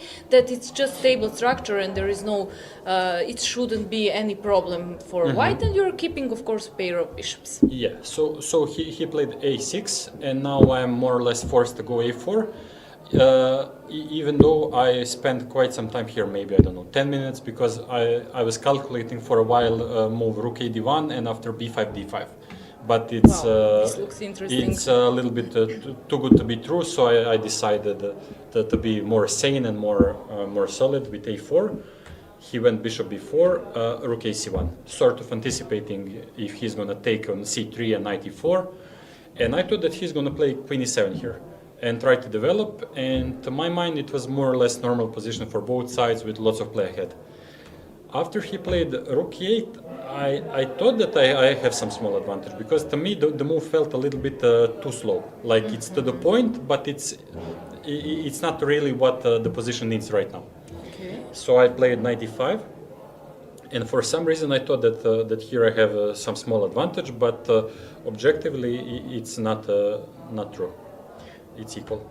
But it's good, it's better to think that you have advantage than to... Actually, frequently that's true. Yeah. Because then it's easier... you believe in your position, and... and it's easier for you to go for principal continuation, because you're like, if I don't go here, then I'm going to lose all my advantages. Yeah. So it works, actually. So I took with the rook. At first I was thinking for a short period of time to take bc3, but I realized it's too much, because he's gonna go for knight e4, and actually long term my structure is gonna be weak, so I don't have enough resources to come up with some like a Lapin style of attack with rook to d1, queen g4, h4 and stuff like that. Moving back bishop maybe to d3, b1, h7 yeah, sort of. I'm not in time, so I decided to go rook c3, knight I was actually expecting knight e4. Knight d5 was a surprise for me, and at first I thought, okay, the knight d5. What did you prepare on knight e4? I mean, what was on your mind? Knight e4, I wanted to go rook e3. Wait, I can put it here, like rook e3. And I thought if he takes knight g4, then I actually have some small advantage. Even though it looks like there is a pressure on king side, and it's Yeah. always unpleasant, even though you're And, a great chess player with a lot of experience. In but general, to me it felt, even though there is a possibility of him being really active with like rook c8, queen d4 and stuff like that, I thought that I'm up for choice a little bit, because he still doesn't have an easy way to clear the board and to simplify completely. And yeah, he went knight d5, which was a surprise, and I thought, okay, this shouldn't be such a good move. But then, the more I started thinking, I started appreciating the idea more. Exactly. And then my initial impression was like, okay, I should have advantage. But then, like, okay, this is not advantageous at all. So I went rook c1, queen e7, and I went bishop d3 after quite a while, because I thought that it's important to open the C line and also to get potential threats with queen e4 and to weaken his structure on the king side. So he went knight b4, bishop b1. And I more or less anticipated this, and I was hoping after a5, rook fd1.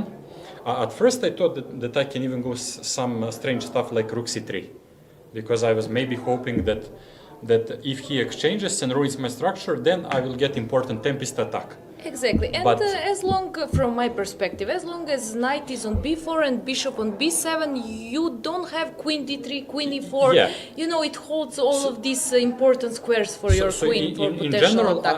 I was actually calculating some strange stuff like this with quite a strange position, and I thought, should I go for this? Is my rook gonna be out of play or not?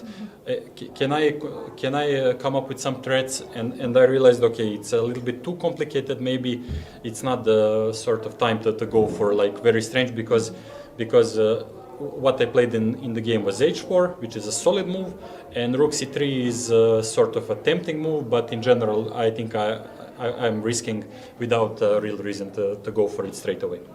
So That's he why took, you're a grandmaster, you see? Yes, sort I'm of, learning something here. Enjoy and yeah, you sort of always have to balance these decisions and try to come up with something sensible. So he went queen d7, bishop f4, and now I'm not really sure. I was calculating this, if maybe some normal play, but I was even calculating a little bit some strange stuff. Probably it's not good, but I don't know. over the board everything is different. Yeah, We always I say that thought- people get used to look I don't know, maybe with the here computer or analyze, but queen d2 or something, queen f4 with some this, but of course I will calculate much more if he took on a4. Luckily for me, he went for this, I exchanged, and went queen d2. And now, even though there is less material, it's a possibility that I'm actually threatening maybe again bishop h6. Maybe concretely, if it was my turn to move, he would have, let's say, takes queen h6, knight c2, but in general it's not easy for him to come up with a move at the same time. We mentioned this variation. We also it's actually, wasn't sure what would happen after. It's actually an important moment, and after quite a long think, he went for h5. And now this h5 is very important because it's a very committal decision, and long term now all of a sudden endgames are good. I have a important square on g5, and after seeing h5 I started being a little bit more ambitious. And optimistic. Yes. So I went queen d6. I was thinking bishop g5, but then I thought it's much more important first to enter with the queen. Knight d5, bishop g5, and he went queen c7. So here I was. Were you like, thank you for offering queens on trade? At first I thought that maybe he's gonna go for something like this. I thought, just to hold the position and to try to... at first I thought that this is gonna peter out quickly to a draw, because I thought that I have to, if I play b3, he is just gonna go b5, and I think it's immediately gonna be a draw, like takes, a4, and nothing to play on. But then after bishop c6, I realized that I can go for this, and very important nuance that I have bishop d1 and the pawn on h5 is hanging. Yeah. So there are like two important things is that he cannot really exchange both pawns on the queen side. And if you force him to play g6, then all black squares around the king are weak, and he has... Exactly, and then I can think even about exchanging a light square bishop for a knight and to try to put some problems there. So he went queen c7, I took, and went... Here is a very interesting moment. Yes. We were very surprised with the his decision. Playing not playing a knight d5. Which is the most natural move, for sure. Yes, it looks like, you know, if you go to e4 with the bishop and you take, it will be reversed colors of bishop, just with one pass pawn, which should be maybe draw. It should be, but for me, I mean, we were approaching some small time trouble, but I think what was problematic for him was maybe that I have an idea of going b3 and bishop b6 without entering opposite color bishop's endgame. Because that should be quite an easy draw. I mean, I can try, but it's a draw. But actually, bishop b6 might be after b3 potential threat. I'm not sure, but I was thinking that maybe that's one of the reasons why he was a little bit unclear with his decisions. So he went knight a8. And now I started being a little bit more ambitious, and I tried to understand, is this winning or not? And after thinking for quite a while, I went for bishop d3. I don't know if it's good or not. It looked logical to me because I'm forcing him to go bishop c6. Otherwise, I'm going to go bishop b5, and he is going to play till the end of the game without a piece. So he went here. I went bishop e2.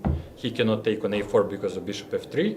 So he went to g6, and I thought it's important to provoke one extra weakness, because then long term I can have an entry point with my king. Is there any long-term plan here for you? Like, well, depending on what he does, I wanted to sort of contain my pawns on queen side with b3, and then because I provoked this, one important thing that I was actually calculating is something like g4 here as well. Because I thought, wow, this could be actually very cool, because an h5. And then if he goes here, I go just the cold, and then once he goes here, I'll go bishop f6, once he goes king c8. yeah, nice. But the thing is, I'm not in time, because he can both take and go king f8. But I was hoping maybe some study like brilliant stuff is a possibility. So I went bishop d3, here bishop e2, g6, b3, king f8, and now f3. And to my understanding, I wanted to create another weakness on king side. I want to go g4.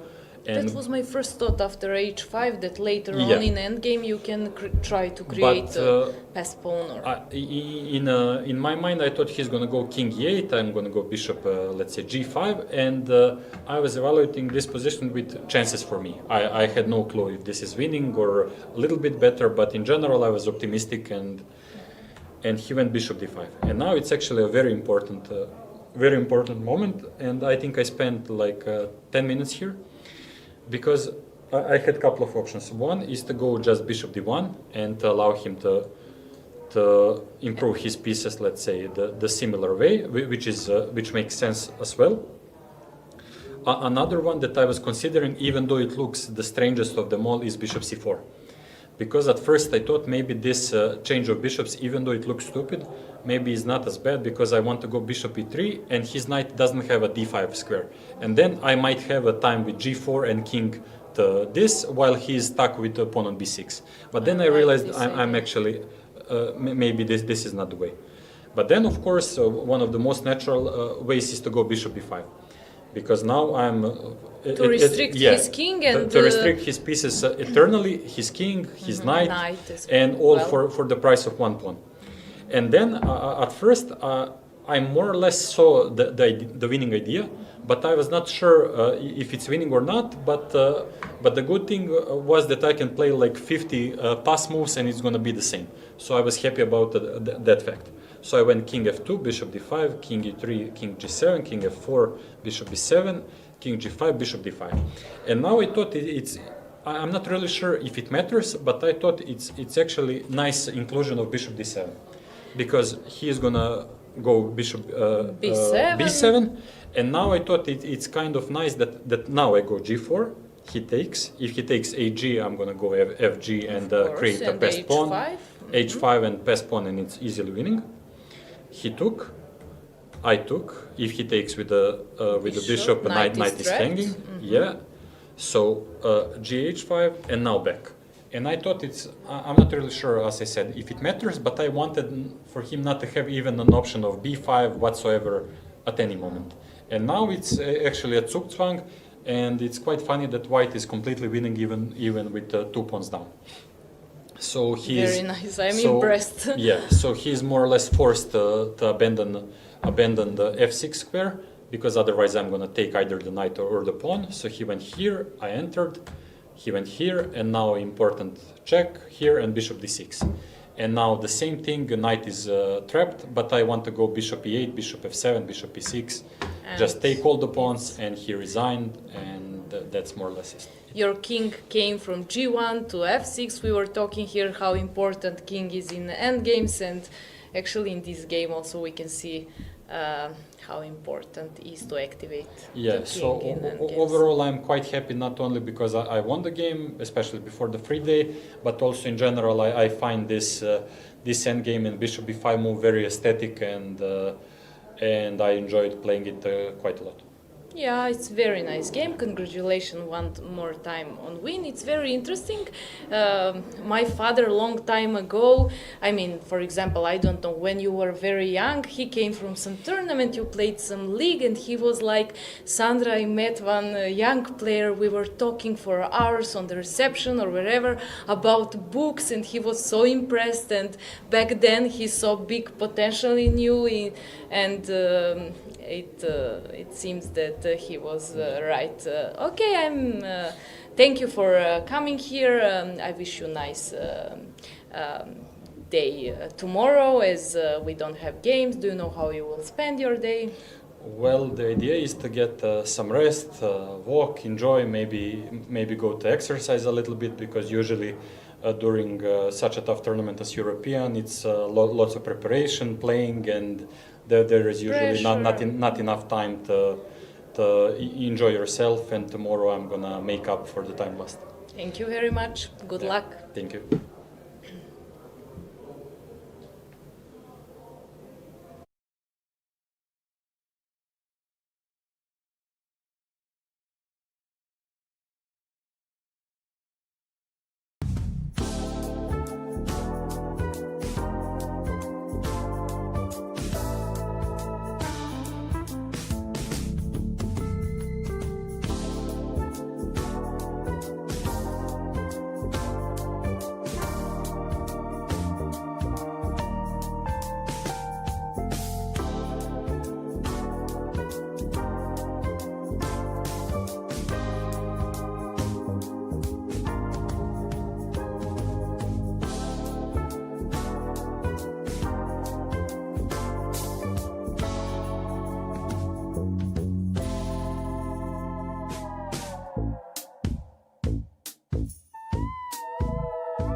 Chess connects us all, across countries, across borders. For those who travel for the game, staying connected shouldn't be a challenge. Introducing Global Cell, the official telecom provider of the European Chess Union. Connectivity is just a tap away. Simple, fast, and ready wherever you are, wherever the game takes you. Global Cell's eSIM works seamlessly across Europe and beyond. No SIM swaps, no waiting. Global Cell's eSIM is quick to install and reliable every step of the way. Stay connected with players, friends, and family no matter where you are. Share your checkmates instantly with effortless connectivity. From every tournament to each new city. Stay connected as you move and prepare to win.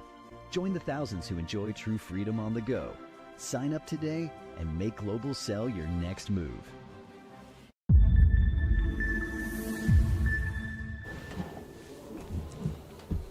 So we are back. Usual routine. You're sitting on my left. So yeah, Injic was really doing great in his commentary. I love it. How about you? Me too. I enjoyed.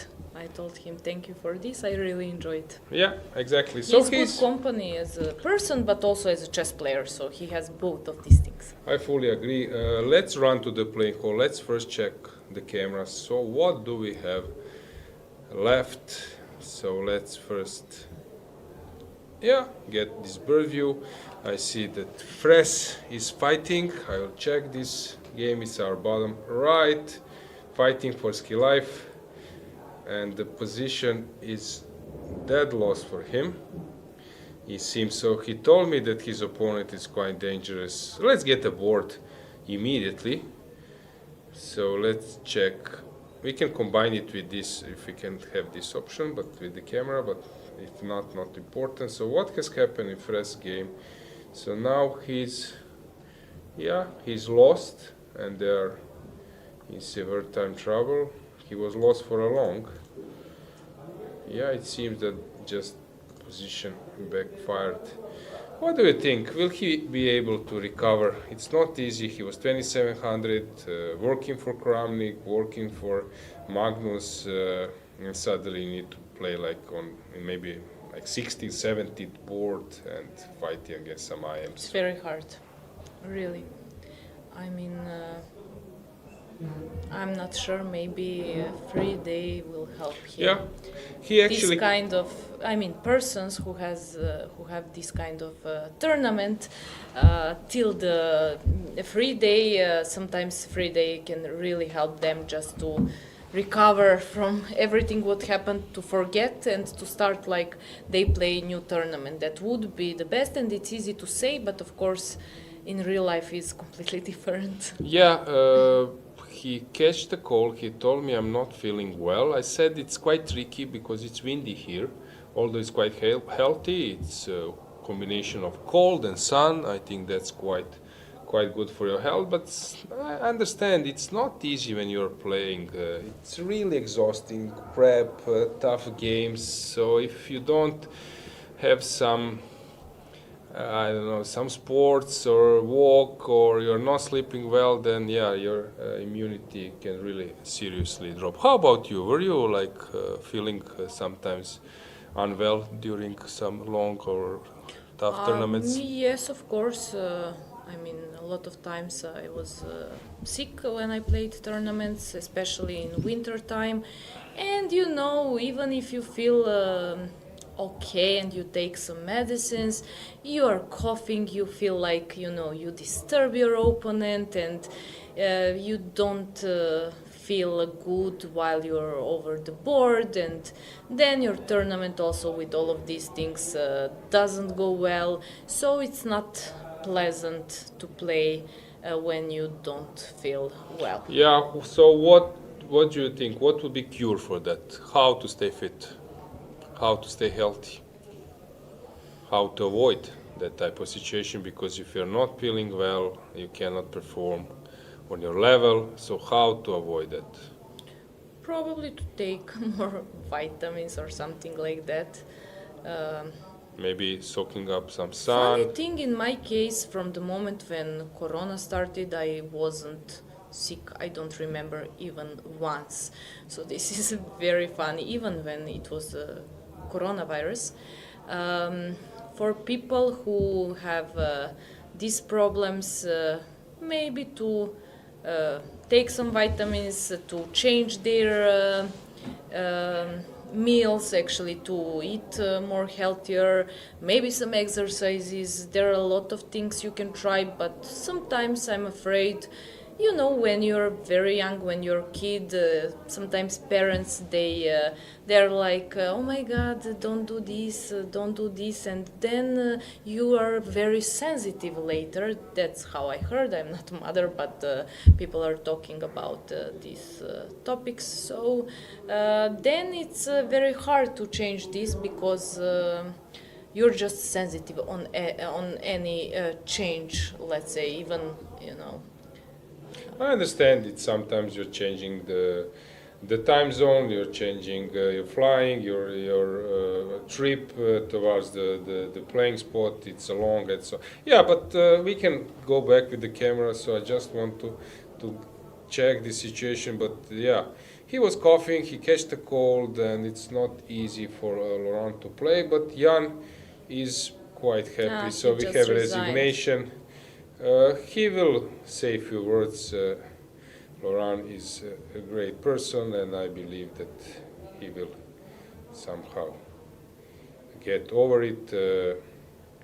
He's a very, very good player, but it's not easy to break through in this type of event. So 2 score sheets, right? Each. So more than 60 moves. Yeah. But you know, it's also sometimes you're suffering over the board because from early start you don't have such a pleasant position. You're defending, and then after I don't know how many 5 hours you lose a game, and I don't know what is worse, to lose a game in very early part of the game or after trying and battling for 5 hours. Anything is bad when you lose. Yeah, somehow you feel stripped. I see that Michele is playing against Nikita Petrov. Let's check that game. It's board number 34. So what's going on here? Tough endgame. It's rook endgame, but don't ask me. Yes, no, come on. You're a big fan. You're I a big am. fan. We wait for your final verdict. I just don't see how white can improve a position. I mean, of course, some rook c7 later and king c8. Otherwise, king cannot go from d8, and d8 should be square for a pawn to be promoted in queen. On the other hand, there is a a3 pawn, which is also a potential queen. So Yeah, I'm thinking about this. So is there any case now that something happens, but I don't see it. King cannot come out, so this doesn't work. So what to do? I don't see a way how white can. Yeah, make Improve improvement. Let's go back with the position. camera so we might see it also by faces of the players, which move was played.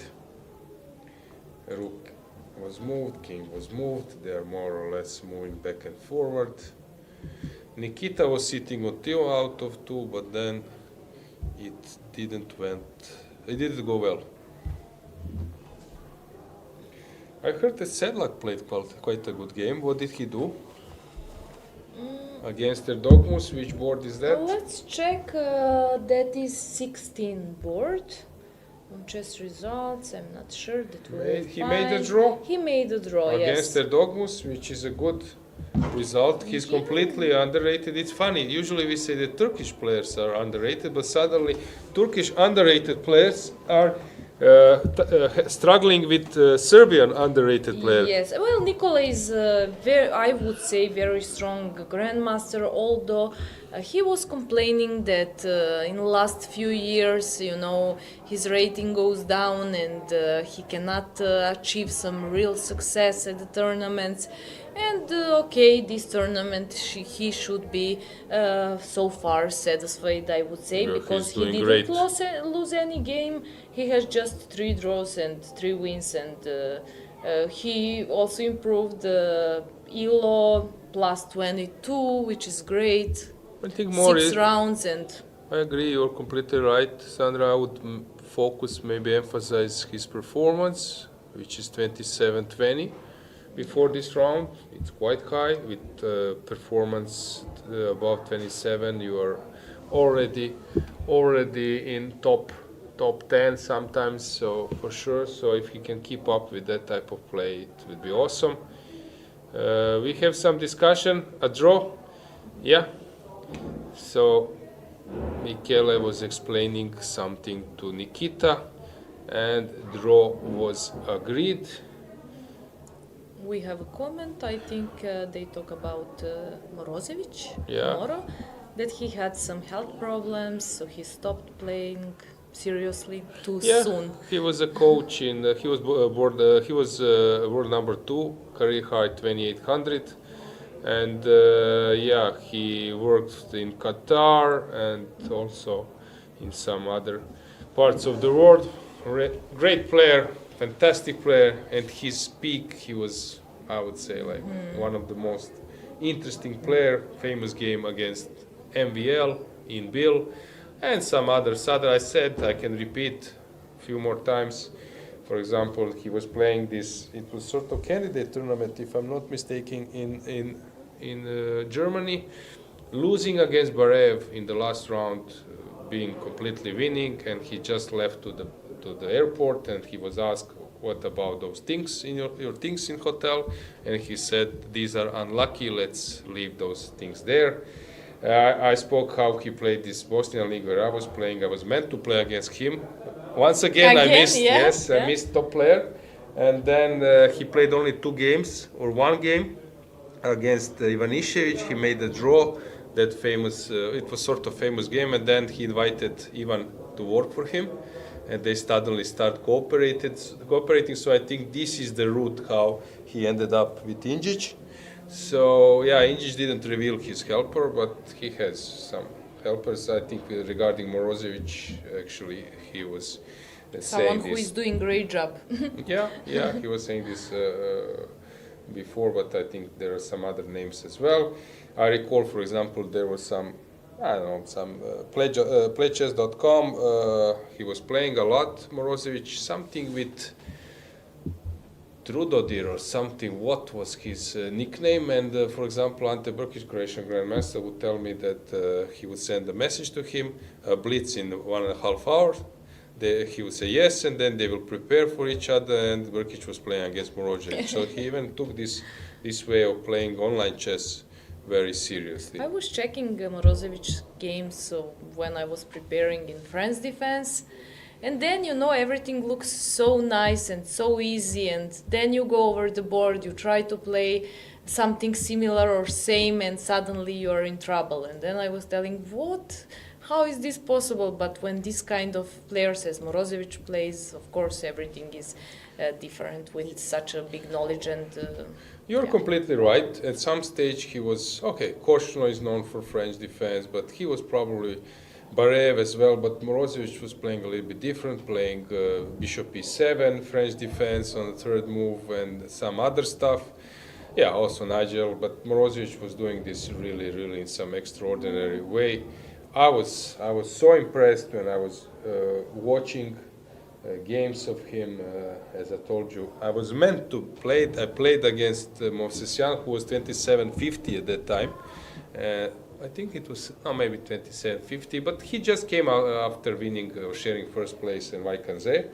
So Movsesyan was maybe 2720. I made a draw. I was black, but I was really eager to play against Morozevic. I will regret it. Against who is your favorite win so far? I mean, through your against career? Krivoručko, for example, he was 2700, and I won against him in the Capella Grande, this well-known open tournament in France. I was playing. I said that story a few days ago. I was leading the tournament with 5 out of 5, then losing against Leonois, then winning against Krivoručko, making a draw against Ipatov. And losing against Gaevsky in the last round. If I would made a draw, I would won the tournament. Like 500 players, more than 100 grandmasters. Once and I know. So I'm regretting this a lot. But I really played a great game against Krivoručko. I was white. It was isolated pawn. I was on attacking side. And I will check this game. Yeah, and at that time there was Topalov against Kramnik. So I was analyzing some idea, and somehow I managed to use this in a different position, but similar concept. and I just played, I think, a really great game, and winning with rook lift, and I crashed him in attack. And that time he was 2700 player who barely loses. Maybe it's a moment that we get the board back. So let's see what's going on. We have a game between colors being black. The game is in progress still, and Vetoshko playing white, Grandmaster. What's going on here? I'm trying to... It's a draw, I think. Yeah. But okay, still can last for a second. It's white's move. Yeah. Last Okay, move it's is not a so check, rook not h4. easy. He wants to hide behind the pawn, and then a2 to be happened. So probably rook h2 is needed at some stage. Yeah, I think rook was on h2 move before this or not. Yeah. Yeah. So he can give one more. Yeah, Actually, not he's just even. He waiting. can go back probably. No. No, if you Actually, not. No, Okay. you drop I this see. one. I see. I forgot about. But come on, rook h8. That's just a dead draw. Yeah, and then check and taking a pawn. Yeah, so I believe that rook h8 was played, and that's it. So Sandra, you just got, I would say, in this commentator's mode. Do you regret that tomorrow is a free day? Okay, you will rest anyway, but... I don't regret. It's fine. I will rest, and later on we will see. Yeah, this is a draw, and we can check the last game on top board. If I'm not mistaken, it's Nils Grandilius against Kosakovsky. And hang on, it seems that Nils, we have them on the camera, has just turned the tables. He was lost. His opponent allowed knight to jump to f5, and then pawn started to roll. Nils is very good in calculations. Let's go full screen. We might get what's going on in the playing hall better. So it's our up left. So it seems that it will be rook and a knight. What do you think? Will he try his opponent to play rook against the knight? To be honest, I'm not sure. You will have better prediction. I mean, Okay, it's a dead draw, but still very- possible to play a bit. But I would say this is, yeah, not a great chance. But okay, he can play for a while, making our life harder. But we can maybe then find out more. We only learn like 100 things about you. Once I Sandra. lost in blitz game this kind of position. Actually, I had completely winning position. Then I mean I blundered something. Aha, okay. They just made That's the draw. very polite. Yeah, thank you guys. Yeah. Okay, let's stay here for a while. Some friendly chat. Niels is very nice player. We played twice. I lost once. Once was a draw. I was playing for Croatia in Novi Sad, European teams, 2010 and 2009. And yeah, he was playing for Sweden, playing for number 4. And I was trying to push, but it backfired. So this is the last game, and we have some games. Who is that? Trying to check.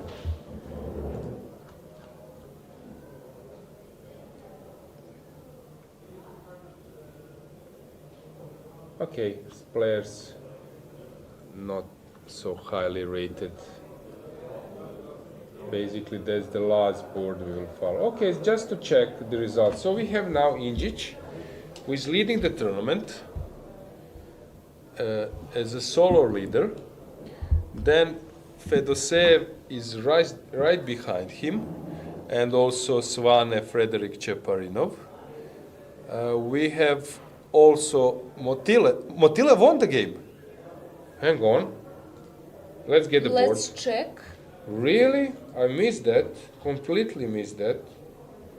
So Motilev has won the game's board number what? 15, 14? Where is it? No, 9. Hang on. How on earth this happened? So around here, he was winning, and then He lost his advantage somehow, yes, by yeah. So he was just. We don't need to have a bird view. We can go back. So here. Okay, it looks scary, so I'm not surprised that he misplayed it. Yeah, okay, tough loss for Edis. he entered to new, let's say, time trouble very Alexander, fast after. Yeah. Yes, Alexander. he was very strong player before, but still. Hang on, yeah.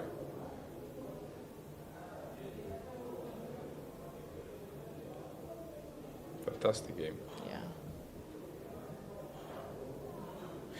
If he Very takes nice. Queen E1, fantastic game. So he will join Fedoseev and others just right behind Alexander. With Yugo Kovalev, is this over? Hang on, which board is that? Yeah, it's a draw, so they are not catching. Darda is coming, Petros and Manuel, Hovhannisyan, Donchenko, they are all coming well, and trying to catch the leader, and there is a big group behind. Okay, still far away. I see Rostan has lost the game. How is our trash talker doing, Denis Kadric? Let's check. I wanted to check, but it wasn't a result on chess results. Okay, you can just, we will find him. Okay, He's well, still- there is no still result. He's still playing, is this online? He won. He won. Yeah, he won. Trash Talker has won the game now. And Ivanchuk, how is he doing? He won as well. Okay, whom else? We can go a little bit up.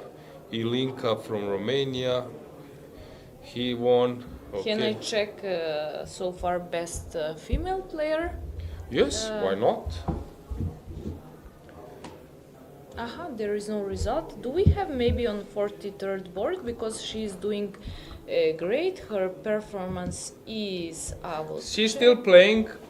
Oh, we will stay here for a while. Come on, Wait a your sec. turn, Sandra. So she. Sandra, your turn. No, you would do it. I believe that. Okay. You would do it. But okay, you have to force king in. Where is light square exactly? So it would be h1 or a8. Have you played And it? I did, but for example, it was a long time ago. Okay, this is. But for example, Anna Ushenina. Yeah, you there know was this a story. famous. Yeah, there was a Exactly. famous game. And you practice this, but somehow in this part of the game you're always on 30 seconds. So it can be really annoying sometimes to play this position when you don't have time. Although, for example, Kostenyuk played some blitz game and she showed just perfect pattern. Yeah, and, my coach who died 10 years ago, Kumosa Hulak, was coming usually to chess clubs, playing blitz. Yeah, enjoying some wine. If she wins a game, she will have 4.5 points. Fantastic. Her performance so far is 2,552, and this is really great. She played for my team, okay, on first league, but that's not so important. But I was familiar with her performance, and she had a chance to take international master norm, then Women Grandmasters. Somehow, after fifth or sixth round, she couldn't do that till the end. She lost some game, and maybe she was disappointed. But this is really huge results so far. Yeah, I fully agree. Now she will play King C3. Actually, I wanted to finish that. So my coach would come to club and drink a bit, and he was betting. I think his offer was 30 seconds. I would probably need a minute. So 32nd without increment. Oh, without increment? And he was doing, Wow. he was winning, usually. So top players or all grandmasters, I think they can do it blindfoldly. So king c3 probably will be played. There are also some other possibilities. I think she will play king c3. Then move around with the bishop. So what you need to know, let's say that I play king c3, you come here, I wait, you come there, I wait, and we are now in this position, and I just turn it. So this, and the problem is why Ushenina didn't win, because she didn't know how to make this wall. This, if you don't know this, then you can have an issue. So this is a wall. King would Escape, and escape, actually she yeah. was. So what you need to know, guys, I will tell you. So for example here, I don't know, and it's just winning. So what you need to know that first of all, as Sandra has mentioned, first of all you should take your opponent to the last rank. It can be on the side, it can on the edge or the rank. It's not important, and then it's important that you get him in the corner, and you will kick the king to the right corner. The main thing is that you are always doing a W. So knight. Okay, now it's maybe not the right example, because it's turned on the side. It will be easier that the king is on the first rank. So usually you're doing W. So this is a route. You don't go. So you are playing 5th rank, 7th rank if we compare from the side. So this is the route, and only last 2 moves to be able to deliver a checkmate, then you switch. But usually if you start seeing that player is doing stuff like, for example, like this or like that, then probably he doesn't know how to win. So it's very important to know to make this W. It's very important to know that to be able to kick opponent's king from the opposite square, that you should do it with the knight. So that means that if you see that the opponent is having a king on the opposite square, then you can only kick it with the knight. So it's a moment to move your knight and to be able to give check. To maneuver you and to give check, yeah. Yeah, and then also there is this waiting move. So there are like 3-4 things you need to know. Waiting move sometimes, because if you move your king, then he skips, runs away. W. Position of bishop and knight. Yeah, I don't believe that it's so important. So let's check for where 50 moves probably it is, because you cannot do this forever. That's yeah, the but problem. this is for me. This info is wrong. I immediately see that something is wrong. Okay, you can maybe sometimes maneuver, but this info is bad. So bishop b1 should be played, and we now are in this thing. This is easier to win this wall. If you don't know Bishop this wall, f5. it's a bit tougher. So let's see. Knight c1 is a bad You mentioned sign. this move and it came. Yeah, Knight c1, it's a bad yeah. sign. Okay, guys, as I told you, you can at some stage you can learn endgames, but you don't need like 100 pages of analysis, or you don't need you need like a right tips and to be able to memorize. Hopefully, and luckily I was actually able to get that type of info. What is your tip for rook and the bishop against rook when you defend position? To keep a rook on 7th rank or actually second? I showed or the behind? winning. I showed this Philidor win. I know this by heart. And actually now in Club Cup in Cabana, it was Jan Smets, a very great player. He was 26-60. And he was playing a blitz with his compatriot 25-40, and some people were in a bar, and it was rook and a bishop against the bishop. And I show how against the rook, I show how you win. I know this, and actually I showed it a few days ago. But regarding defense, I was trying to keep the rook close and to play this defense on the opposite colors of the bishop. But I've never faced it in my career. Never with a rook and a bishop, never with only rook, but rook and a knight against a rook. I faced it like more than 10 times. So sometimes it happens, so not probably I will get it somewhere, usually some league or something. Especially you mentioned now, and yeah, it usually will happen. it will happen. It will sure. happen. Yeah. But I told you, some endgames like 2 knights and against a pawn, it's worth studying, but it's also quite complicated. I have an issue sometimes with bishop endgames. It looks really boring to me. I don't know, bishop and a pawn against a bishop, or bishop, and then you have some subtle maneuvers. I'm a bit, fed up with that. Not a good sign for Sofia. Good thing for her that after this game she will learn it for sure. Exactly. But can we check how many moves they played so far with the knight and bishop from the moment when pawn is not okay? That's 76, and now she's on 93. So first of all, here, my comment. There is no system from here. So the system is just to move around and try to get bring the king yeah. on the first So, stage, but right? good system is that you place the bishop in middle. That means that this king needs to move a rank further. So this is the way how you kick sometimes the king. And I don't have a system. So basically, if I would give you some odds, and that we are betting, and that you give me like this less than a minute, I would use sometimes just to kick you to the last rank, and that may be the toughest part. When you will be on the last rank, I don't mind. At the moment, really bad sign. I think she might. You draw would this. bet on draw or Now I would. How many moves? 20 moves. 20? I see that now drawing chances are more than 50%, and from the beginning I would say it's like 0 or 1% maximum. Now I'm not sure. If you don't know how to win when it's opponent king already on the last rank. Should we check a bit how they came to this position, just and then to I'm come not back? familiar. Has I'm she just played? Curious. She had, I think, winning position. That's why I'm asking. Okay, this line is known. The Grishuk played it with white. D3 is like a new setup. Before they were playing like check, but it's possible to play other stuff as well. This was played recently. So how old is she? I don't know much about her. She's 20 years old. Okay, and She came from Russia, and now she lives in Paratin. And her father is also a chess player. He's FIDE Master, but he plays quite strong and nice.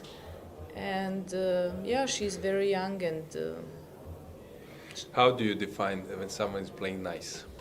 I'm just curious. But whom would you say that he plays nice, like you said, for his father? So nice would be that from your point of view, which type? well, I want to say he's not some famous chess player. Probably, I would say, if I ask a lot of people from this chat, they will not probably know. But his knowledge of chess, I guess, is we played men's Serbian league. He played for my team, and one grandmaster was impressed with one of his games. So that is, he plays nice, but he's, for example, FIDE Master. Okay, got it. Fair enough. This was the point. Completely winning. Okay, she wanted to deliver a check. Wait, hang on. Completely winning. And time trouble, yes? Yeah, Silver.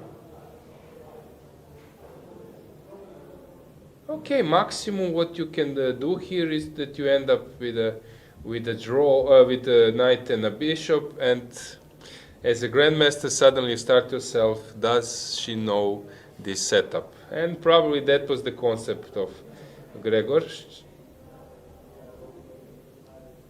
Completely lost, and he entered it. So where are they?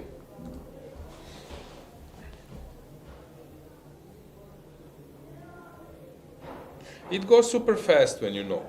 It really, you don't need many moves. You need like 10 moves, 12 moves or something when the king is on the last rank. But you need to know where to start. I'm quite curious what will happen. Although now this king is in the right corner, so I'm not sure that Gregor has done it properly, because now he might get mated before.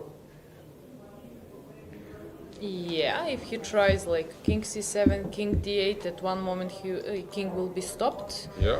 by going to e7 and to the other corner. Do we have them on the camera, what do you think? Bird view, I don't believe, but we can check.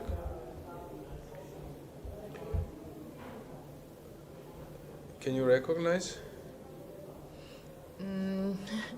I'm trying, but because of letters up, I don't believe that's this part of No, the no. no.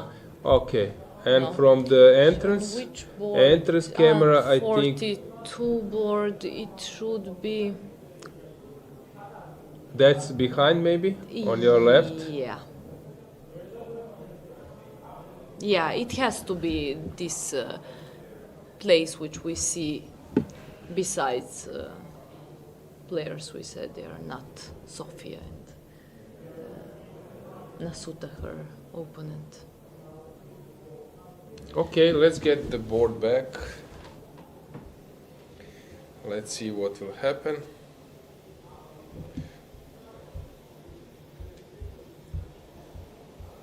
Let's check. Now white is stuck and he's maybe aware that the end is near. Final curtain. Well, did he make some mistake in meantime? I mean, in order to try to survive this, of course, position is losing. But, Okay. Okay, so she was in the main position and she didn't play bishop b1 as I mentioned. Okay, so she went for that. And he didn't. go a5 and b6 and yeah. Interesting. I'm surprised. He's grandmaster. I mean, I'm sure he would. And once again, he didn't run there. Okay, he's trying to take few more moves. Yes, That's but a strategy, but that can cost suddenly, him a yeah, lot. so this, you must go there. Now I need to come with my knight here. Okay. Still.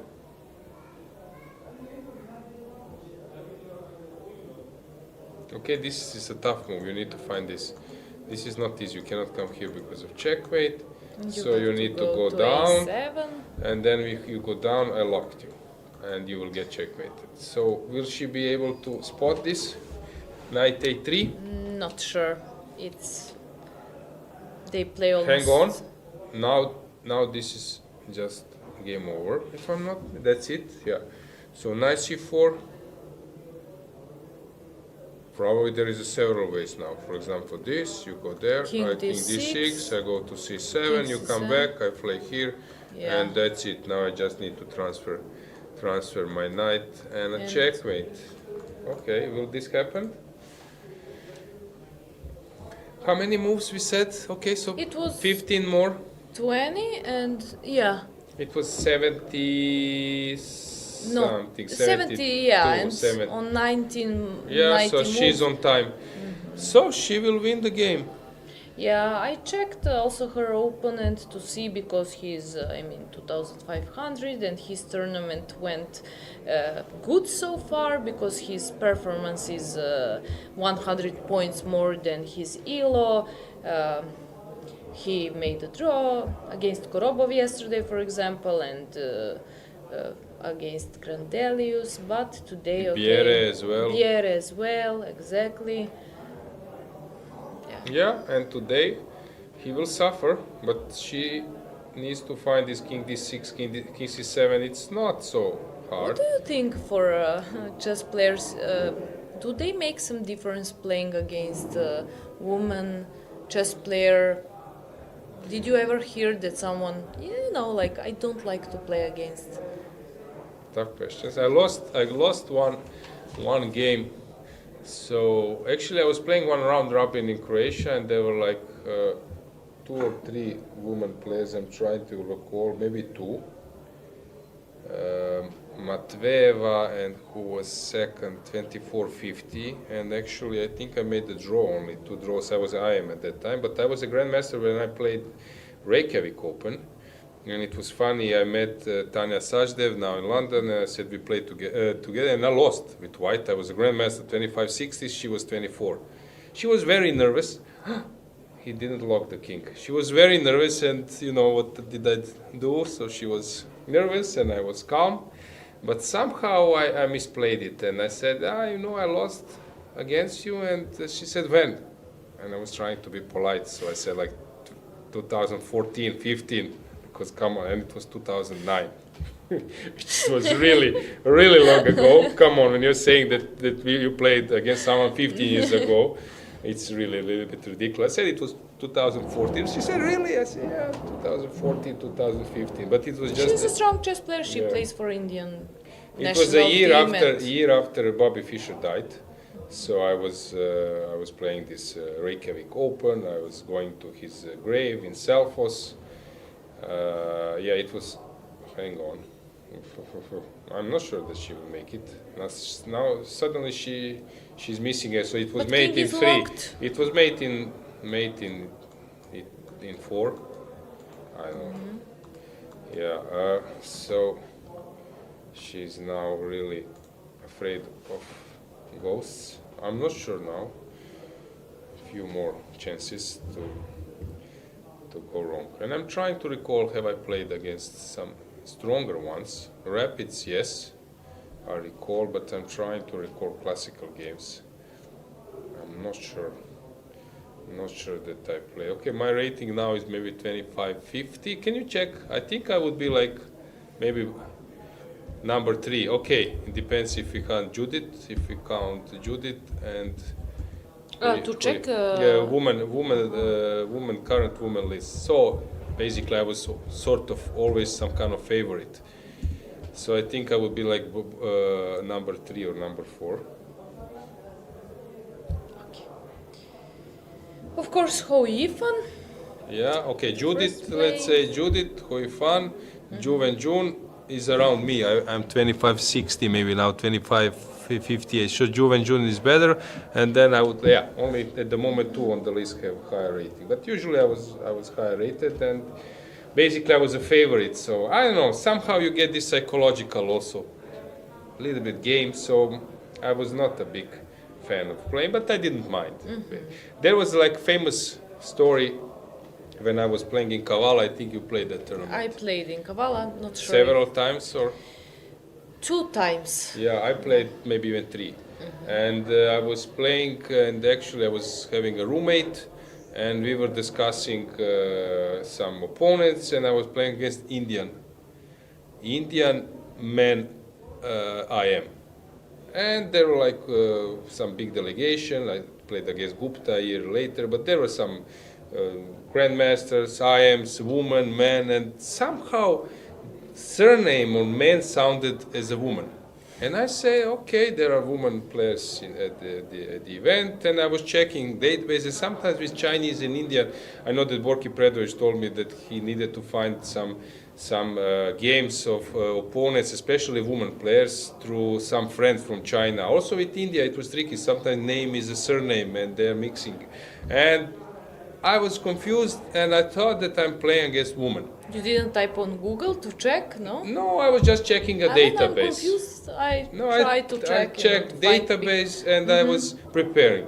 And the whole morning I'm saying how this lady plays energetical chess. Sicilian, pressing with white. You're impressed? Yeah, yes, I would say, okay, 24-50. 24-50, very tough opponent to play, because I see that the way it's very aggressive. And I'm coming to the board. It was like 4th, 5th round, and I'm sitting. I came first.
first, and suddenly the guy is coming. It's not the lady, man is coming. It's suddenly I shake hands and I You say, couldn't now hide. I understand. No, I couldn't hide my laugh, so I needed to went out for a minute. And my colleague, who was like sitting, I think it was Grandmaster Šarić, not Ivan Batante, he was like watching, and he knows that I was saying all morning that I'm playing against super strong woman. And then suddenly he watching around, and he sees that I'm playing against a man. And yes, it was so ridiculously funny. So I won that game. I played it very We well. have a checkmate now, yes? Knight c6, Yes. bishop b7. So how far was it from 70? 70 First move? No. 76, right? So for 76 to 113, okay. Okay, Still, still she would have chance to, this I think is the most, I would say, but opponent helped most her, strange checkmate I've seen mechanism, because it's funny that probably black still doesn't know how to win. yes. Yeah. Usually bishop goes and then you give check with the bishop, king is in the corner and then checkmate. Yeah, the different. But somehow, different setup. yeah. This is, I would say, the most complicated. It's funny. I never seen that someone has won bishop and a knight, and still I think she doesn't know how to win. Fabulous. Okay, I think this is the moment. We can have a screenshot. This is the moment to finish today's round. At least technical problems were solved. I don't know about the chat. Is chat screaming, guys? You have Check. audio I checked issues. few times, but someone says 2 girls too much for Aloysia. What you? I will stay silent. You're so smart. I was going to say, okay. Okay, yeah. There are some comments, very funny. Thank you guys for watching us today. Tomorrow is a free day. Don't forget, you can also rest a bit from chess, but then 5 rounds, really, really important. We will see some upsets, we will see some good games, and it becoming much more serious. It was much easier, and I think you can agree, Sandra, that it's much easier to work when things are working properly. Of course. Yeah, technical issues are really sometimes annoying. We had this issue with delay. So in future, I think we should think how to solve this thing, because it's quite complicated when people are screaming, sound is bad, you cannot invite guests. Okay, team were trying to solve these problems. They were doing their best, but somehow sometimes it happens. Yeah, but I'm happy for you that you are doing a great job, and guys, thanks for compliments to Sandra. Somehow I like to see it as well, and I feel very good for you. Thank you very much. Okay, so have a nice evening, and yeah, see us in 2 days. Bye bye.